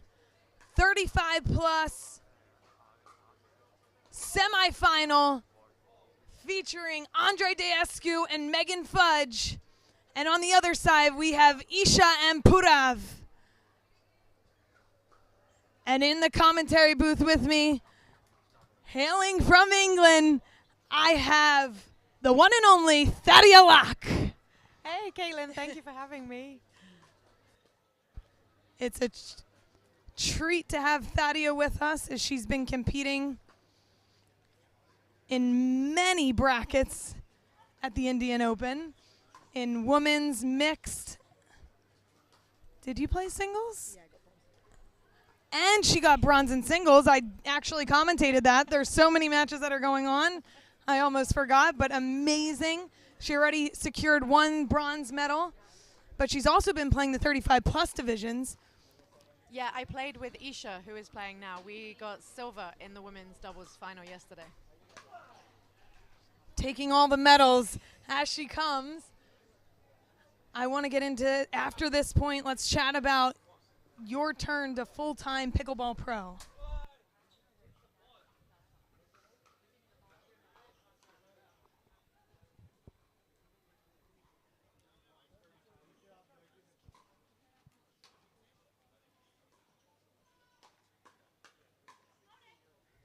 So during the last match, I said you are one of only 2 players in England to go full-time pro. Is that true?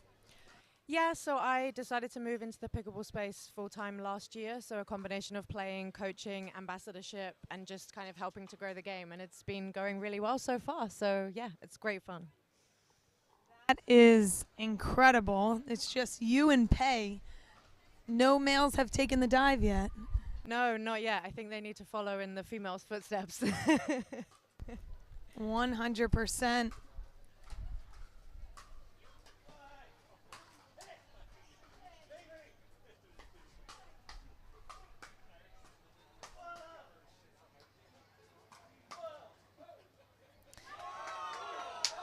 And what a point there from Isha and Purav. Unbelievable. That's the type of fight they got to come out with to beat the dynamic force of Megan Fudge and Andre Deescu.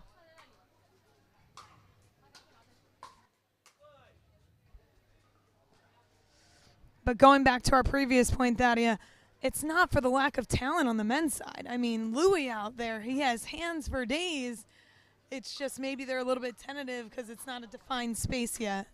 Yeah, and I think it's harder to make a full-time living. The prize money in the UK and Europe isn't high enough yet to be able to live purely from pickleball. So we obviously need to find ways to make money. So Freddie, Louis, they still have full-time jobs, but hopefully over the next year or so, they can also move into the pickleball space full-time.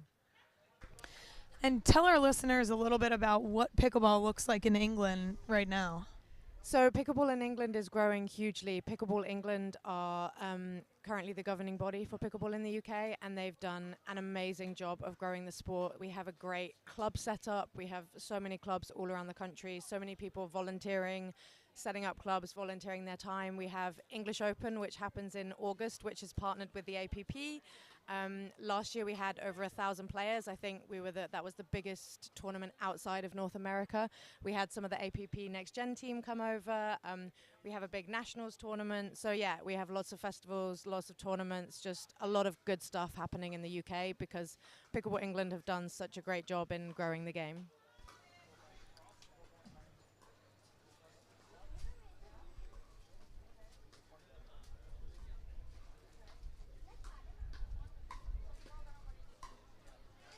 Phenomenal insight there from Thadia Locke about pickleball in England. The other question I had was, are there any dedicated pickleball indoor facilities there yet? There's been one facility built in Telford, which is actually the same city where English Open happens. They have, I think, 3 indoor courts, and then we have some dedicated outdoor facilities, but I think it's just the one dedicated public facility indoors right now. Wow. I see a trend happening in the United States that I think it's going to make its way over. I actually have a friend And I'm not going to say it just yet on stream because I'm not sure if it's private information, but she wants to build a pickleball facility, take what she's built in the U.S. and bring it over to London because she sees the potential growth that she could have with an entertainment concept, so have some dining and food options as well as pickleball.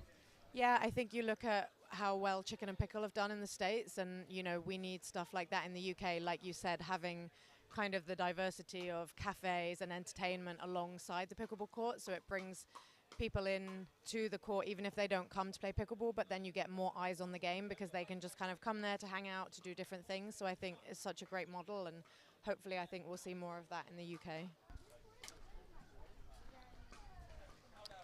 And you basically answered my next question, but just have to get it in. Do you think that there is demand? Because a lot of people in the U.S. believe that padel is too strong over in Europe and that pickleball won't gain a footing in England and in Europe. Do you believe that to be true, or do you think there is a market? I think paddle has done really well over the last few years. I personally think pickleball will grow over the next few years, probably more so than paddle. I personally think pickleball is a little bit more accessible, easier to learn, more people can play the game, and also paddle courts are really expensive to build, and pickleball courts, you know, we have a lot of clubs that play on indoor badminton courts where you don't need to build facilities. You know, it's really, really easy to play pickleball on tennis courts or on badminton courts. So I think with that benefit, I think we will see pickleball grow a lot in the UK over the next few years. Love to hear it. And we have a tight one here. Andre and Megan up 4-2. Can they continue the dominance? And in that point, they can. 5-2 here.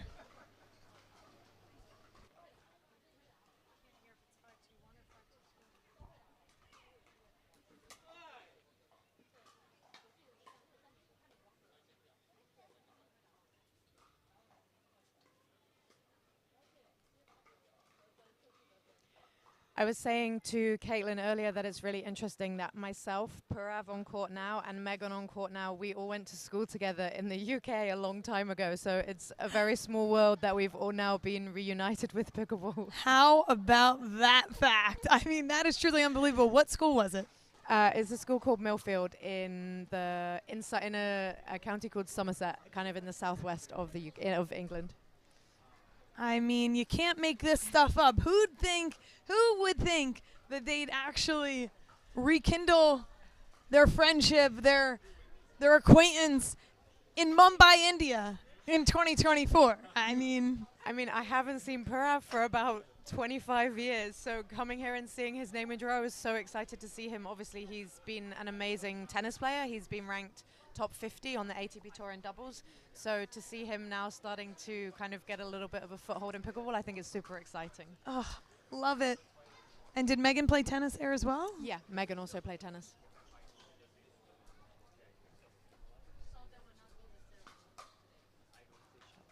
And she goes behind Purav. A beautiful shot there from Megan Fudge.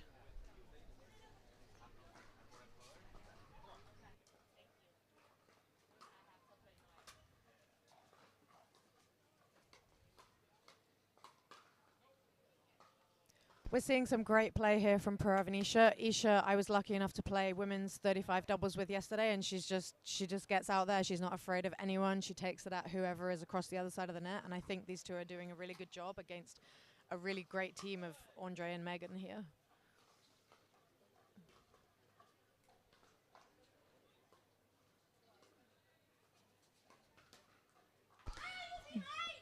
Definitely not an easy task to take on Andre and Megan. But we are at the switch ends portion of this match. 8-2. And we will be right back.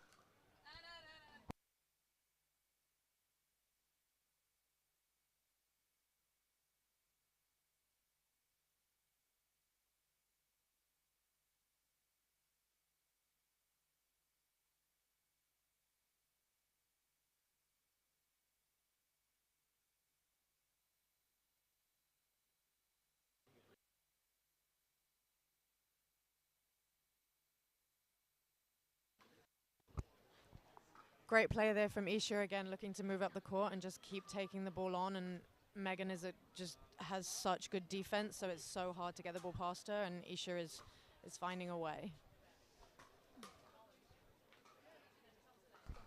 Just so good from Megan Fudge there. The level of difficulty of that shot is definitely high, but Megan Fudge, a veteran of the sport, one of the best to come out of the United States here, showing her skills in Mumbai, India at the Indian Open. Pudav almost just carelessly or not fully going at that ball. Puts it into the net.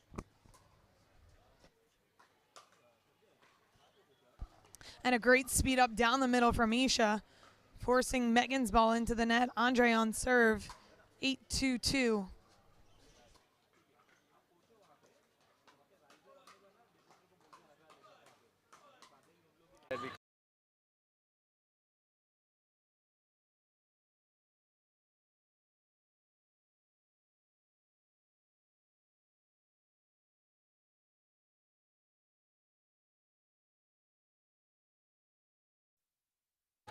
With me, the amazing Mr. Naveen Ajwani, who's been such a delight to watch on the pickleball courts in the 50-plus category, be it the men's doubles, be it the mixed doubles.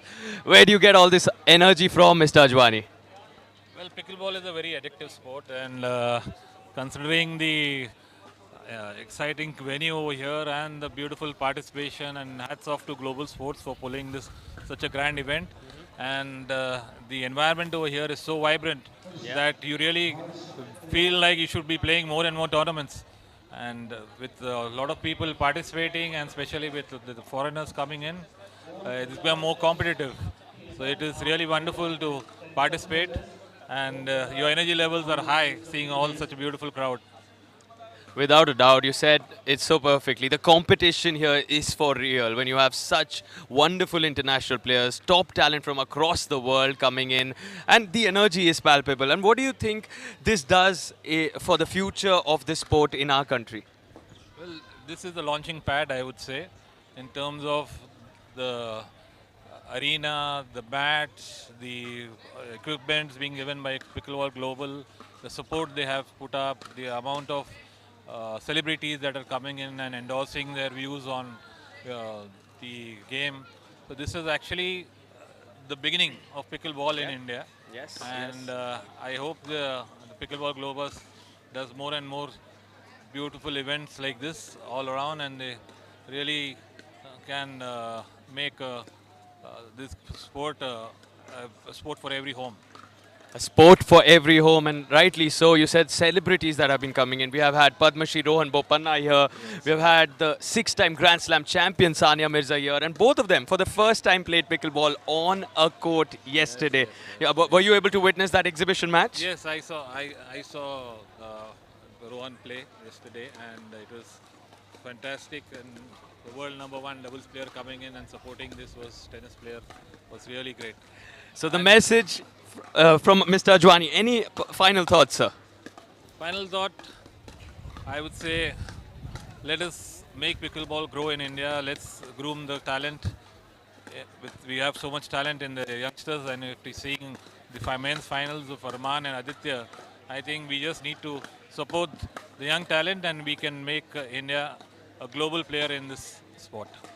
Making India a global player in this sport, and we hope that we have an Indian team in the future, and this sport makes it to the Olympics, and an Indian team represents the country at the Olympics. Thank you so much, Mr. Ajwani, for your time. Thank you so much. Thank you very much. Thank you.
Girls, we have another thriller out here on championship court. We have your mixed doubles open division bronze medal match. Who's ready for some good pickleball?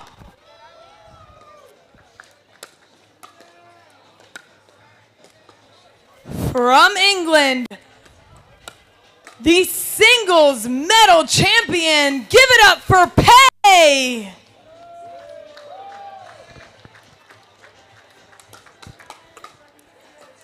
And her partner in the swaggy salmon fit.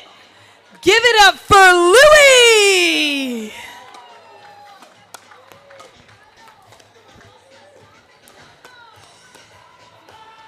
And on the other side, a man that doesn't need an introduction, the hometown hero.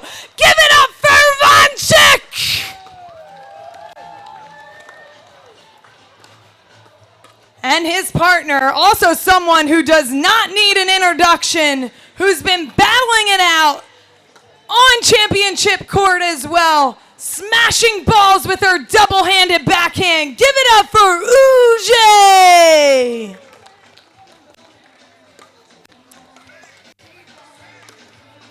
We can't wait to watch some of these players compete out here on championship court. It is bound to be an amazing matchup. Who thinks the England team is going to take it? Pei and Louie, let me hear you. All right.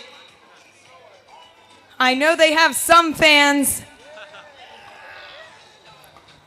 Who thinks the hometown hero Vanchik and his partner Uje are going to take it? I have to say, if I lived here and my hometown fans cheered like that, I'd come in and slap each one of you to cheer louder. I said, who's cheering for the hometown hero, Vanchik and Uje? There we go. We're getting into it a little bit here on championship court. Let's keep the music going, the vibes high, and when we see something we like, we gotta get up, make sure we're loud and proud for the best pickleball players here in Mumbai, India. We want to thank Global Sports for putting on a phenomenal event. We have players from England, Taiwan, and India on this court competing right now. How awesome is that? Over 12 countries are represented at the Indian Open 2024. That's a huge testament to Global Sports. So much work has been put into this tournament. It's really phenomenal to see. We are growing this sport. Pickleball brings joy. So thank you for coming out, and let's get to it. Here we go.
Don't be scared to get up and start dancing. Come on.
So Caitlin has left us, so it's now Thadia and Purav on commentary for this bronze medal match in the 19+ mixed doubles between Pei and Louis and Vanchik and Ujay.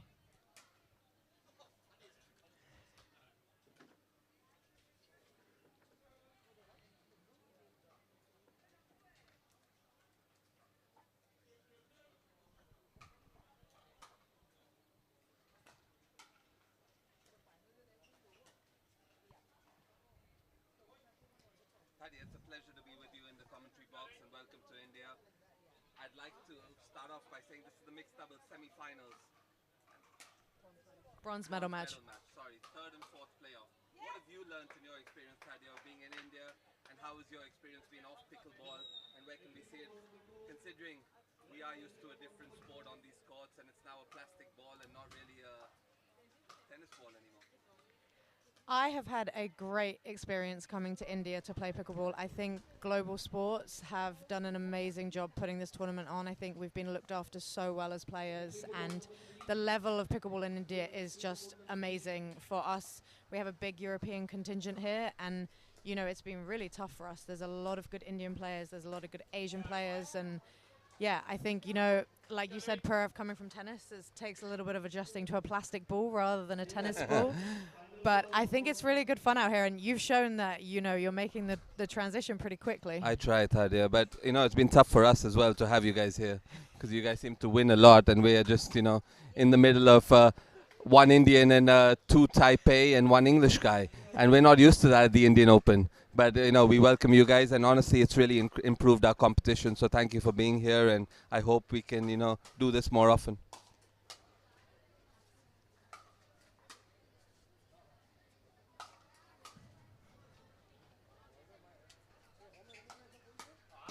Yeah, for sure. Vanchik is playing well out here. Vanchik actually came to play in the UK last year, so I got to meet him then, and he's a great player, and he's improved a lot since then. He took bronze in the men's singles 19+, and he's out there here again fighting for another bronze. Yeah, and it looks so easy on TV when you watch it on YouTube, and the guys watching, thank you for tuning in. The guys watching, it looks so easy on TV. It's so very difficult when you actually play a sport like this, and you know, it looks like a plastic ball and the nuances involved. What happened there? Vanchik just slipped on the tennis net at the back, so I think they're going to replay the point. We're not used to any replays in tennis, Thadia, so you know, this is a bit of a new one for me, but I'm very new to the sport. So look at Byron stepping in here. He knows this is not done. I think, you know, I think there's a lot of really good friendly competition in pickleball. I think the players are a lot more willing maybe than in tennis to kind of replay the point, you know, give the benefit of the doubt to the other players. And I think you saw Louis kind of stopping there just to check that Vanchik was okay. And obviously Byron's going to tell us what the official ruling is here, but I think they may replay the point. We'll have to see. Yeah. Yeah. Well, I'm not that friendly, and I don't expect it to be a friendly sport for the future. So, you know, Thadia, I think that we got to take it to the next level. And, you know, part of it is competition. And I think the more money gets involved, the less friendly people will be. Yeah, you're very right. You know, the more money there is on the line, you know, people are going to be out there doing anything they can to win. So, yeah, I think you're right. I think we need to try and keep a little bit of the balance in pickleball because that's what so many people love about it. But you're definitely right. The more kind of money gets involved, it's definitely going to get more and more competitive. Yeah, so when you started playing, was it like a competitive sport that you started playing for competition, or do you start playing it for fun? Because there's two angles to this. One is participation, like we see at the Indian Open, and that's been phenomenal. I mean, we don't see this much in any racket sport in India. Any new racket sport, I mean, I've never seen this good an event for a long time. But, you know, one is the competition, obviously, though. That's the more important part. And how do we differentiate between the two, you know? Yeah, so I actually started playing by chance in the US. I went on holiday to stay with some friends, and they took me along to their local pickleball club, and I just played. And when I was going home, they said, oh, you need to play pickleball when you go back to England. And I said, whatever this is, we don't have this in England. And it turned out we did, and I went home and I played a few times, and I actually met Louis at the first club I played at, and he said, oh, yeah, do you want to play tournaments with me? And said, there's tournaments in this? So it was all very new to me. And again, that was 5 years ago. So the level was nowhere near what it is today. There were competitions, but there was no prize money. So we've seen it grow so much in the last 5 years.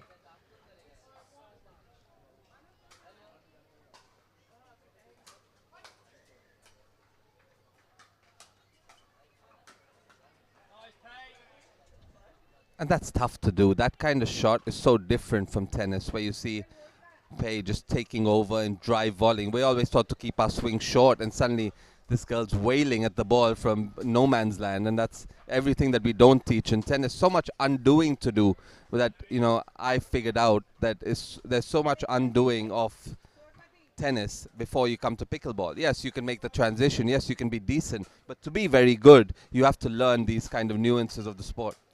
Yeah, absolutely. The swings are much shorter. Pei is very quick, and she makes it look very easy. But you're right. Coming from tennis, everybody thinks is a big advantage, and on the one hand it is. But like you said, we also have to unlearn a lot from our big swings, bigger court. You know, the paddles don't have strings, so we don't get the same feel. So yeah, there's definitely a lot of learnings. For me, it's more the mentality that comes with it. When we are playing a big point, we're taught to go for it, be brave, attack the ball. And guess what these guys do? They just dink it around when it's a big point. You know, they actually play the rule in pickleball. Wow. Vanchik. Oh. You got a new Nick Kyrgios, Tadia. The Indian Nick Kyrgios. He's a great personality in pickleball and in Indian pickleball. We need more personalities in this sport, and I think we need more competition to be able to compete. Let's be honest, we're all competing with the US, whether it's India, whether it's England. We're all competing with one country, and that's the USA, that produces so much money, so many great pickleball players right now. Absolutely.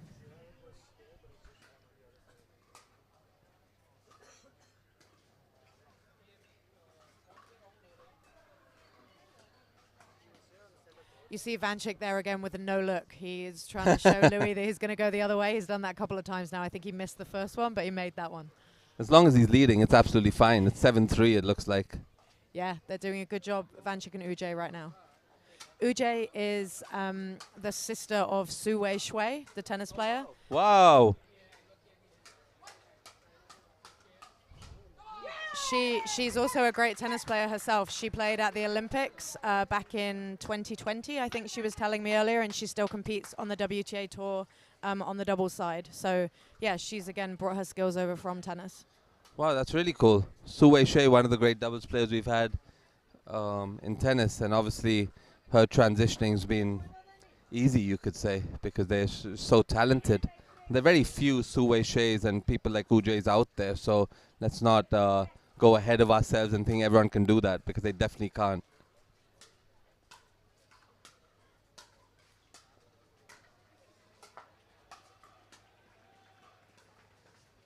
Great shot there from Ujay. Really, really smart. Louis and Pei did a great job of defending, but Ujay just, again, you see winning that point not with power, just with placement of the ball into the space.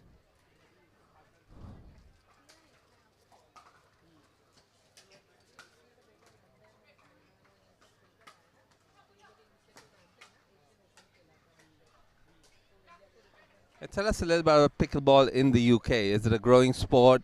Is it something that people look forward to? And what is the future of pickleball in the UK? Because we see it in India, but just wanted to know your thoughts on that.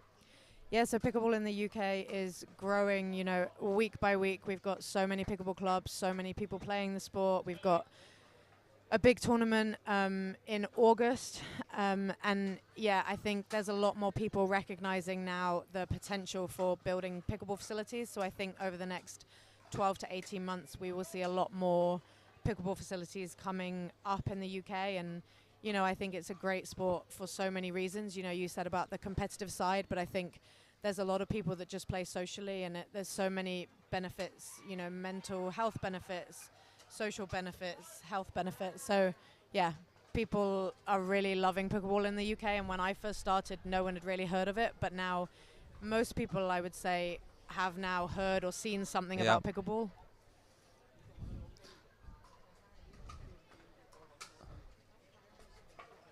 Well, that's great that people are knowing about the sport, people are raging, and I think that's the most important part about it. That the sport won't grow unless we have mass participation. And someone told me something about racket sports. The reason why pickleball is viewer friendly is because it's played with a big ball, and tennis was viewer friendly because it's played with a big ball. It's racket sports that are played with smaller balls like table tennis, squash, even badminton, which is very popular in India. We don't have that luxury, so they don't have the luxury of being viewer friendly. So pickleball has everything going for it. It's just nobody knows where the future lies, which is why it's so interesting to see different countries all have different paths to kind of make this happen. We have a few tournaments every year and then we try to work around sponsors and to try and make more of these events to happen. It looks like you guys build more facilities.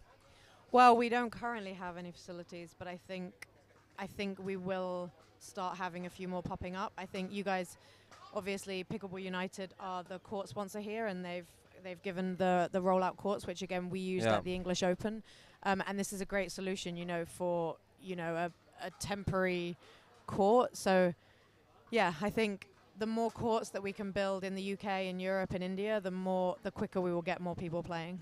Another thing is the scoring format. Do you see the scoring format as an issue? Like, it just makes it a little more complicated than it really needs to be. Like, what if we just turn it into like a rally point system? Wow, that's great, Hans. Yeah, so it's interesting you talk about rally scoring because there's an event called MLP, which happens in the US, is happening in Australia, where they play rally scoring, where you can win points on both your serve and on the opponent's serve, and I think that format is a little bit more entertaining and it's faster. So I think that's built more for entertainment purposes. And I think because pickleball is so new, there's so many different things that you can do with it, so many different formats you can play, and I think that's really, really fun.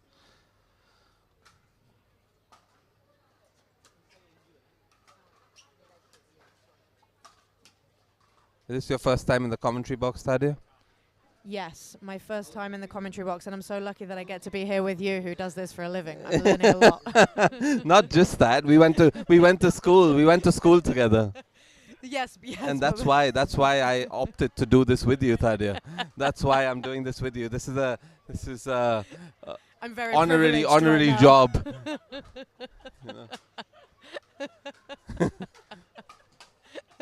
Done on a very momentary basis. Yeah. Great defense there from Louis. Vanchik going at him again and again, but the wind just took that last ball away from Vanchik. Great play by Louis. Yeah, for those of you who don't know, me and Tadia went to school together in the UK, and that's how this bond has been created, and that's why you have me in the commentary box right now. Sarthak's been trying to get me here for a few days and failed. But it's because of me you're here. Yeah. It's definitely more than 50% of the reason, I'll tell you that.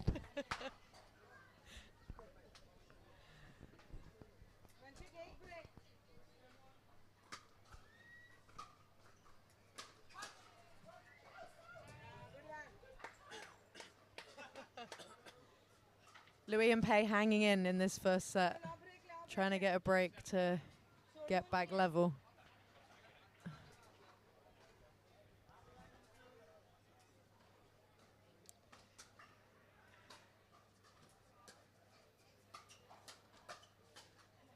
A lot of UK people here. You have Freddie here, who's a coach at the Roehampton Club, and he's here watching on.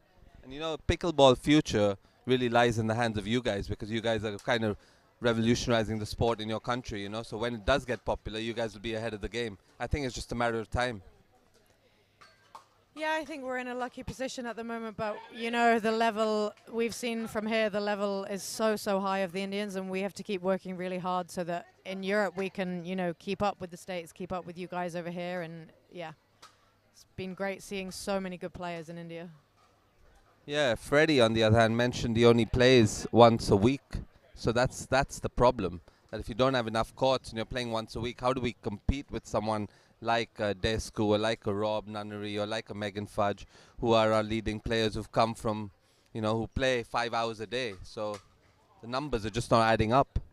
Yeah, that's right. We, as a group, me, Freddie, Louis, Pei, James, we all practice together. But like you said, we struggle to get court times. So, yeah, we are at a bit of a disadvantage to those in America, and maybe I think the Indians, practice a lot, but we're trying our best. You know, we say that, but we look at it as an Indian perspective, and those of you who are watching online on this platform, the tough part here comes that if you guys can't build a pickleball court and you can't build a pickleball state, how can we do it? You know what I mean? Like, you being a first world country and coming from opulence as a country, how can we and is it that tough to build a pickleball court? My second question seems to be 20, 30 feet long, and every garden should have one. Yeah, I agree. I think in England we struggle a little bit with space. You guys have a little bit more space over here that Do you we? can build facilities. Do we? Really, Thadia? Yes. We have more space.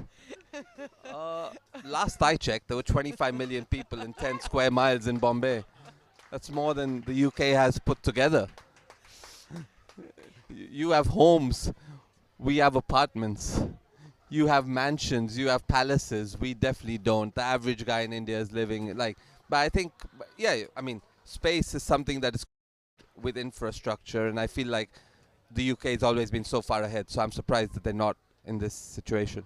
Yeah, I think you're right. I think, as I was saying, I think we're maybe kind of 6 to 8 years behind the States in terms of the pickleball development, and I think it's just trying to find people that know about the sport, believe in the sport, that then want to invest in the sport and build the facilities. I was actually there's a group here from Nairobi, and I was talking to them earlier, and they were showing me pictures of Nairobi Pickleball Club, which is an amazing purpose-built pickleball facility in Nairobi. Yeah, and I was so impressed that they had you know the thing about Kenya that's impressive? The thing that's impressive about Kenya is that the second highest population there is Indian. Oh, really? After Kenyans, yeah. Okay, So that's why, I mean, it could be a lot of Kenya speaks a local language of ours called Gujarati. Okay. So when India kind of made that partition, there was a lot of people who moved from England to Kenya, and then to America, and then to India. So from India all over the world. Okay, that's super interesting. So we're starting the second set here. Vanchik and Ujay took the first set. I think Ujay is starting us off here with the serve.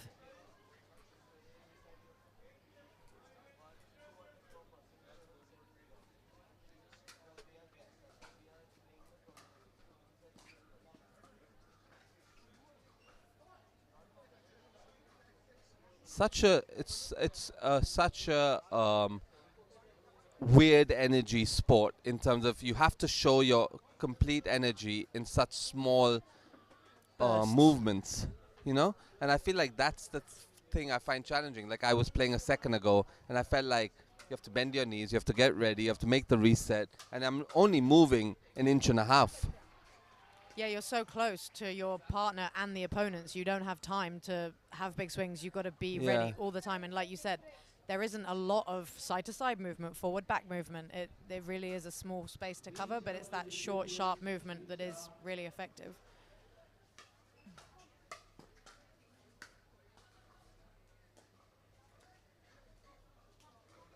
Ujay doing a good job there of just slowing it down a little bit, taking a little bit of the pace off, not giving Louis and Pei the rhythm that they want. Pei must be tired, huh? She's had a long day. Yeah, she's done great. She actually was unwell during, I think, her quarterfinal mixed earlier, so she's done an amazing job to kind of come back, win her singles, and then be playing here for bronze in the mixed.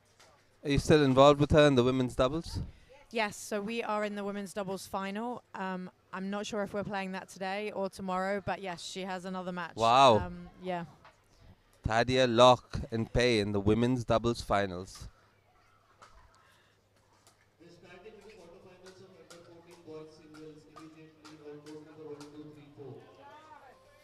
Great hands by Pei. She's known for that, and she doesn't really seem like the person who dinks too much. Ujay seems to be the more dinking type, and Pei just goes for it. Yeah, Pei is very aggressive. She's definitely someone that likes to come out and hit the ball hard. She's got great timing. She sees the ball really well. She's super, super fast, and yeah, she's got great hands.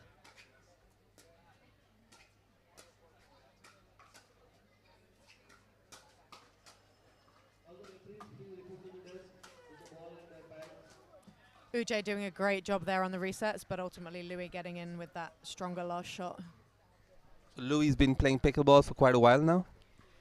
Yeah, so Louis has been playing about a year longer than me. He's been playing about 6 years, and he has always been kind of the top male in the UK, one of the best players in Europe. So yeah, he doesn't come from a tennis background, so he might look a little bit like he's played tennis, but he doesn't have that tennis background. So he's done amazingly well to do as He well. didn't come from tennis background? No, not tennis background. Oh. He played squash to Yeah. county level, but no, doesn't come from a tennis background.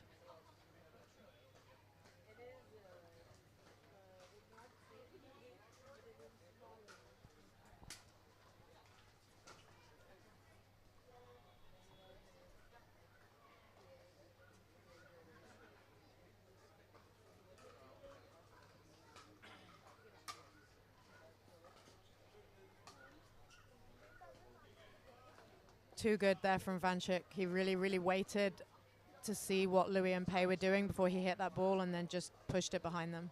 Really, really great hands there from Vanchik.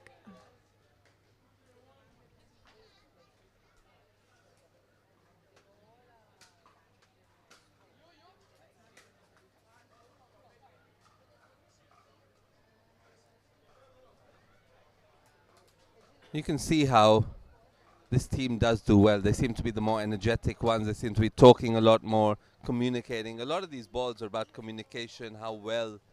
I say that while he misses the easy backhand, but I mean, a lot of these balls are about them knowing who takes the middle and the forehand, who's the more dominant player. Generally, the male plays on the left side, and that's so different to playing on the right side because then you take over 70% of the court.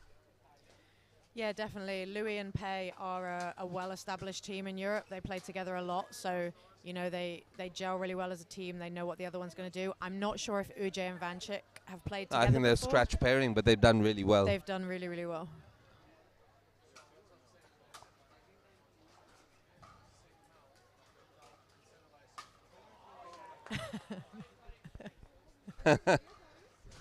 And that's the cool thing about pickleball. There's so much more interaction because you're so close to each other.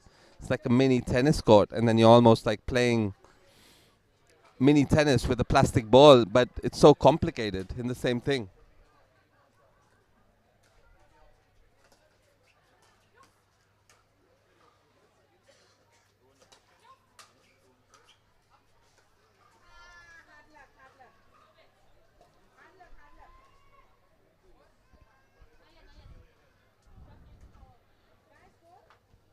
We're in elite company here. We have one of the best pickleball right side players in the world and a famous Bollywood DJ.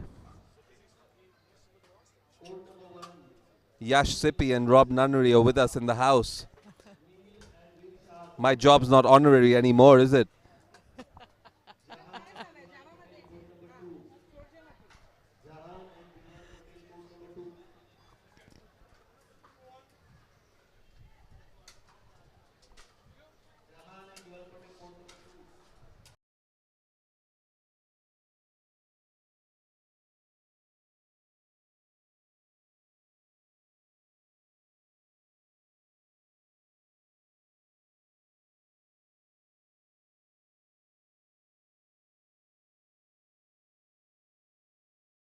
Music, and we've had some amazing Bollywood stars here this week, and we obviously had Sanya and Rohan here yesterday. It's been incredible for the players to have such legendary Indian, you know, people that have come this week. Yeah, it's been unreal, the turnout, and we have another, you know, Bollywood anchor in the house in Sarthak who's taken over the commentary box. So that's great to see, you know, that he's. Normally commentators, we hide behind the mic. This guy is a good-looking guy that hides behind the mic, and that's, you know, that's something we've not seen before. And it's great credit to everyone who is the top teams in the world, like Rob and Andre, who've come all the way and tried to popularize pickleball, you know, because we can do it from the actor's point of view, we can do it from the sporting point of view, but we just don't have that pickleball level in the country right now to kind of compete, and them still coming here to try and make the sport popular means a lot to us. Louis getting a net cord there on Ujay. Louis loves his net cords. He will have enjoyed that one very much. There she goes. She's using a towel. And she's got coconut water there. What else does Ujay need?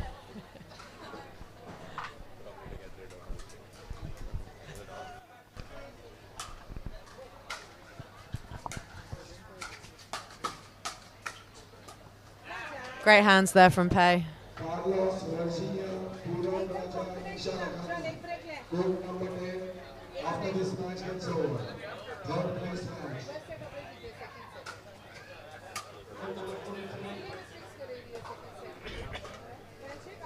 Really good depth on that serve again from Pei, making it tough for Vanchik on that return.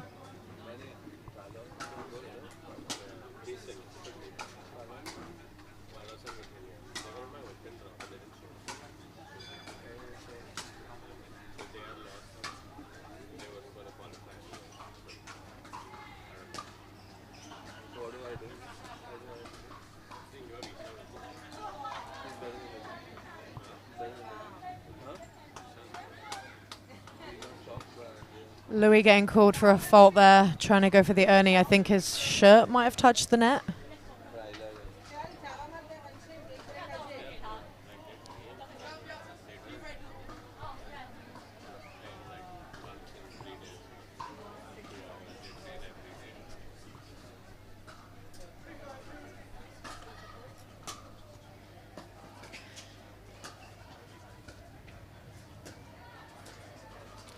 Purav, can you give us a bit of insight as to what Sanya and Rohan thought of pickleball coming this week, and you got to play with them yesterday? Do you think we'll see them playing a little bit more pickleball?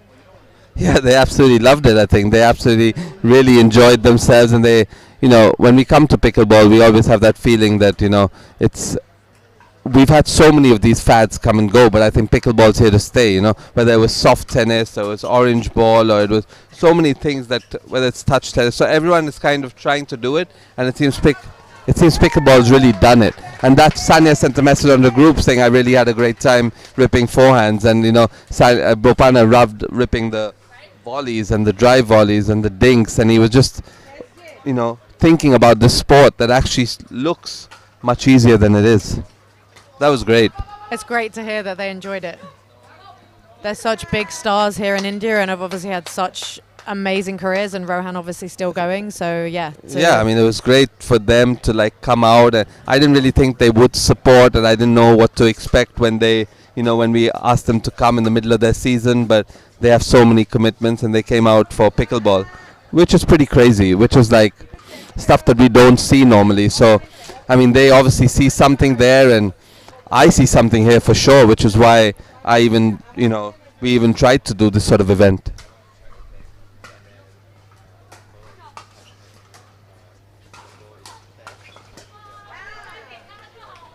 I do think the refereeing and this organization and things will improve and need to get better in pickleball in general, and that's why I think the rally point system is just so much easier to understand. Like it's just complicating things for not that many reasons, And our easier sports are sports that are played with very easy scoring. If you see soccer, for example, it's very easy to know who's winning and losing, 1-0, 2-1. If you see a sport like cricket, it's now changed to 20-20, or in England it's called 100, where it's just 100 balls. So it's 20 overs with 10 wickets that you just play, 20 overs, and whoever scores the most runs wins. And I feel like pickleball is a little bit complicated for people to understand where they're serving, where they're going, what they're doing. I feel like there's no need for that 4-7-1 situation when it can be just rally points. But maybe I'm speaking too soon. It's only been 2 weeks since I held a pickleball paddle. We've converted you. You're not going to go back to tennis. You're going to stay in pickleball as long as they change the I won't be able to go back to tennis. My courts are being taken away.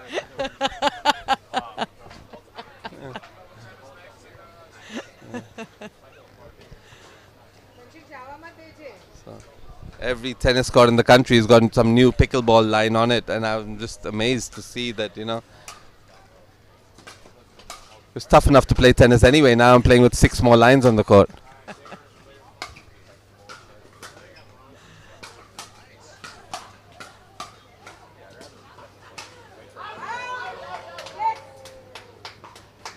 Oh, Pei just going for a little bit too much there, but I think she enjoyed that hands battle with Vanchik, but just going for a little bit too much on that last ball.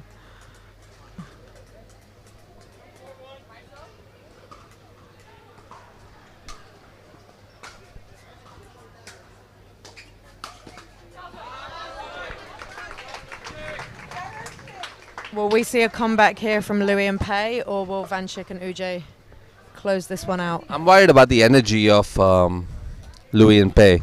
That energy is kind of... They're not seeming like... I mean, Pei must be tired, like I said, and...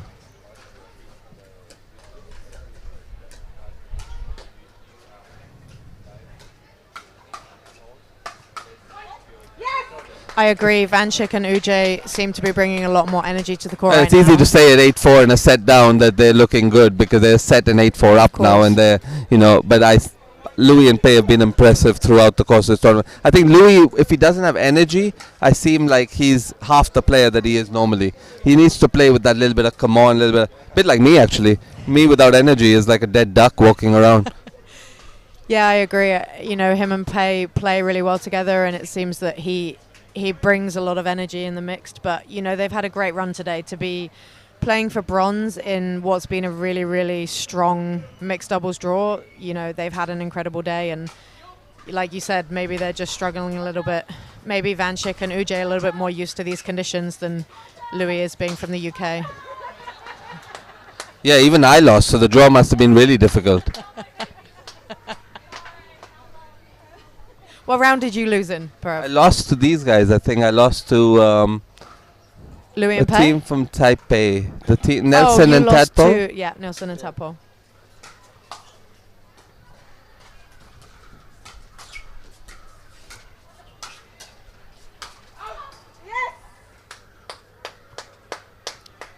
Louis just missing that one. Ujay and Vanchik again doing a great job on the defense.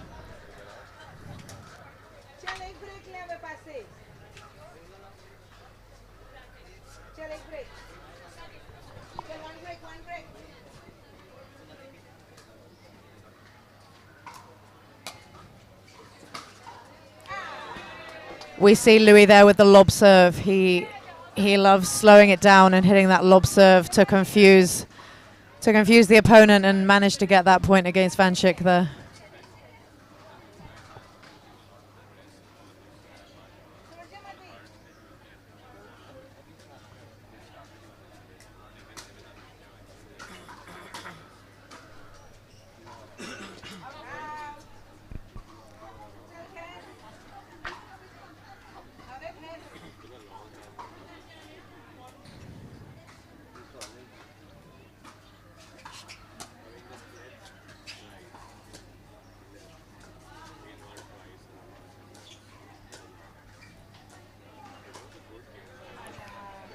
Ujay and Vanchik here with a match point there. They just missed that one, but they have another one coming up. Tadia, before this match ends, I got to say it's been a pleasure doing commentary with you.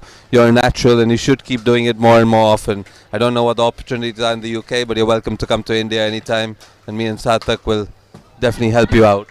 Thank you, Purav. That's very kind. It's been a pleasure commentating with you.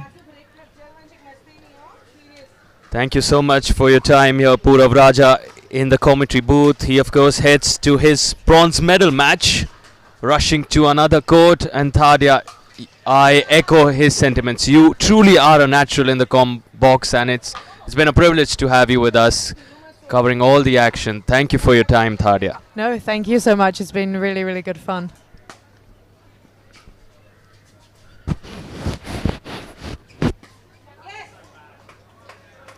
Louis and Pei managed to get the serve back, but just going for a little bit too much off the wrong ball there. Can they score a point now and with Pei serving?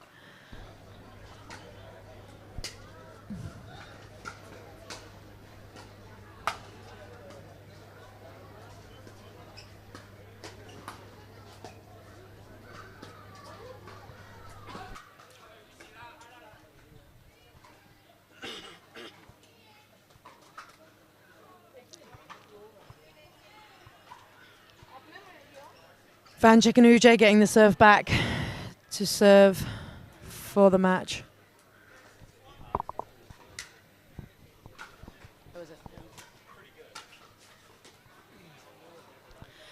They're still hanging in here.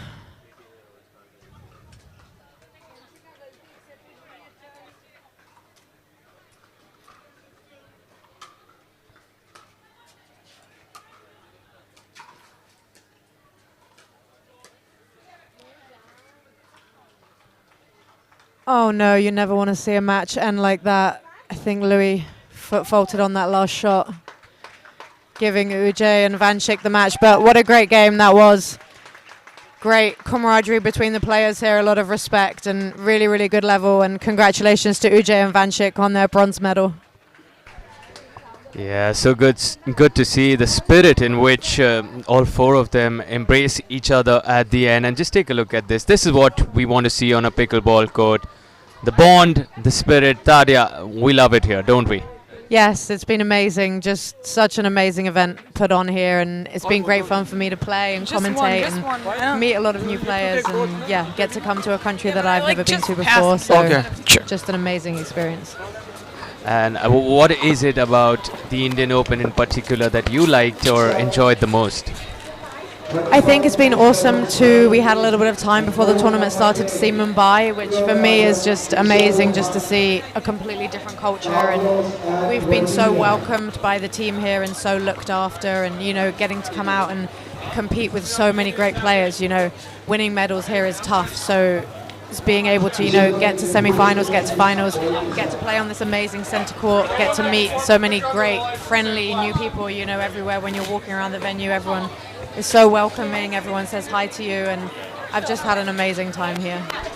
Well, yeah, India certainly is known for its hospitality, and it's great that we have someone like you. And this is what we want to see across countries, cultures meet. I mean, we learn so much from you guys. The international talent here has been top notch. You, of course, came in all the way from England, like Purav shared. You were in the same school as him, and Purav, of course, a legend in the world of tennis. And Tadia, I mean, again, for you also to make this transition from tennis to pickleball, and it's so good to see you do so well. And I mean, from here, where do you see this sport going in terms of your understanding for this country? Does this now become a ripple effect, create many more tournaments and opportunities for Indian talent and for international talent to come here? I think so. I mean, yeah, the talent in India that I've seen this week has been incredible, and I think the sport will only continue to grow here. Doubles, and it was so great to see so many women playing in that event, and women that, you know, they might not have played pickleball for very long, but they were so excited to just come and compete and get to see such a high level of pickleball. And I've been mixing a little bit with some of the junior players, and again, I think there's so much potential here, so much talent, and you know, I think it's only going to get bigger and bigger, and you know, at the highest end, but also at the grassroots level, where pickleball is really a sport for everyone. And I think it's just going to grow and just get bigger and bigger here in India. We totally hope it does, and with whatever we're seeing, it's no more the future, it's certainly the present. It has arrived. That's very, very true. I think, you know,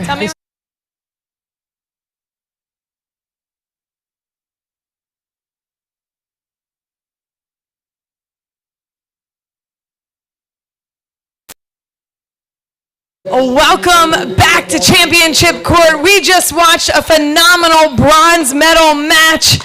Congratulations on winning gold. Bronze. No, but it's okay. It's okay, gold. It's okay. Congratulations on winning bronze, which felt like a gold medal match. It was good. Vanchik, you are a staple here on Championship Court this weekend. How does it feel to win a bronze medal here with Ujay? It's always a pleasure to play in your hometown and with such great audience cheering for you all the way. Thank you everyone for watching this bronze medal match. Hoping to see you all again in such big numbers. Thank you. Amazing. And for all the highlight reels that Vanchik plays, he has such a steady partner there on the right. How do you do it, Ujay?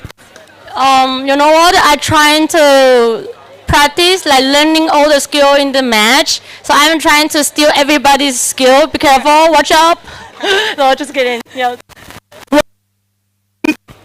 Well, you did an amazing amazing job there on the court, always backing up Vanchik and everything he's doing, setting him up. So once again, congratulations to Vanchik and Ujay on the bronze medal in Mixed Doubles Open.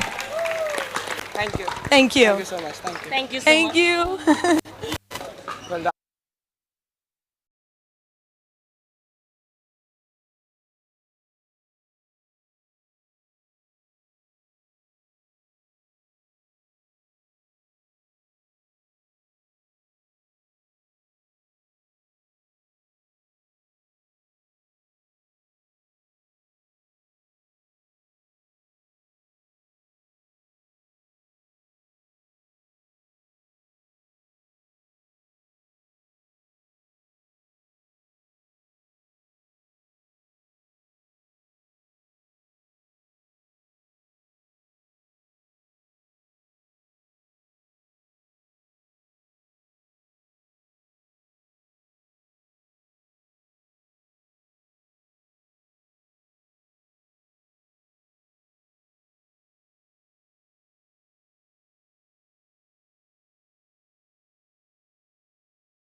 Of the Indian Open, we have one of the best matches coming up here right on championship court. It's the Men's Doubles Open. Who's excited to see these men play out here? In white, from India, the hometown kids. Give it up for Harsh and Arman. Oh yeah, the hometown fans came for this one. And from the United States of America, my hometown kids, give it up for Andre and Rob Nunnery. My favorite part of Major League Pickleball, where teams compete in the United States, is doing a dance-off. We love dance-offs, don't we? I need 2 volunteers right now to boogie down, and you may just win some global sports swag. Who wants to be my number one? Front. I need someone crazy. Who's a crazy person? Crazy person. I know there's a lot of you in India. Don't be shy. Don't be shy out there. Come on. Give me one. Give me one. I need one more. Okay, over here in the pink hat, we got 1 female and 1 male. Come over. All right, we're going to actually have 3. So come over here. What's your name? Ruhi. Ruhi.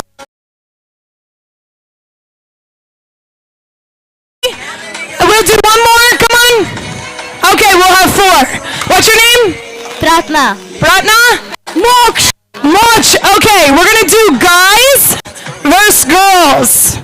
All right, and the girls are going to boogie on down. All right, DJ, put up the music a little bit louder. When I say boys go, you are going to boogie on down. Show off those dance moves. Anything you got, I'll dance with you. And then when I say girls, you're going to go. Okay, so we watch, and then we go. Let's get it, boys. Lo, lo, lo, lo, lo, lo, lo, lo, lo, lo. Come on. Oh, look at the big leg. So good. Girls, go. Break it down. Oh, they got the. Get it, get it, get it, get it. Woo! Both together. DJ, help us out. Hey, hey, hey. Come on, dance party. Let's go. Come on, come on, come on. Come on, come on. It's a dance party here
And if the crowd support and the noise was anything to go by, clearly Caitlin Kerr got this place on fire. The energy now on the next level. Wow, Caitlin.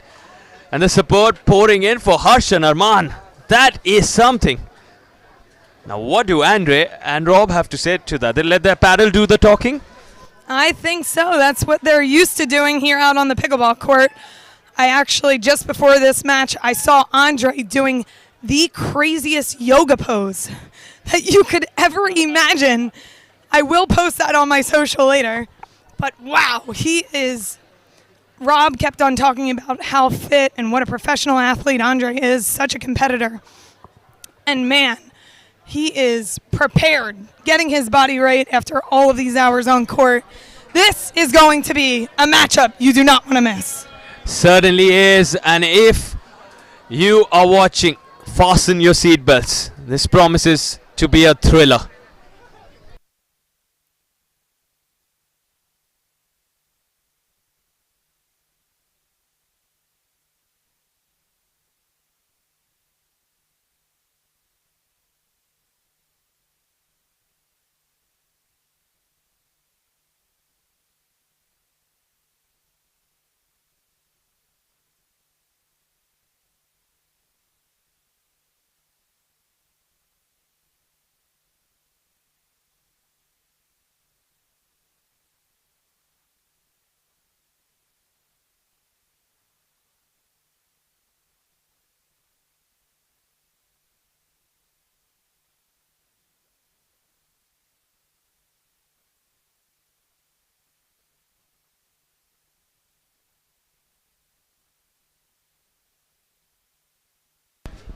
Came one here, says Byron. Here we go, Rob Nuneri with the serve.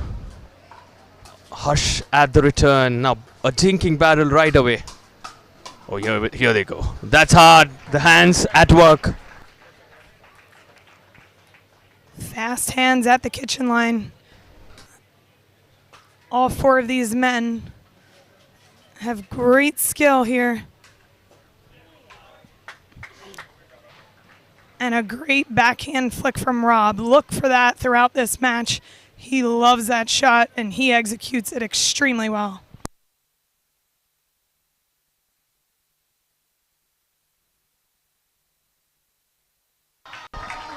Listen to the noise. The home favorites, the local boys, Harsh and Arman.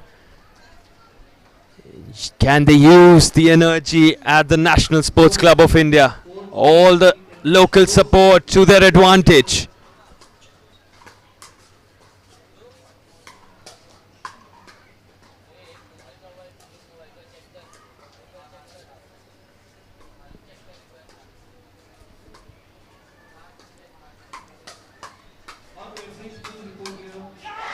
Oh wow, a reminder to all the viewers, Andre and Rob. These gentlemen are world #1 doubles players in the world of pickleball. It's not going to be easy for Harsh and Arman. But if you want to beat the best, you got to beat the best. And can the local boys do that today? There's a massive turnout here for them. There's no doubt about that.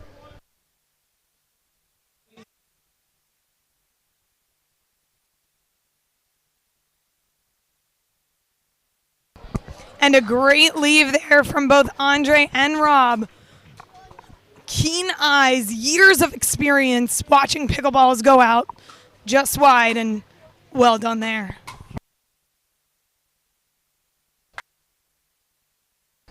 You don't want to lob above the 6'4" Andre. That's a risky option.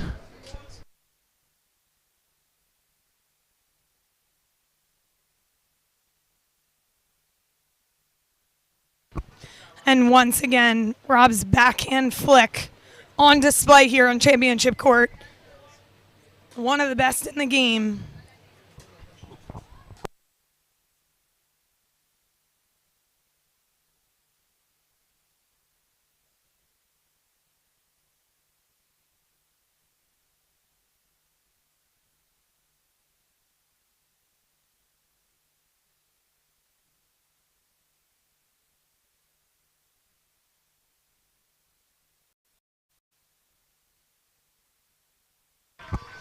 And Rob going for the attack down the middle. Just hits the tape. 2-3-1.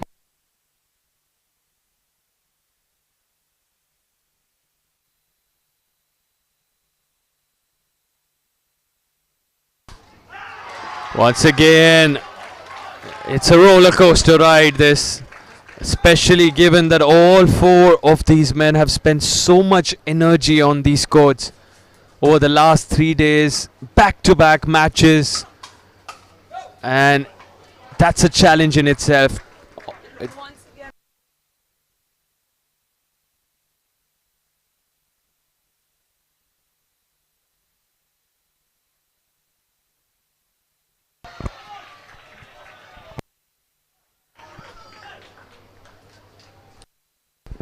Communication absolutely important, no doubt about it.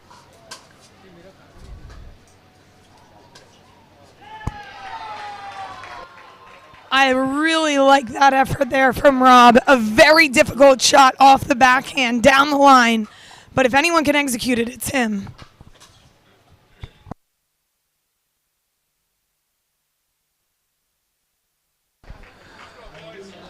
At the moment, they have that cushion, Harsh and Arman. Don't want to let that lead go away. Stay ahead, to believe in themselves. Because when it comes to being front runners, we've seen Andre Daisku. He loves the pickles, he loves the 11 zeros. And at the moment, Harsh and Arman know they have the lead and can be great front runners. If they continue to do the damage down the middle, this is good, piercing both Andre and Rob with precision.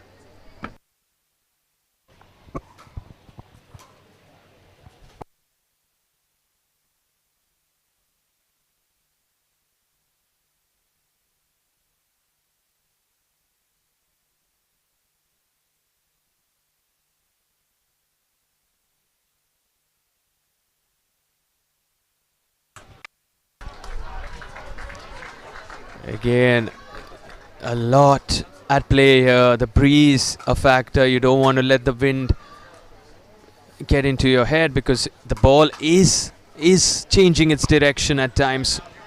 A sudden breeze. You want to make sure you don't let that affect you mentally, especially.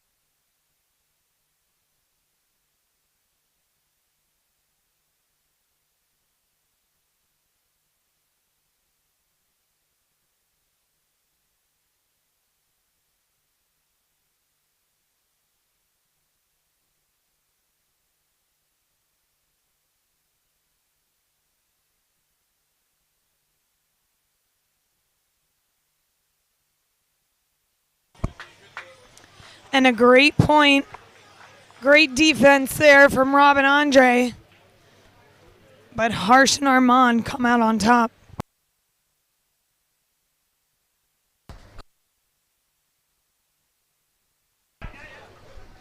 Called out. Arman says, was it good? Chief referee confirms it was out.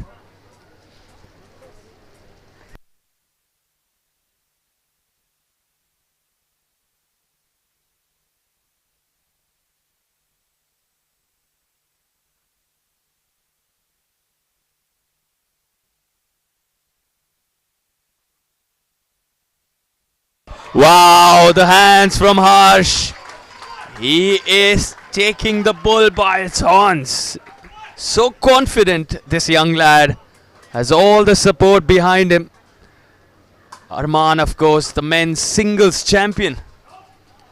Can he also show us what he can do in the doubles department?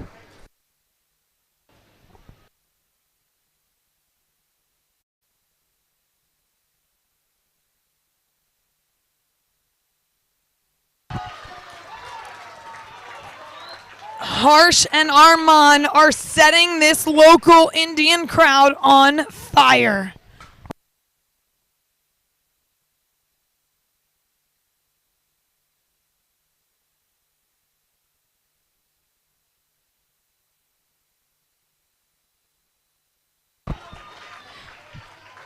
Just too good. Middle dink at his inside foot. Beautiful.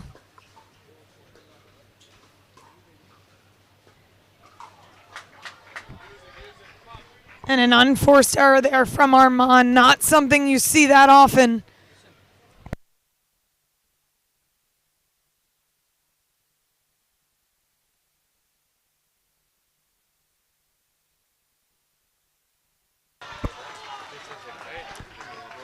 They were leaving balls early on that were flying out, and the last two have landed in. 7-4-2 off the paddle of Harsh.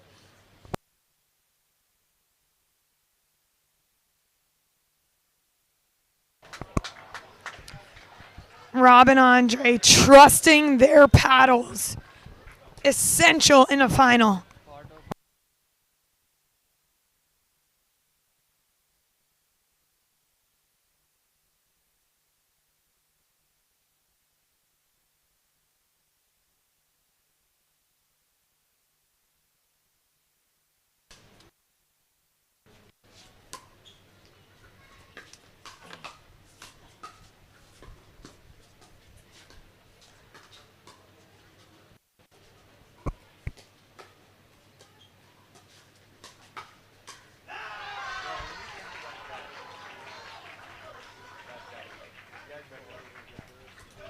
And a great point from both sides.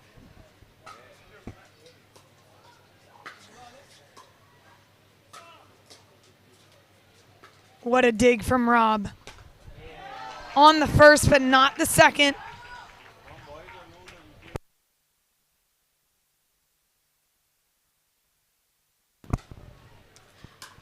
You can see the knee brace on Rob Nunnery. He has a torn meniscus right now. Going to need surgery, but playing on it. Unbelievable, the fight and grit that he has being out here today.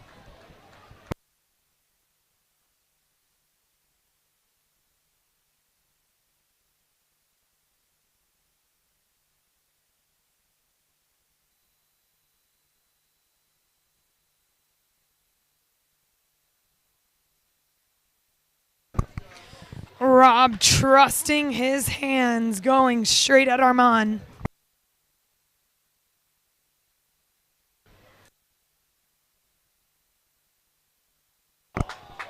And an amazing setup. Andre going at Harsh to his feet. He pops it up. Andre pulls the Ernie. Beautifully done.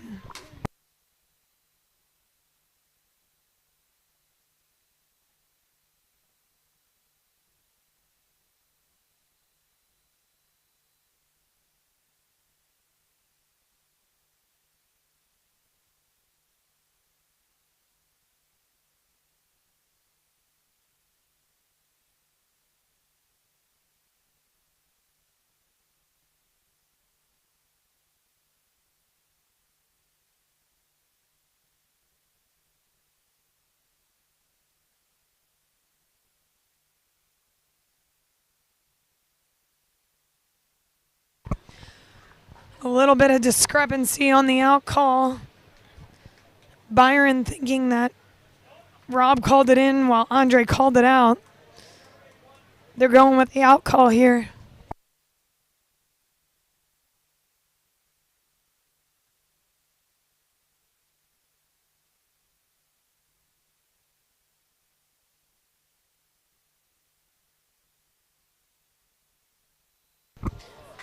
And that right there is a veteran move by Rob Nunnery. In a dinking pattern.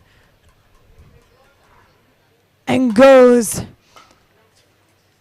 at the left shoulder of Arman. Beautiful.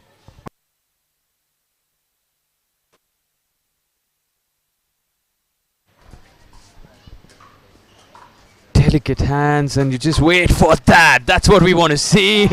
When will that moment be when you pull the trigger? You keep going delicate, touch, and then comes her. She's done this on numerous occasions throughout this contest. So confident.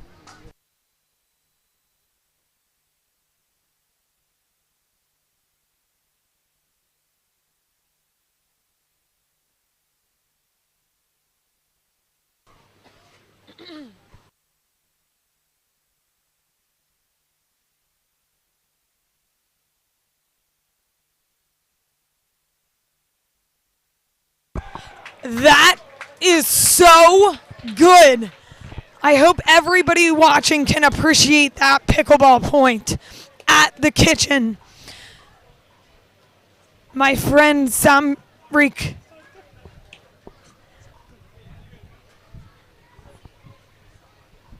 My friend Sartuk in the commentary booth, we've been grinding all weekend long, and he just mentioned, when is the point when you pull the trigger?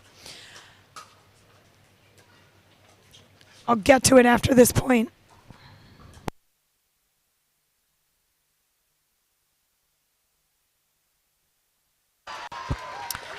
The point when you pull the trigger used to be when the ball was above the net. But because of paddle technology, the advancements in paddle technology, the ability to put on so much more spin, these men are attacking below the net. So it's whenever they feel the ability to attack when the ball is high enough. You make a great point there, Caitlin. And this, exactly, I can just see the excitement, because what you're saying is being reflected on the court at the moment. And it's just so amazing to see them pull the trigger at the perfect moment. And how difficult is it to judge that timing when you want to go for it? So difficult, Sartik. And you have to do it when your partner's also in a ready position.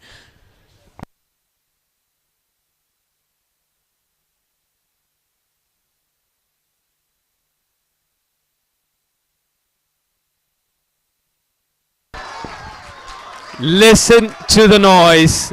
They are getting every bit of their time worth.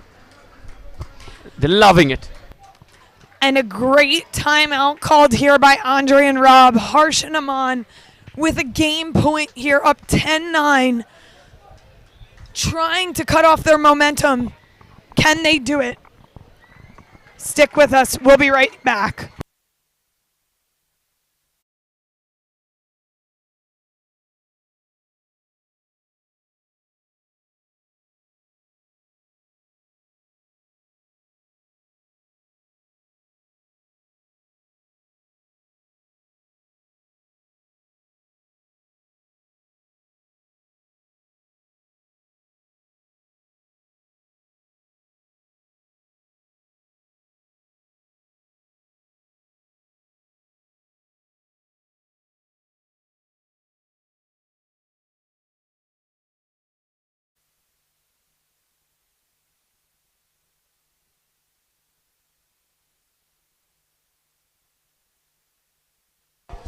The come on from Andre.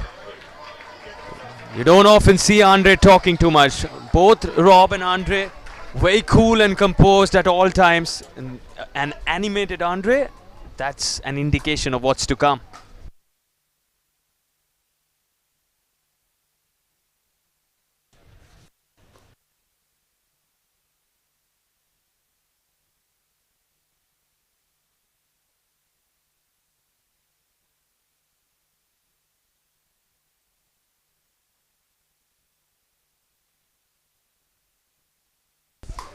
An indication of what's to come. Here we go. Andre Daescu, the 6'4" Romanian, is roaring in Mumbai. And this is 10 each.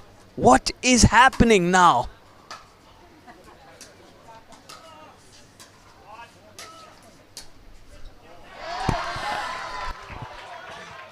Just seconds ago, you heard Andre look at Rob and say fight. And a few hours ago when Rob Nunnery was in the booth with us, he said Andre is the best competitor he knows. No exaggeration. He did. He meant every bit of that. He said he's the fiercest competitor he's ever met. That's what he said for Andre, and an example of it right on your screen. And he is fighting for every point with his partner. And now we're having conversations whether or not this is golden point.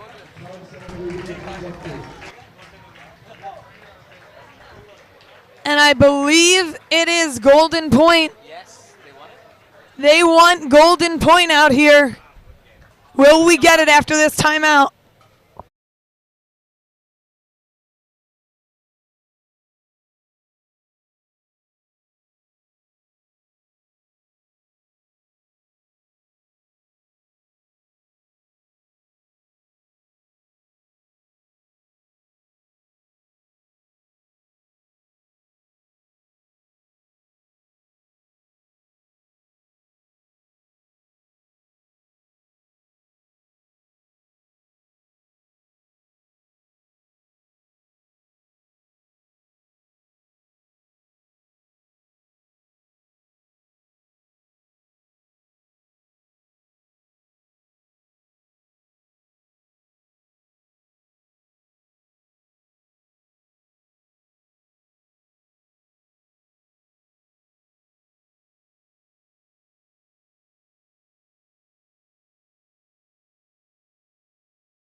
Time for game number 2 here.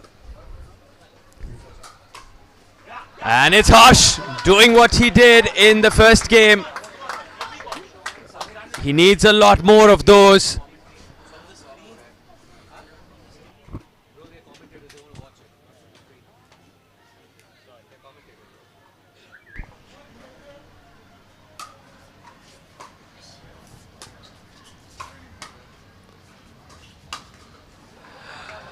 It's consistency that's going to be key now, because they've lost the first game. In the end, it was just that 1 point that separated the two teams. Golden point, as they say, went in favor of Andre Robb.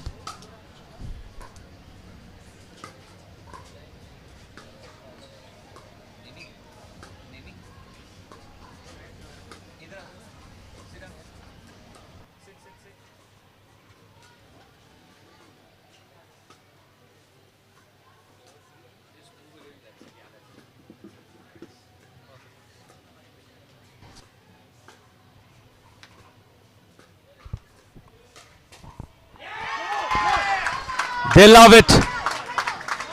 Can they take this now to a decider? Harsh and Arman, that's the big question.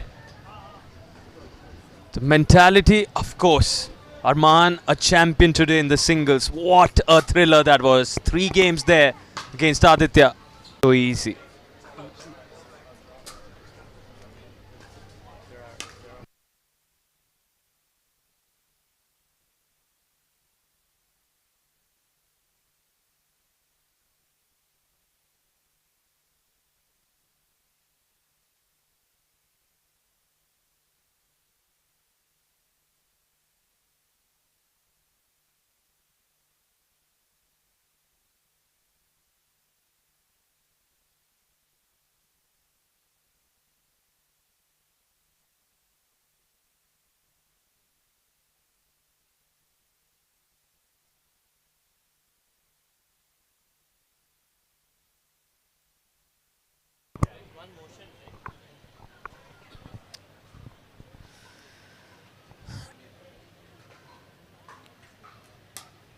They called a carry on that last point, meaning that Harsh carried the ball on his paddle. The point went to Rob and Andre, and We have a timeout here on court.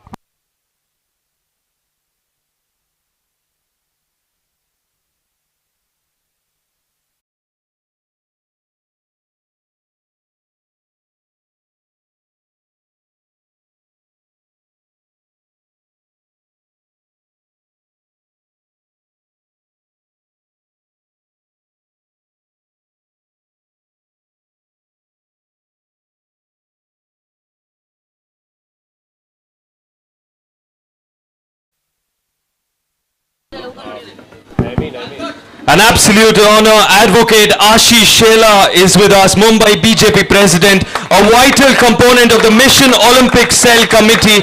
Thank you so much, sir, for gracing this occasion, this massive event with your wonderful presence. Thank you. Hope you have a great time enjoying this men's doubles action on center court at the Indian Open 2024. It's okay.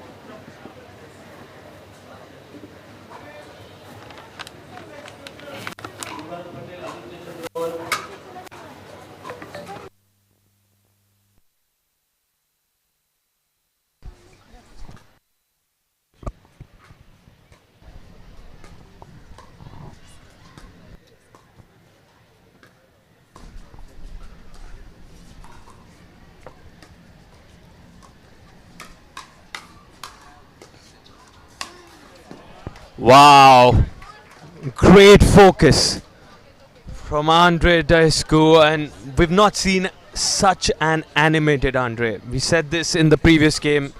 He is pumped up.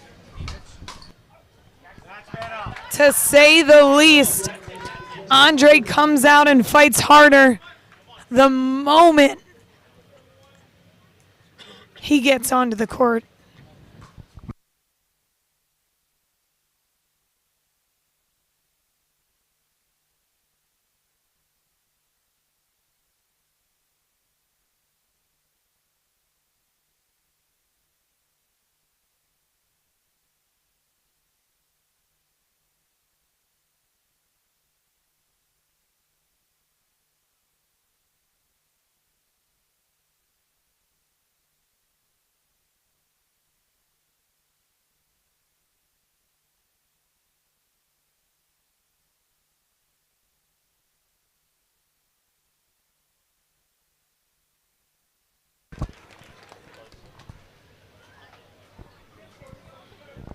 Four, 7-2 here. Can they make a run? And here comes the comeback, 5-7-2. They have the crowd with them. Can they do it here in the second to send it to a third?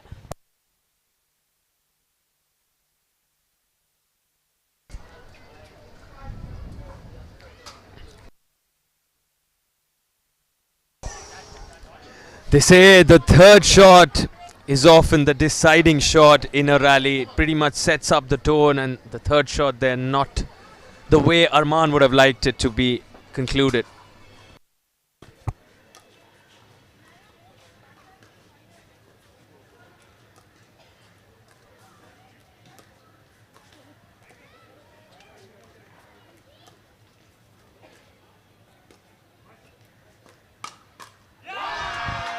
So good from Armand, sitting on his backhand and beautifully places it at the feet of Rob Nunnery.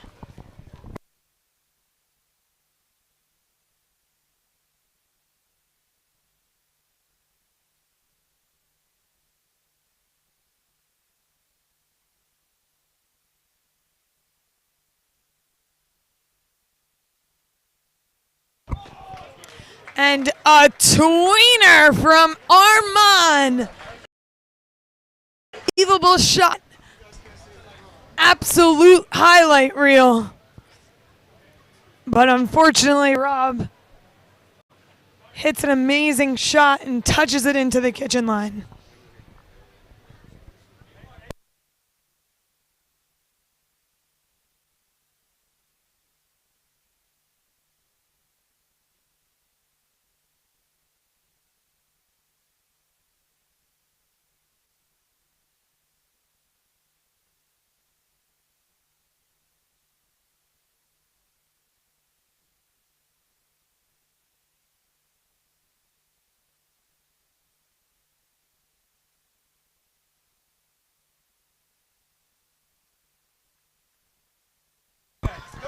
The hometown kids get the ball back here. Down 3, 5-8-1.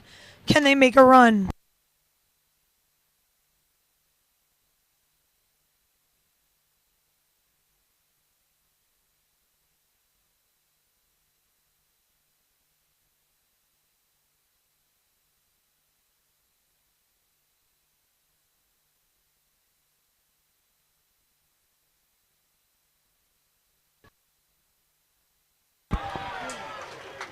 Point of the match right there. An unbelievable display of men's doubles on championship court here at the Indian Open. Armand leaving it just slightly high at the end, but wow, what a point.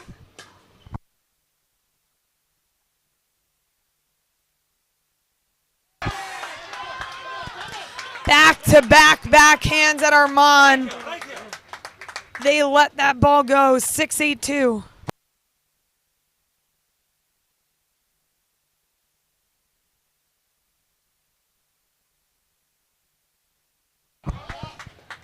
And once again, Rob just outsmarting himself, going twice at the backhand of Armand to get a pop-up and puts it away cross court. Beautifully done.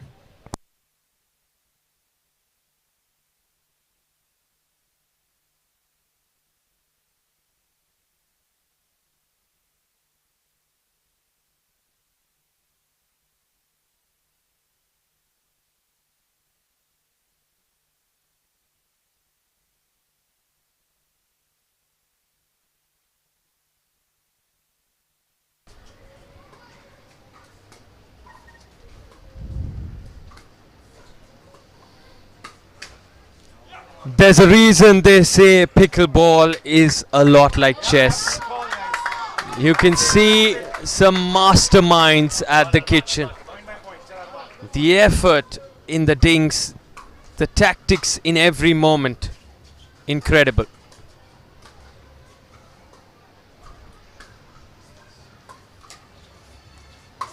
An ATP followed by an overhead, smashing his way forward.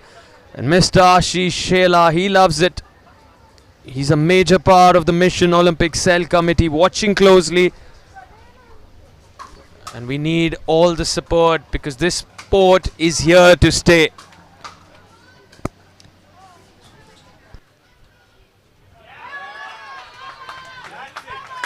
And just 2 points away from clinching the gold, but not under Armand and Harsh's watch.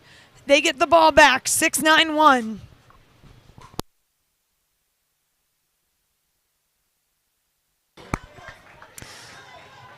Such a deep return from the opposing side. Armand was off balance and couldn't get the backhand dink in. So good. Harsh at the kitchen with authority punches it down, 7-9-2.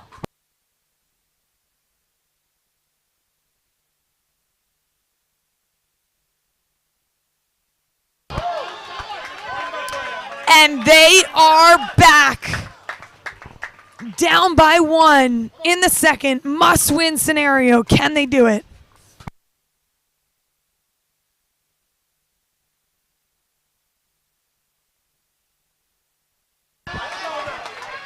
And they have tied it up. They have tied it up in the second, 9-9-2.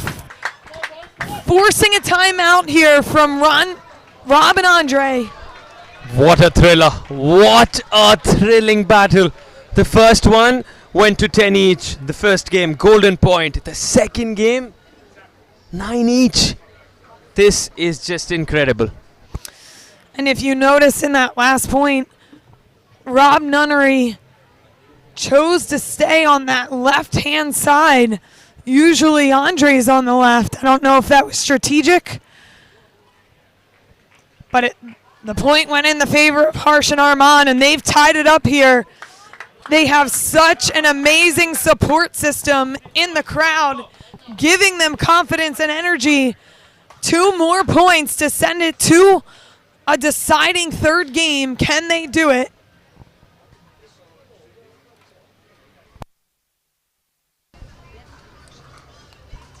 Does this go to the third? The question now with Arman's serve. Can he do this? He's got Harsh. The team is on fire. The challenge is the world number ones are up against them. Rob and Andre are the best in the world when it comes to men's doubles pickleball. The serve has been broken. Now it's the Daisku serve, which is certainly one of the most lethal ones we've seen in this tournament.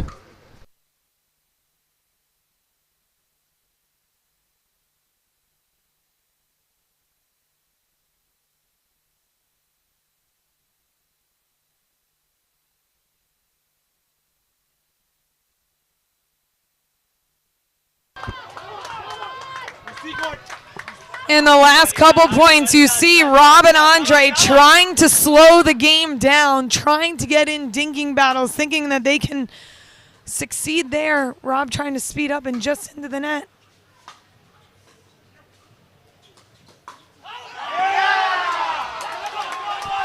And there it is. Amped up, to say the least. Your Indian duo has the ball back, 9-9-1. 2 points to send it to a third.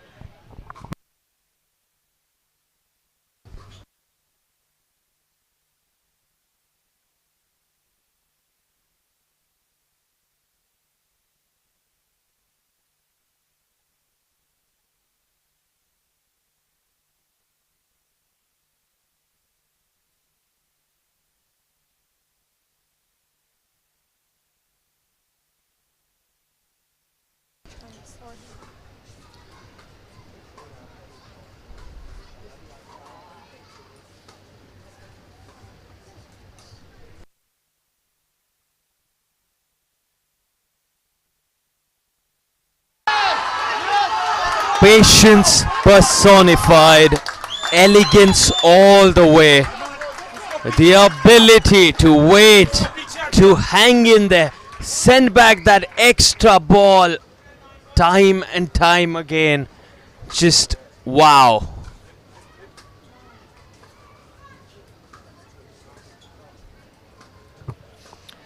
Rob's chosen to stay on the left. Wow! We're going to a third. You have it. There will be a change in that score. This one's going to a decider. Wow, wow, and just mind-blowing all the way. How do they do this? The nerves, the mentality. This is the thrill of this sport, isn't it? The action continues on the other side.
Time and presence with us here at the Indian Open 2024. And one thing is certain, he was witnessing one of the best matches we've seen so far. No questions asked.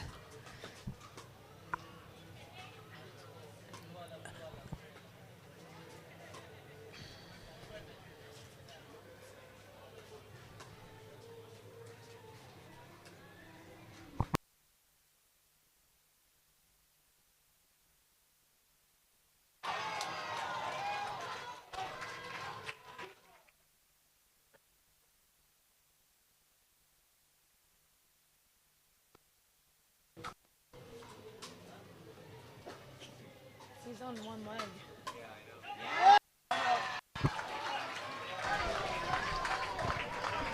Harsh and Arman leading 2-0. 101.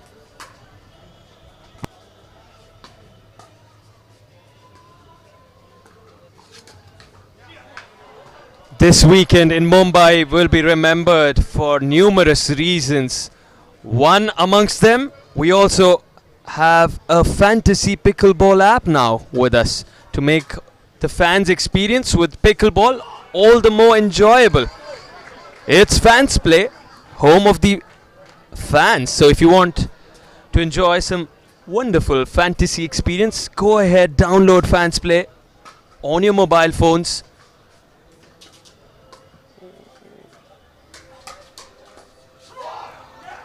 Because this action, the thrill, every moment just forces us to, believe that this is just the unthinkable.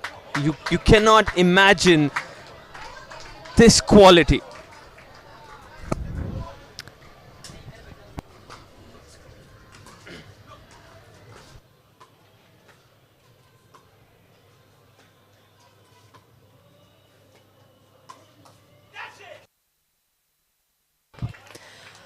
You have not seen this intensity from Rob Nunnery and Andre Dascu yet in this tournament, and they play constantly on the APP tour together, and I am not sure you've seen this intensity from them in a very long time.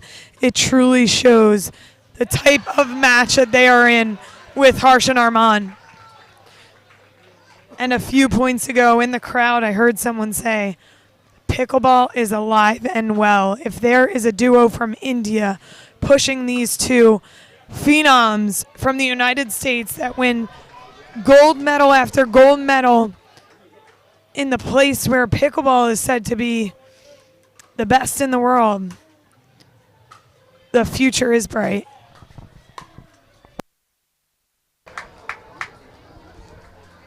And we certainly can say the present is very secure. Pickleball has well and truly arrived in India now.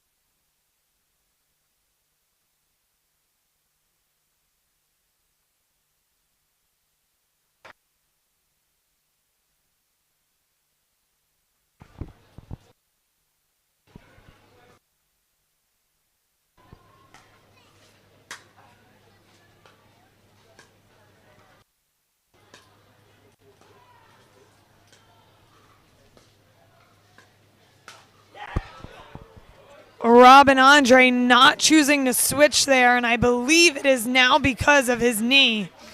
He is unable to move really well at all, so the less movement, the better.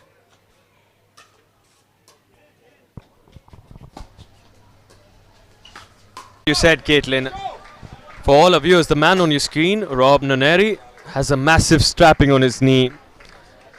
The warrior, the fighter within him, continues to march on, but not easy. The lead, a good solid 5 points for them at the moment.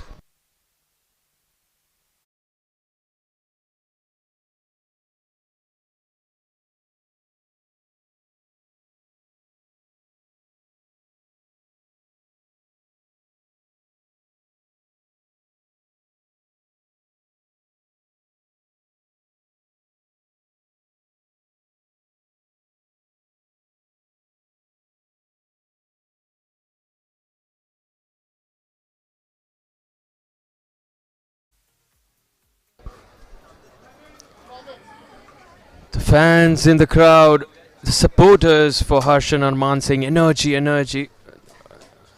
And the energy has been so high all throughout, not just this match.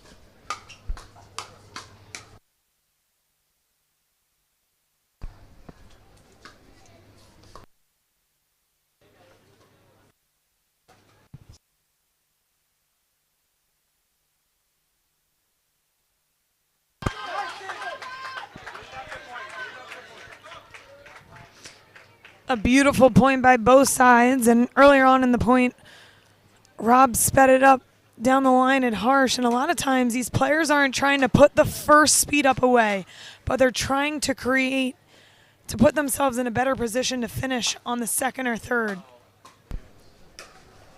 Did you look at what Arman did there? He managed to create pure magical athleticism, avoiding that non-volley zone. You can tell us more about it, Caitlin. A phenomenal display of athleticism. Arman chose to go around the kitchen line, stand on the outside, and create an Ernie. And Harsh covered him in the middle. Beautiful display of teamwork. And another ATP from Andre Deescu. Unbelievable. The consistency from Andre is unmatched.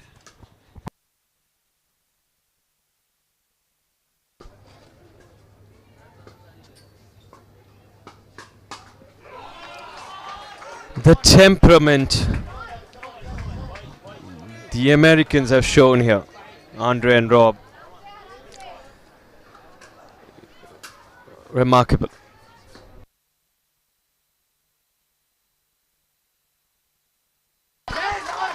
But when it comes to giving a fight, Arman and Harsh are some of the best in the business.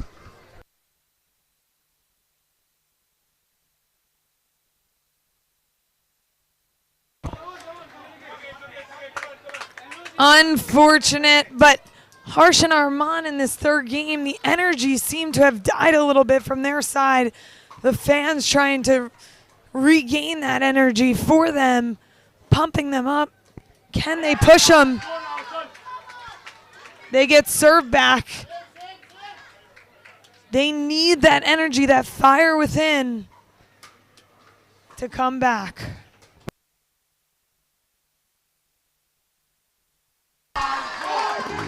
Wow, no, says Harsh.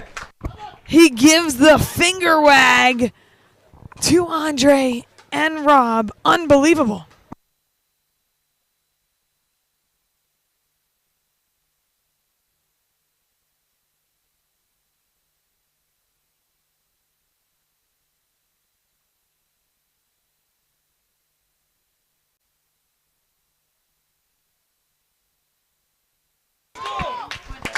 And if you just take a look at how that rally went by, it's sort of been the story of this doubles contest. A lot of shots are being sent in Rob's direction by Arman and Harsh. Rob not able to get the maximum from his movement. Of course, that's strapping a major reason on his right knee. Andre having to take up more responsibility. But now it'll be interesting to see how Andre and Rob continue to march forward. They have the 4-point cushion in the decider. Harsh and Arman on the other side, can they activate the energy around them? The local boys, they have massive support on all four corners here. That will be the question, but it seems like they have a little bit more pep in their step, even walking back to the baseline. Can they do it? Can the Blaze boys set the stage on fire in the third?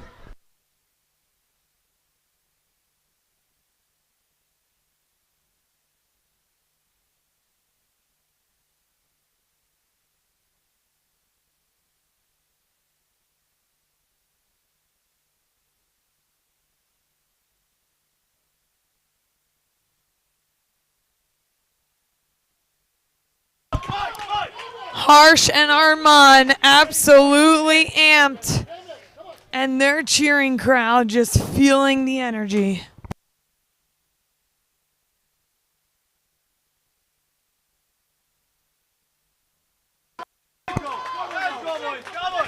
Rob is definitely getting majority of balls here from Harsh and Arman. Blaze boys on your screen. Arman, Harsh certainly fighting fire with fire. Can they keep this going? Use the energy all around them. Massive support, no doubt about it, for the local favourites.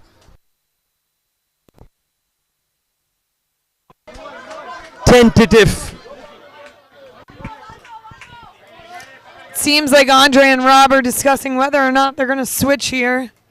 Will be interesting to see, as I believe they've lost most points when Rob's on the left. He chooses to stay.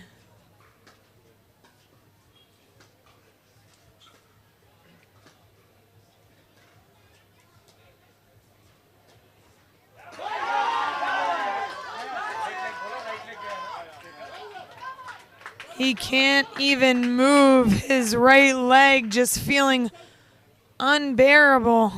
The pain. It's hard to watch. Oh, just a slight wrong step.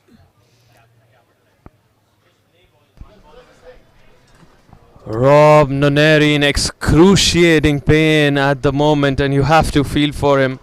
I mean, he's been fighting just like a warrior all along the last 3 days. He's been a champion on court. The mentality, just world class. Can he keep going? Stretching it now around the net post, stretching that hamstring, that calf muscle in particular. The strapping you can see on his right knee. How is he feeling? They have that 1-point lead. Each of the games have been so tight. The first golden point went in favor of Andre and Rob. The second, 11-9, in favor of Harsh and Arman. And now the third is at 6-7. The action will continue in a bit as we wait for some attendance to Rob Nuneri, obviously struggling physically.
Take your sports fandom to the next level. There's a new app in town. It's called Fans Play, and it's offering you the chance to win $500. So don't miss out on this thrilling opportunity. Download the Fans Play app right away to get started on crafting your winning team. And if you need any help, the team is all around. Just remember, Fans Play is your go-to app, and you have a deadline. It's until 7:50 a.m. tomorrow morning, Sunday, February the 10th. Assemble your dream team at the earliest. The pickleball action here will certainly tell you how much of a thrill this sport is. And you can enjoy it further on the Fans Play app.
Rob Nunnery to get some attention to his knee.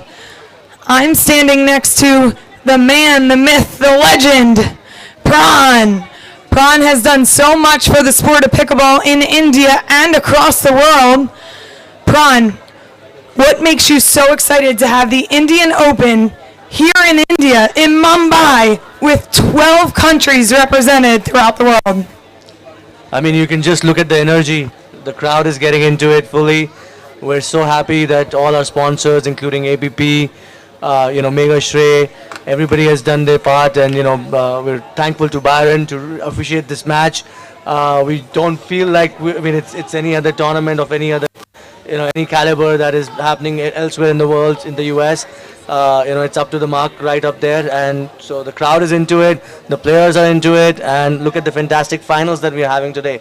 So just the prospect of the sport growing in this part of the world is a very exciting one, and we want to play our part in growing it as much as we can. Well, that you are playing such a big part in pickleball throughout the world. Hopefully we can continue to be a part of it together, but thank you so much for all that you're doing for the sport here and throughout the world.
DJ Sippy, we're about to build a train. Hop on my train right here. We're going to start going around the court. Come on. This is my partner, Aditya. Let's go. Come on, join the train. Let's do it. Hey.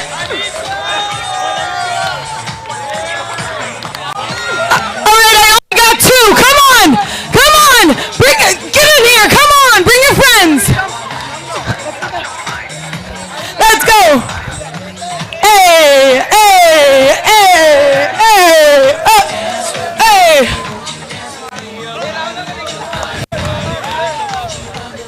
Come on. Join. Get her, come on. Hey, hey. Come on.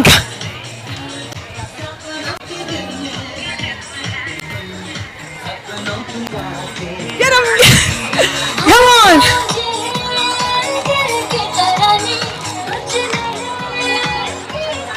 Please, please!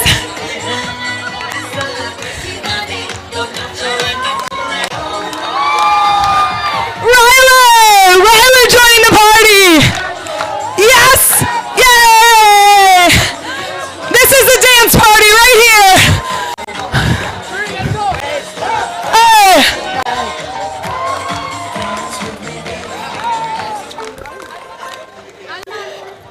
Keep it poppin', DJ Sippy! DJ Sippy!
I don't even know this song and I love it.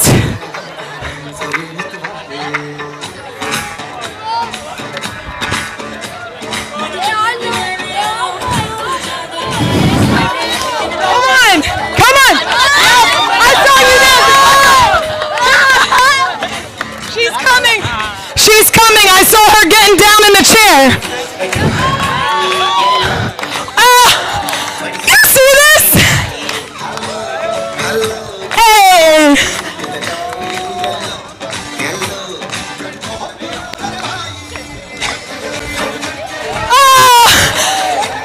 Too good right now!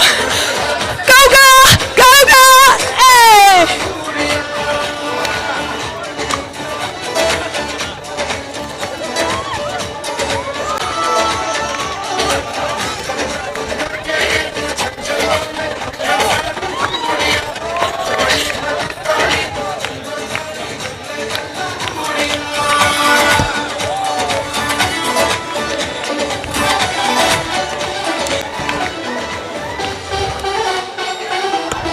DJ Sippy, he's in the house at NSCI.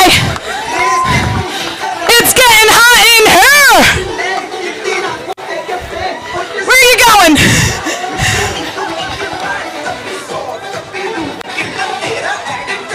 Back to Byron.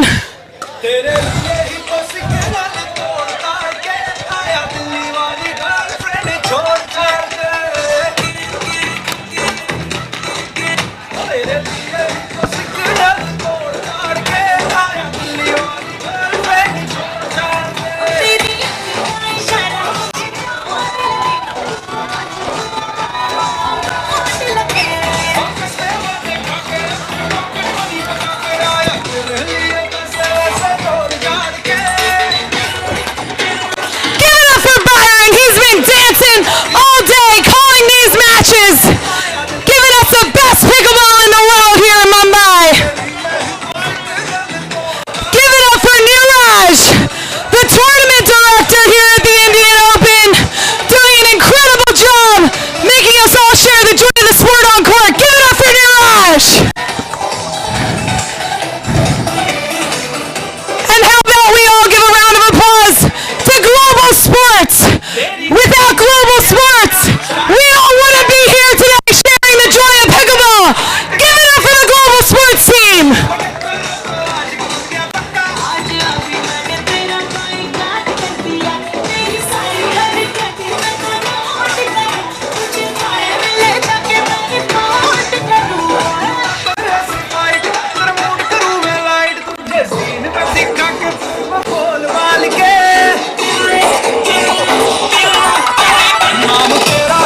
The Duper Girls are back!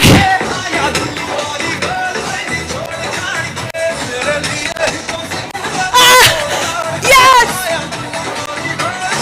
Come on! Who's hot in here? Who's hot?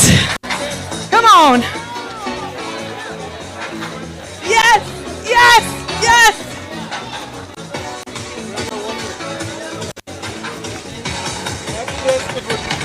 You guys would miss. If you want to see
Here we go then.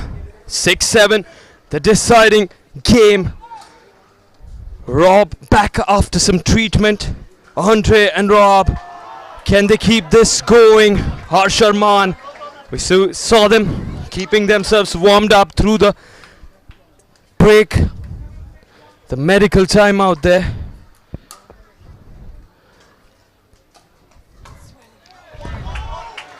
Oh, this is looking good at the moment from Andre and Rob. The first game went to a golden point. 11-10 in favor of Andre and Rob. Harsh Arman, 11-9 in the second game, they win it. Now we're in the third. And nothing pretty much separates them because it's just getting better. The thrill triples.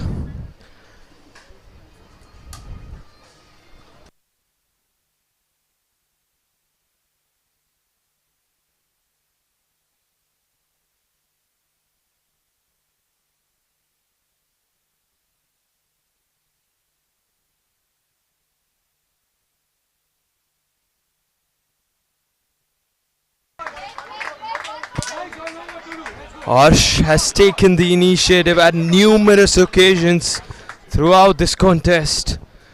This is his moment. You want to be heroes? You want to be champions? You gotta beat the best. Can they do it? Harsh and Arman playing possibly the match of their lives.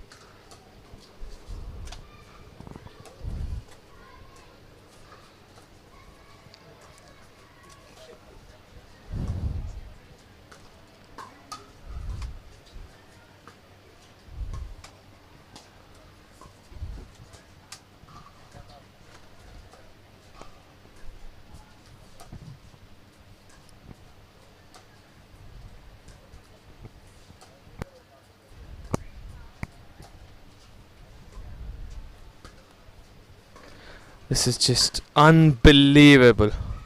Just look at the ability to stay in it, to keep yourself alive at the kitchen line. Just mind-boggling, nail-biting thriller here.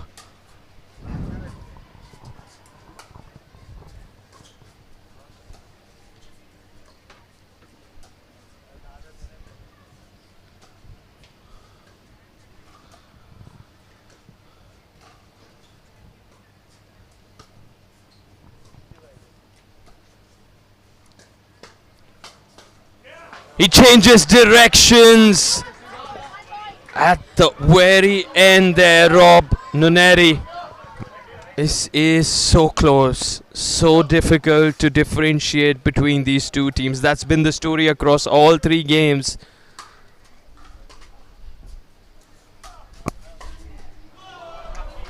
And they go for the shoe. And they go for the switch for the very first time. Rob decided to move to the opposite end. They stack.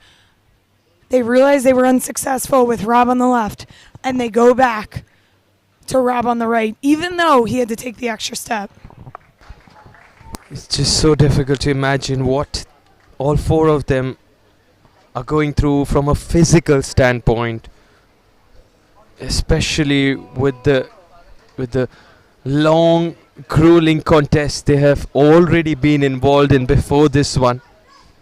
Being tested physically, and of course that just brings out your mentality to a whole new level. What is it that they are saying to themselves? Who has that extra belief now into the final moments of this wonderful contest?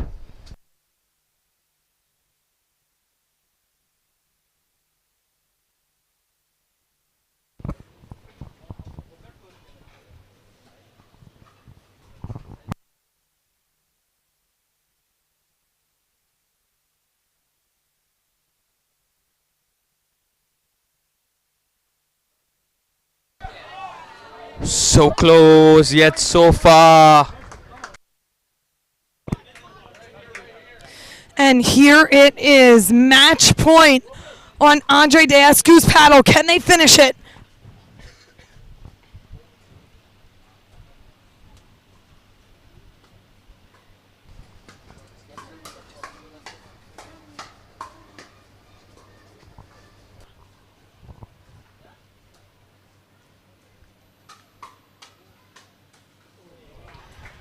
And there it is. Rob Nunnery and Andre Deascu are your men's doubles champions. And what a match it was. Absolutely incredible. And what a match and hard-fought battle it was from Arman and Harsh. So many different storylines in this one. A beautiful, amazing crowd here on championship court. 3 deep on each side, just absolutely phenomenal. You can see the emotion on Andre Deascu and Rob Nunnery. What a grind. The Indian duo pushed them to the max.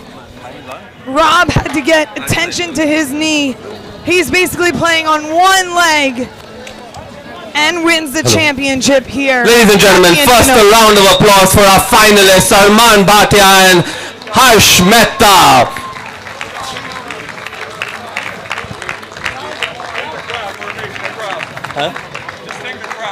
Wait. Ladies and gentlemen, now a round of applause for our winners, Rob Nunnery and Andre Deascu. Welcome to India, the Indian Open champions, Rob Nunnery, Andre Deascu. Take a bow, boys.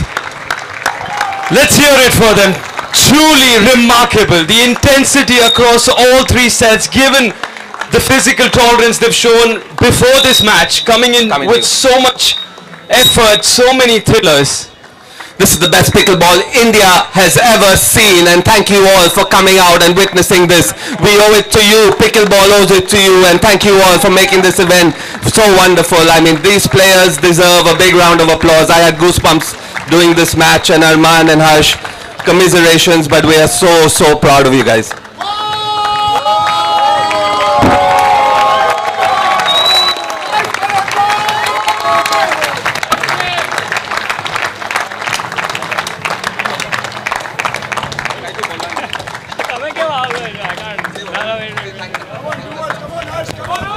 So, firstly, I would like to congratulate Rob and Andre. Great week, great tournament.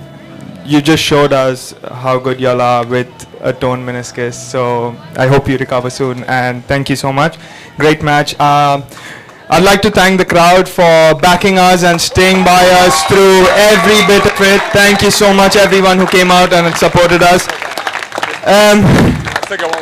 The organization team, tournament director Neeraj Jain, global sports team Hemal, Shashank, UV who's not here, Suresh Bhai, Devesh Bhai, everyone.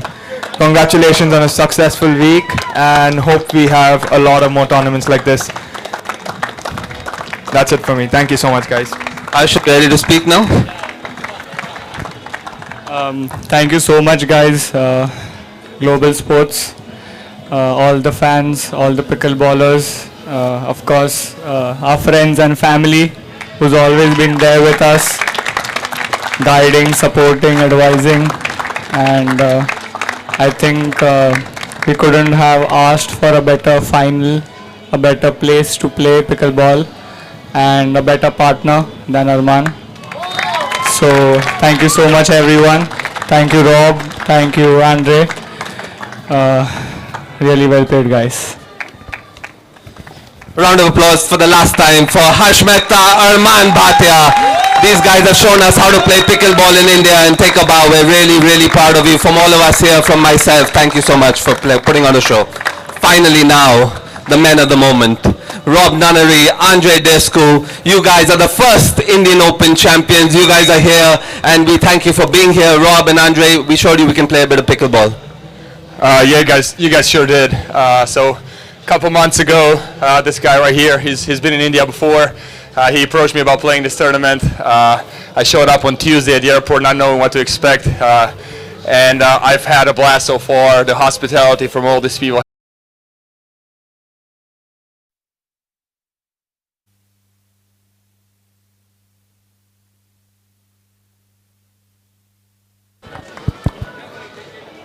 Requesting all of you to please stay. We have some more thrillers coming up. The energy has been infectious. Just stick around. We need your support. And we promise you top quality pickleball here at the Indian Open.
doubles final in the 35 plus category, requesting Ryla DeHart, Susanna Barr, Andre Daisku, Megan Fudge to please come over to championship court for the mixed doubles final.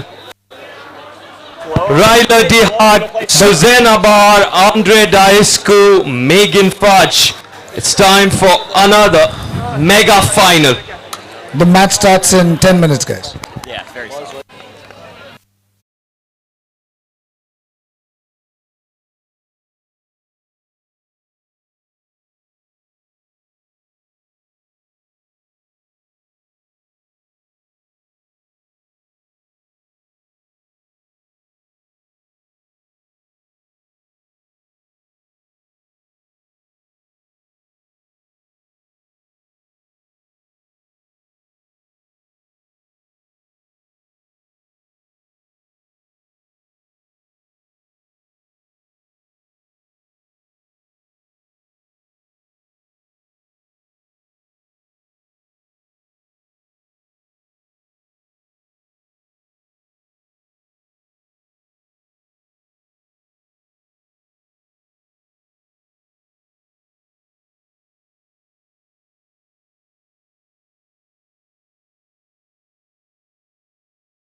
Khan, about your experience here at the Indian Open, how have you found the atmosphere? Because we can barely hear ourselves in the commentary booth. How have you enjoyed it? Excuse me. Thank you very much. First of all, I want to thank Global Sports for organizing a world-class tournament. Fantastic experience. It's been the atmosphere, the energy, the courts. I mean, look at the level of play. The last match that we were all watching, we were all on our toes, right? So this tells us that there on the world stage, these players can actually go anywhere in the world and compete with the best and get onto the podium anytime they want. I mean, it's just a matter of time that we'll be on the podium at the world stage. Excellent facility right here in South Bombay. Everyone, right? I mean, the players across the world who are here. I mean, right from United States, Australia, Africa, and wherever, Southeast Asia. Look at the level of play that's out here. I'm just impressed with the quality of play. The tournament organized by Global Sports, just fantastic. I've been talking to a lot of players in India. I have so much content right now, right? I mean, it's just amazed at the way people come up with their stories. I've been talking to housewives who come out and play pickleball. It's because of Global Sports. I've been talking to doctors, right, who use pickleball as stress relievers right here in Mumbai. I've been talking to people from Rajasthan who are like running an academy of 160 kids and people grassroots level. So pickleball is going to stay here in India. And thank you so much for giving us this opportunity. Thank you so much, Mr. Khan, for your presence. You've come in all the way from Dallas, and if anything is to go by, I mean, what we've seen over the last 3 days, this is the third day. A lot of feedback we receive is this is matching the standards of the United States of America, and you would want to add on that, are we showing international level of play here? Oh yeah, Oh yeah, absolutely. I mean, just not play, right? I mean, it's about how you run the tournament, how smoothly you run the tournament, the players' experience. Of course, pros get treated differently, but the most importantly, how a tournament is judged is how the amateurs, right, get to know the experience. I mean, how their experience is very important. So that has been taken care really well, and of course, pros enjoy it as well. So this tournament has been run really well, and I'm sure there are a lot of things to come up. I mean, it's gonna get bigger. This year it's 600. Probably next year it's gonna be 2,000 plus. You never know, guys. I mean, we will be there. It's just remarkable, the growth, the exponential growth, and certainly now pickleball is at its zenith in this country, and thanks to support we receive from people like you, Mr. Khan. Thank you so much, and we just wish all of you to keep enjoying this because the action continues. We have a mixed doubles final on the other side of this short breather. Thank you. Thank you.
All right, to all the fans still in the building, give it up for Ryler DeHart and Susanna Barr.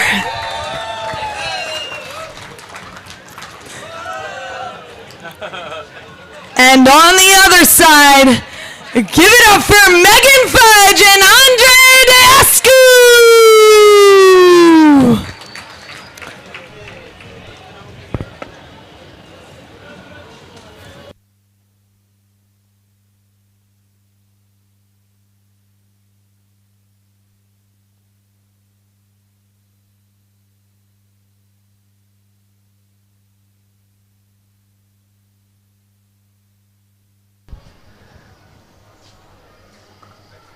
The much awaited mixed doubles final. On your screen, Ryler and Susanna. On the receiving end with the serve, the marathon man Andre Deascu. Alongside him, the wonderful Megan Fudge. What's this got in store for us?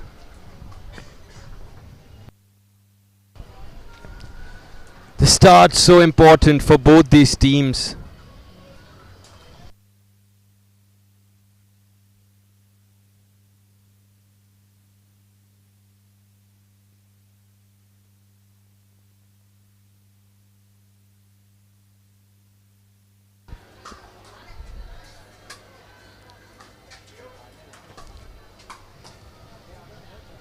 Once again, a lefty-righty combo in display here. Ryler and Susanna, left and right.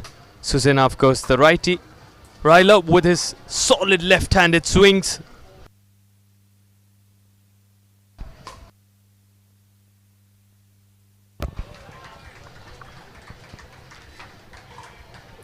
They're going after it right away. No holding back.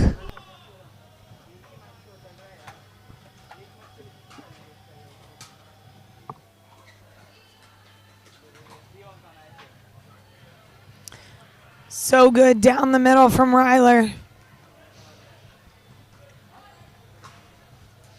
A matchup people in the United States are used to seeing. These two duos play in the APP together and always have success.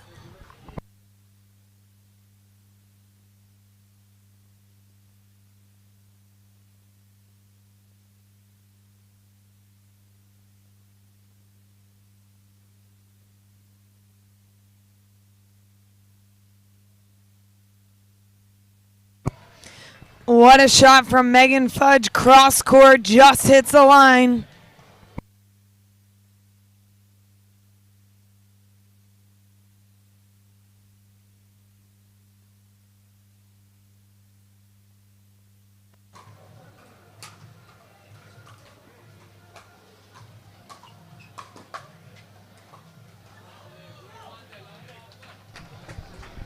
And before we know it, Andre Deascu and Megan Fudge racing ahead.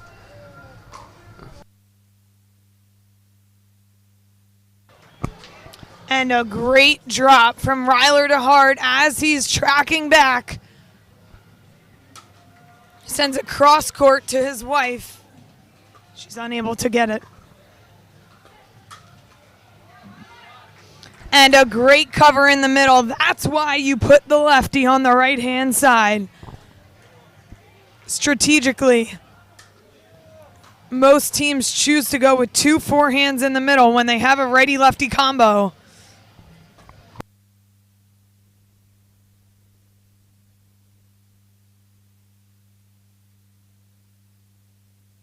Wow.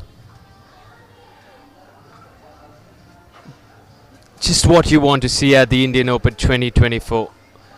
And so good to see husband and wife on either side of the court. Ryler and Megan, part of the famous pickleball family, so highly respected. And how difficult can it be when you know your partner's on the other side? You got to forget it, because this time it's all about winning. Can you forget it is the question?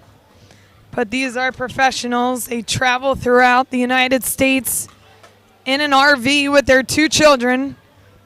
And this time they brought them all the way out to India with them. What a cultural, amazing experience for their children to get at such a young age. Their son, I see this entire weekend on the pickleball court non-stop. It's pretty impressive. Yes, I met Megan earlier this evening and she was like, I haven't seen him stop playing on the court since 8 a.m. in the morning. He's made some really good friends and she is so proud of that. She was speaking so highly of the fact that India has welcomed them with such open hands. The hospitality, she says she's never seen her son play so much pickleball in an entire day. She hasn't got the time to speak to him because he doesn't leave the paddle on the court right behind this one. Just like a woman I met here in India, she said she hadn't played pickleball or she hadn't played a sport in 30 years, found pickleball, and she can't put the paddle down. She said the paddle has magic. And that line has stuck with me throughout the weekend. Whether you're at the level of these pros or you play once a month with your family and friends, when you pick up that paddle, it does feel like magic.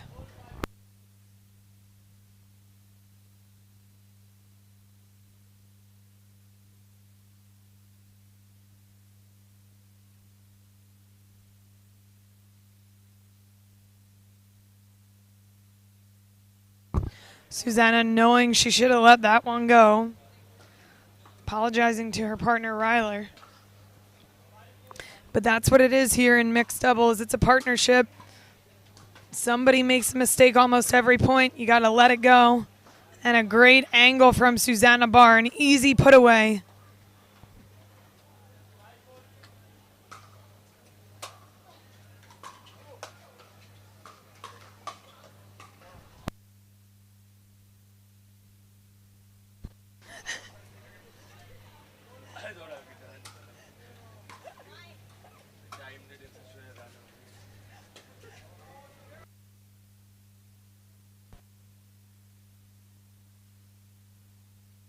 Ryler exclaiming, he's so there. How often we think in pickleball we're so there yet can't execute it. Susanna coming out swinging. She wants this one. Apparently, and I don't know this to be fact, but Sartik, apparently Ryler has yet to beat his wife in mixed doubles, which is just truly incredible. But it could be done right here on the courts in Mumbai at the Indian Open. And there you have it. Andre Deescu goes for the Ernie and successfully executes.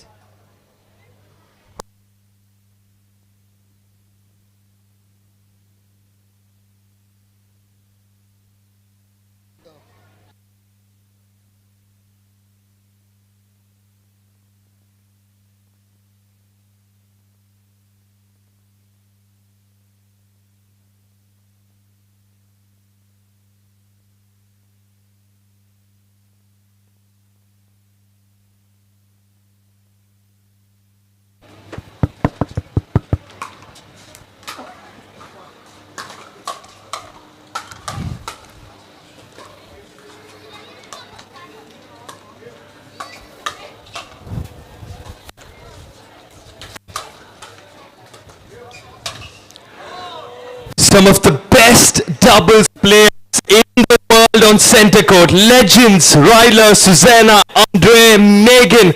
Can we hear it for them, guys? They're leaving it all on this court, entertaining us. Some more noise for them.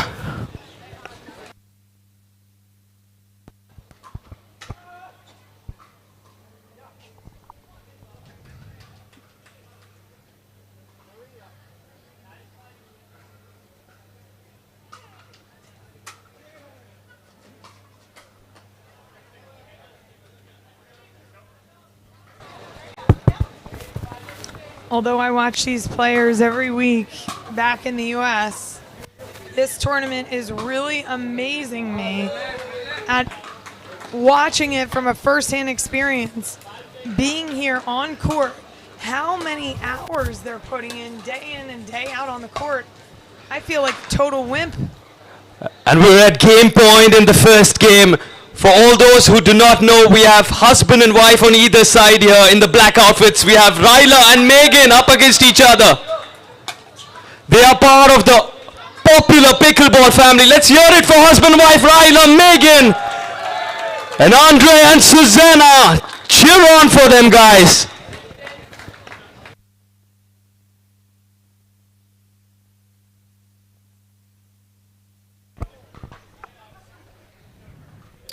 Susanna tries to speed up there at Megan. She ducks out of the way, and now we have a game point here. Andre and Megan, can they clinch it?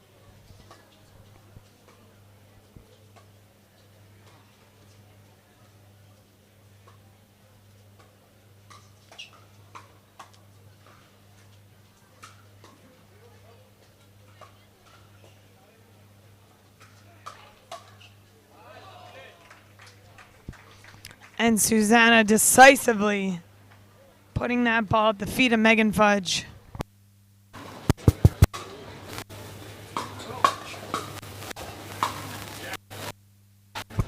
And there you have it. Andre and Megan take game one, 11-6.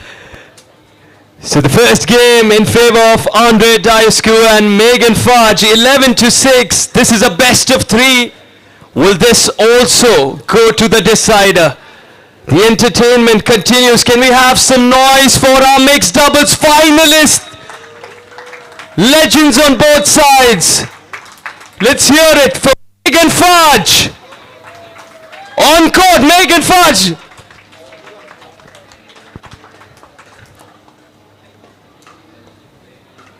On the other side, now her husband stepping close to the baseline. Ryla, can we have some noise for Ryla?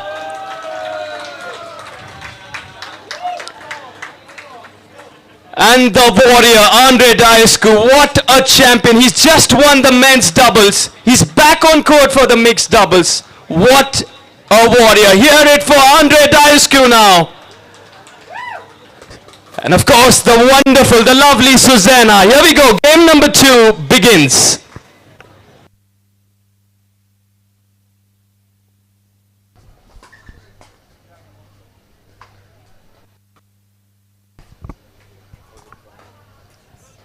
So good. Seriously.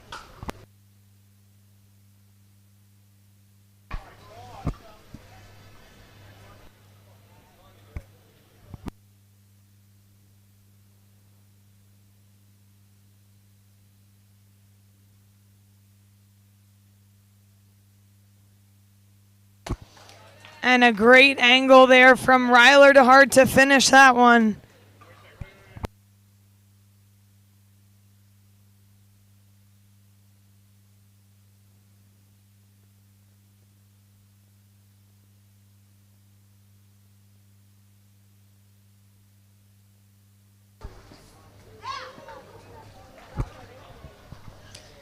And a great ball down the middle from Ryler to Hart.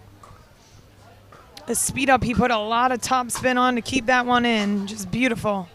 But that one goes long from Susanna. As you could tell, a little bit different of a shot. Susanna went for the drive as it went long, whereas Ryler put a lot of heavy top spin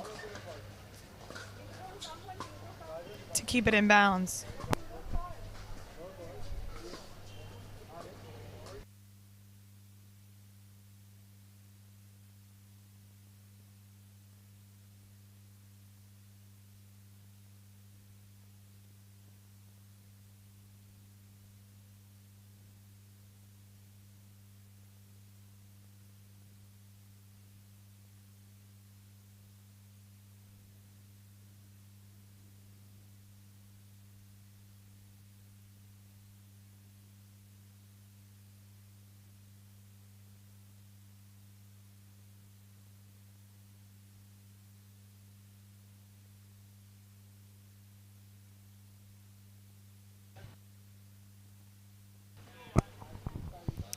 Back to Susanna, 1-0-1 here.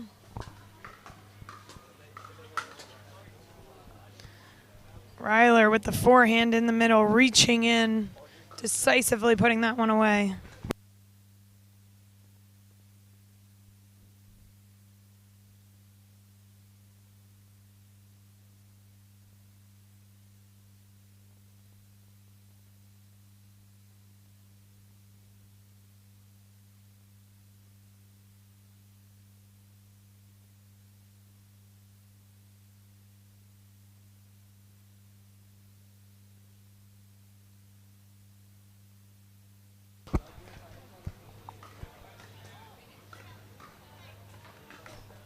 Zero, 3-1. Serve coming from Fudge.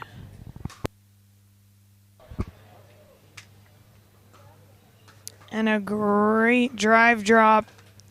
One we like to call the droop from Megan Fudge. Her two children sitting right ahead of me watching their parents compete on center stage here at the Indian Open.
And a great overhead defense from Andre Deescu in the middle of that point, but unable to finish it.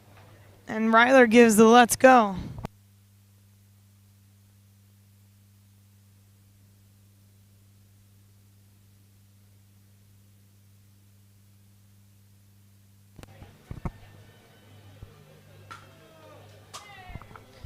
Deep serve from Ryler.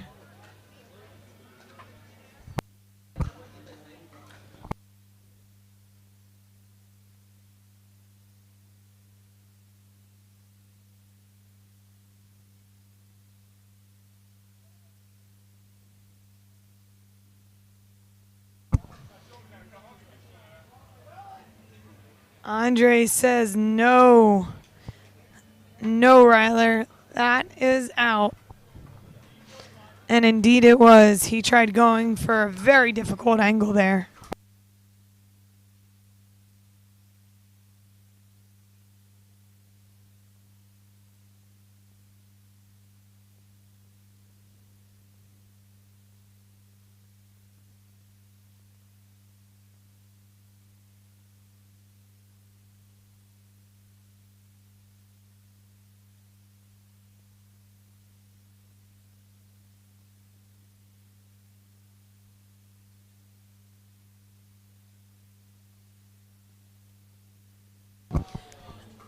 And an absolutely incredible lob there from Susanna.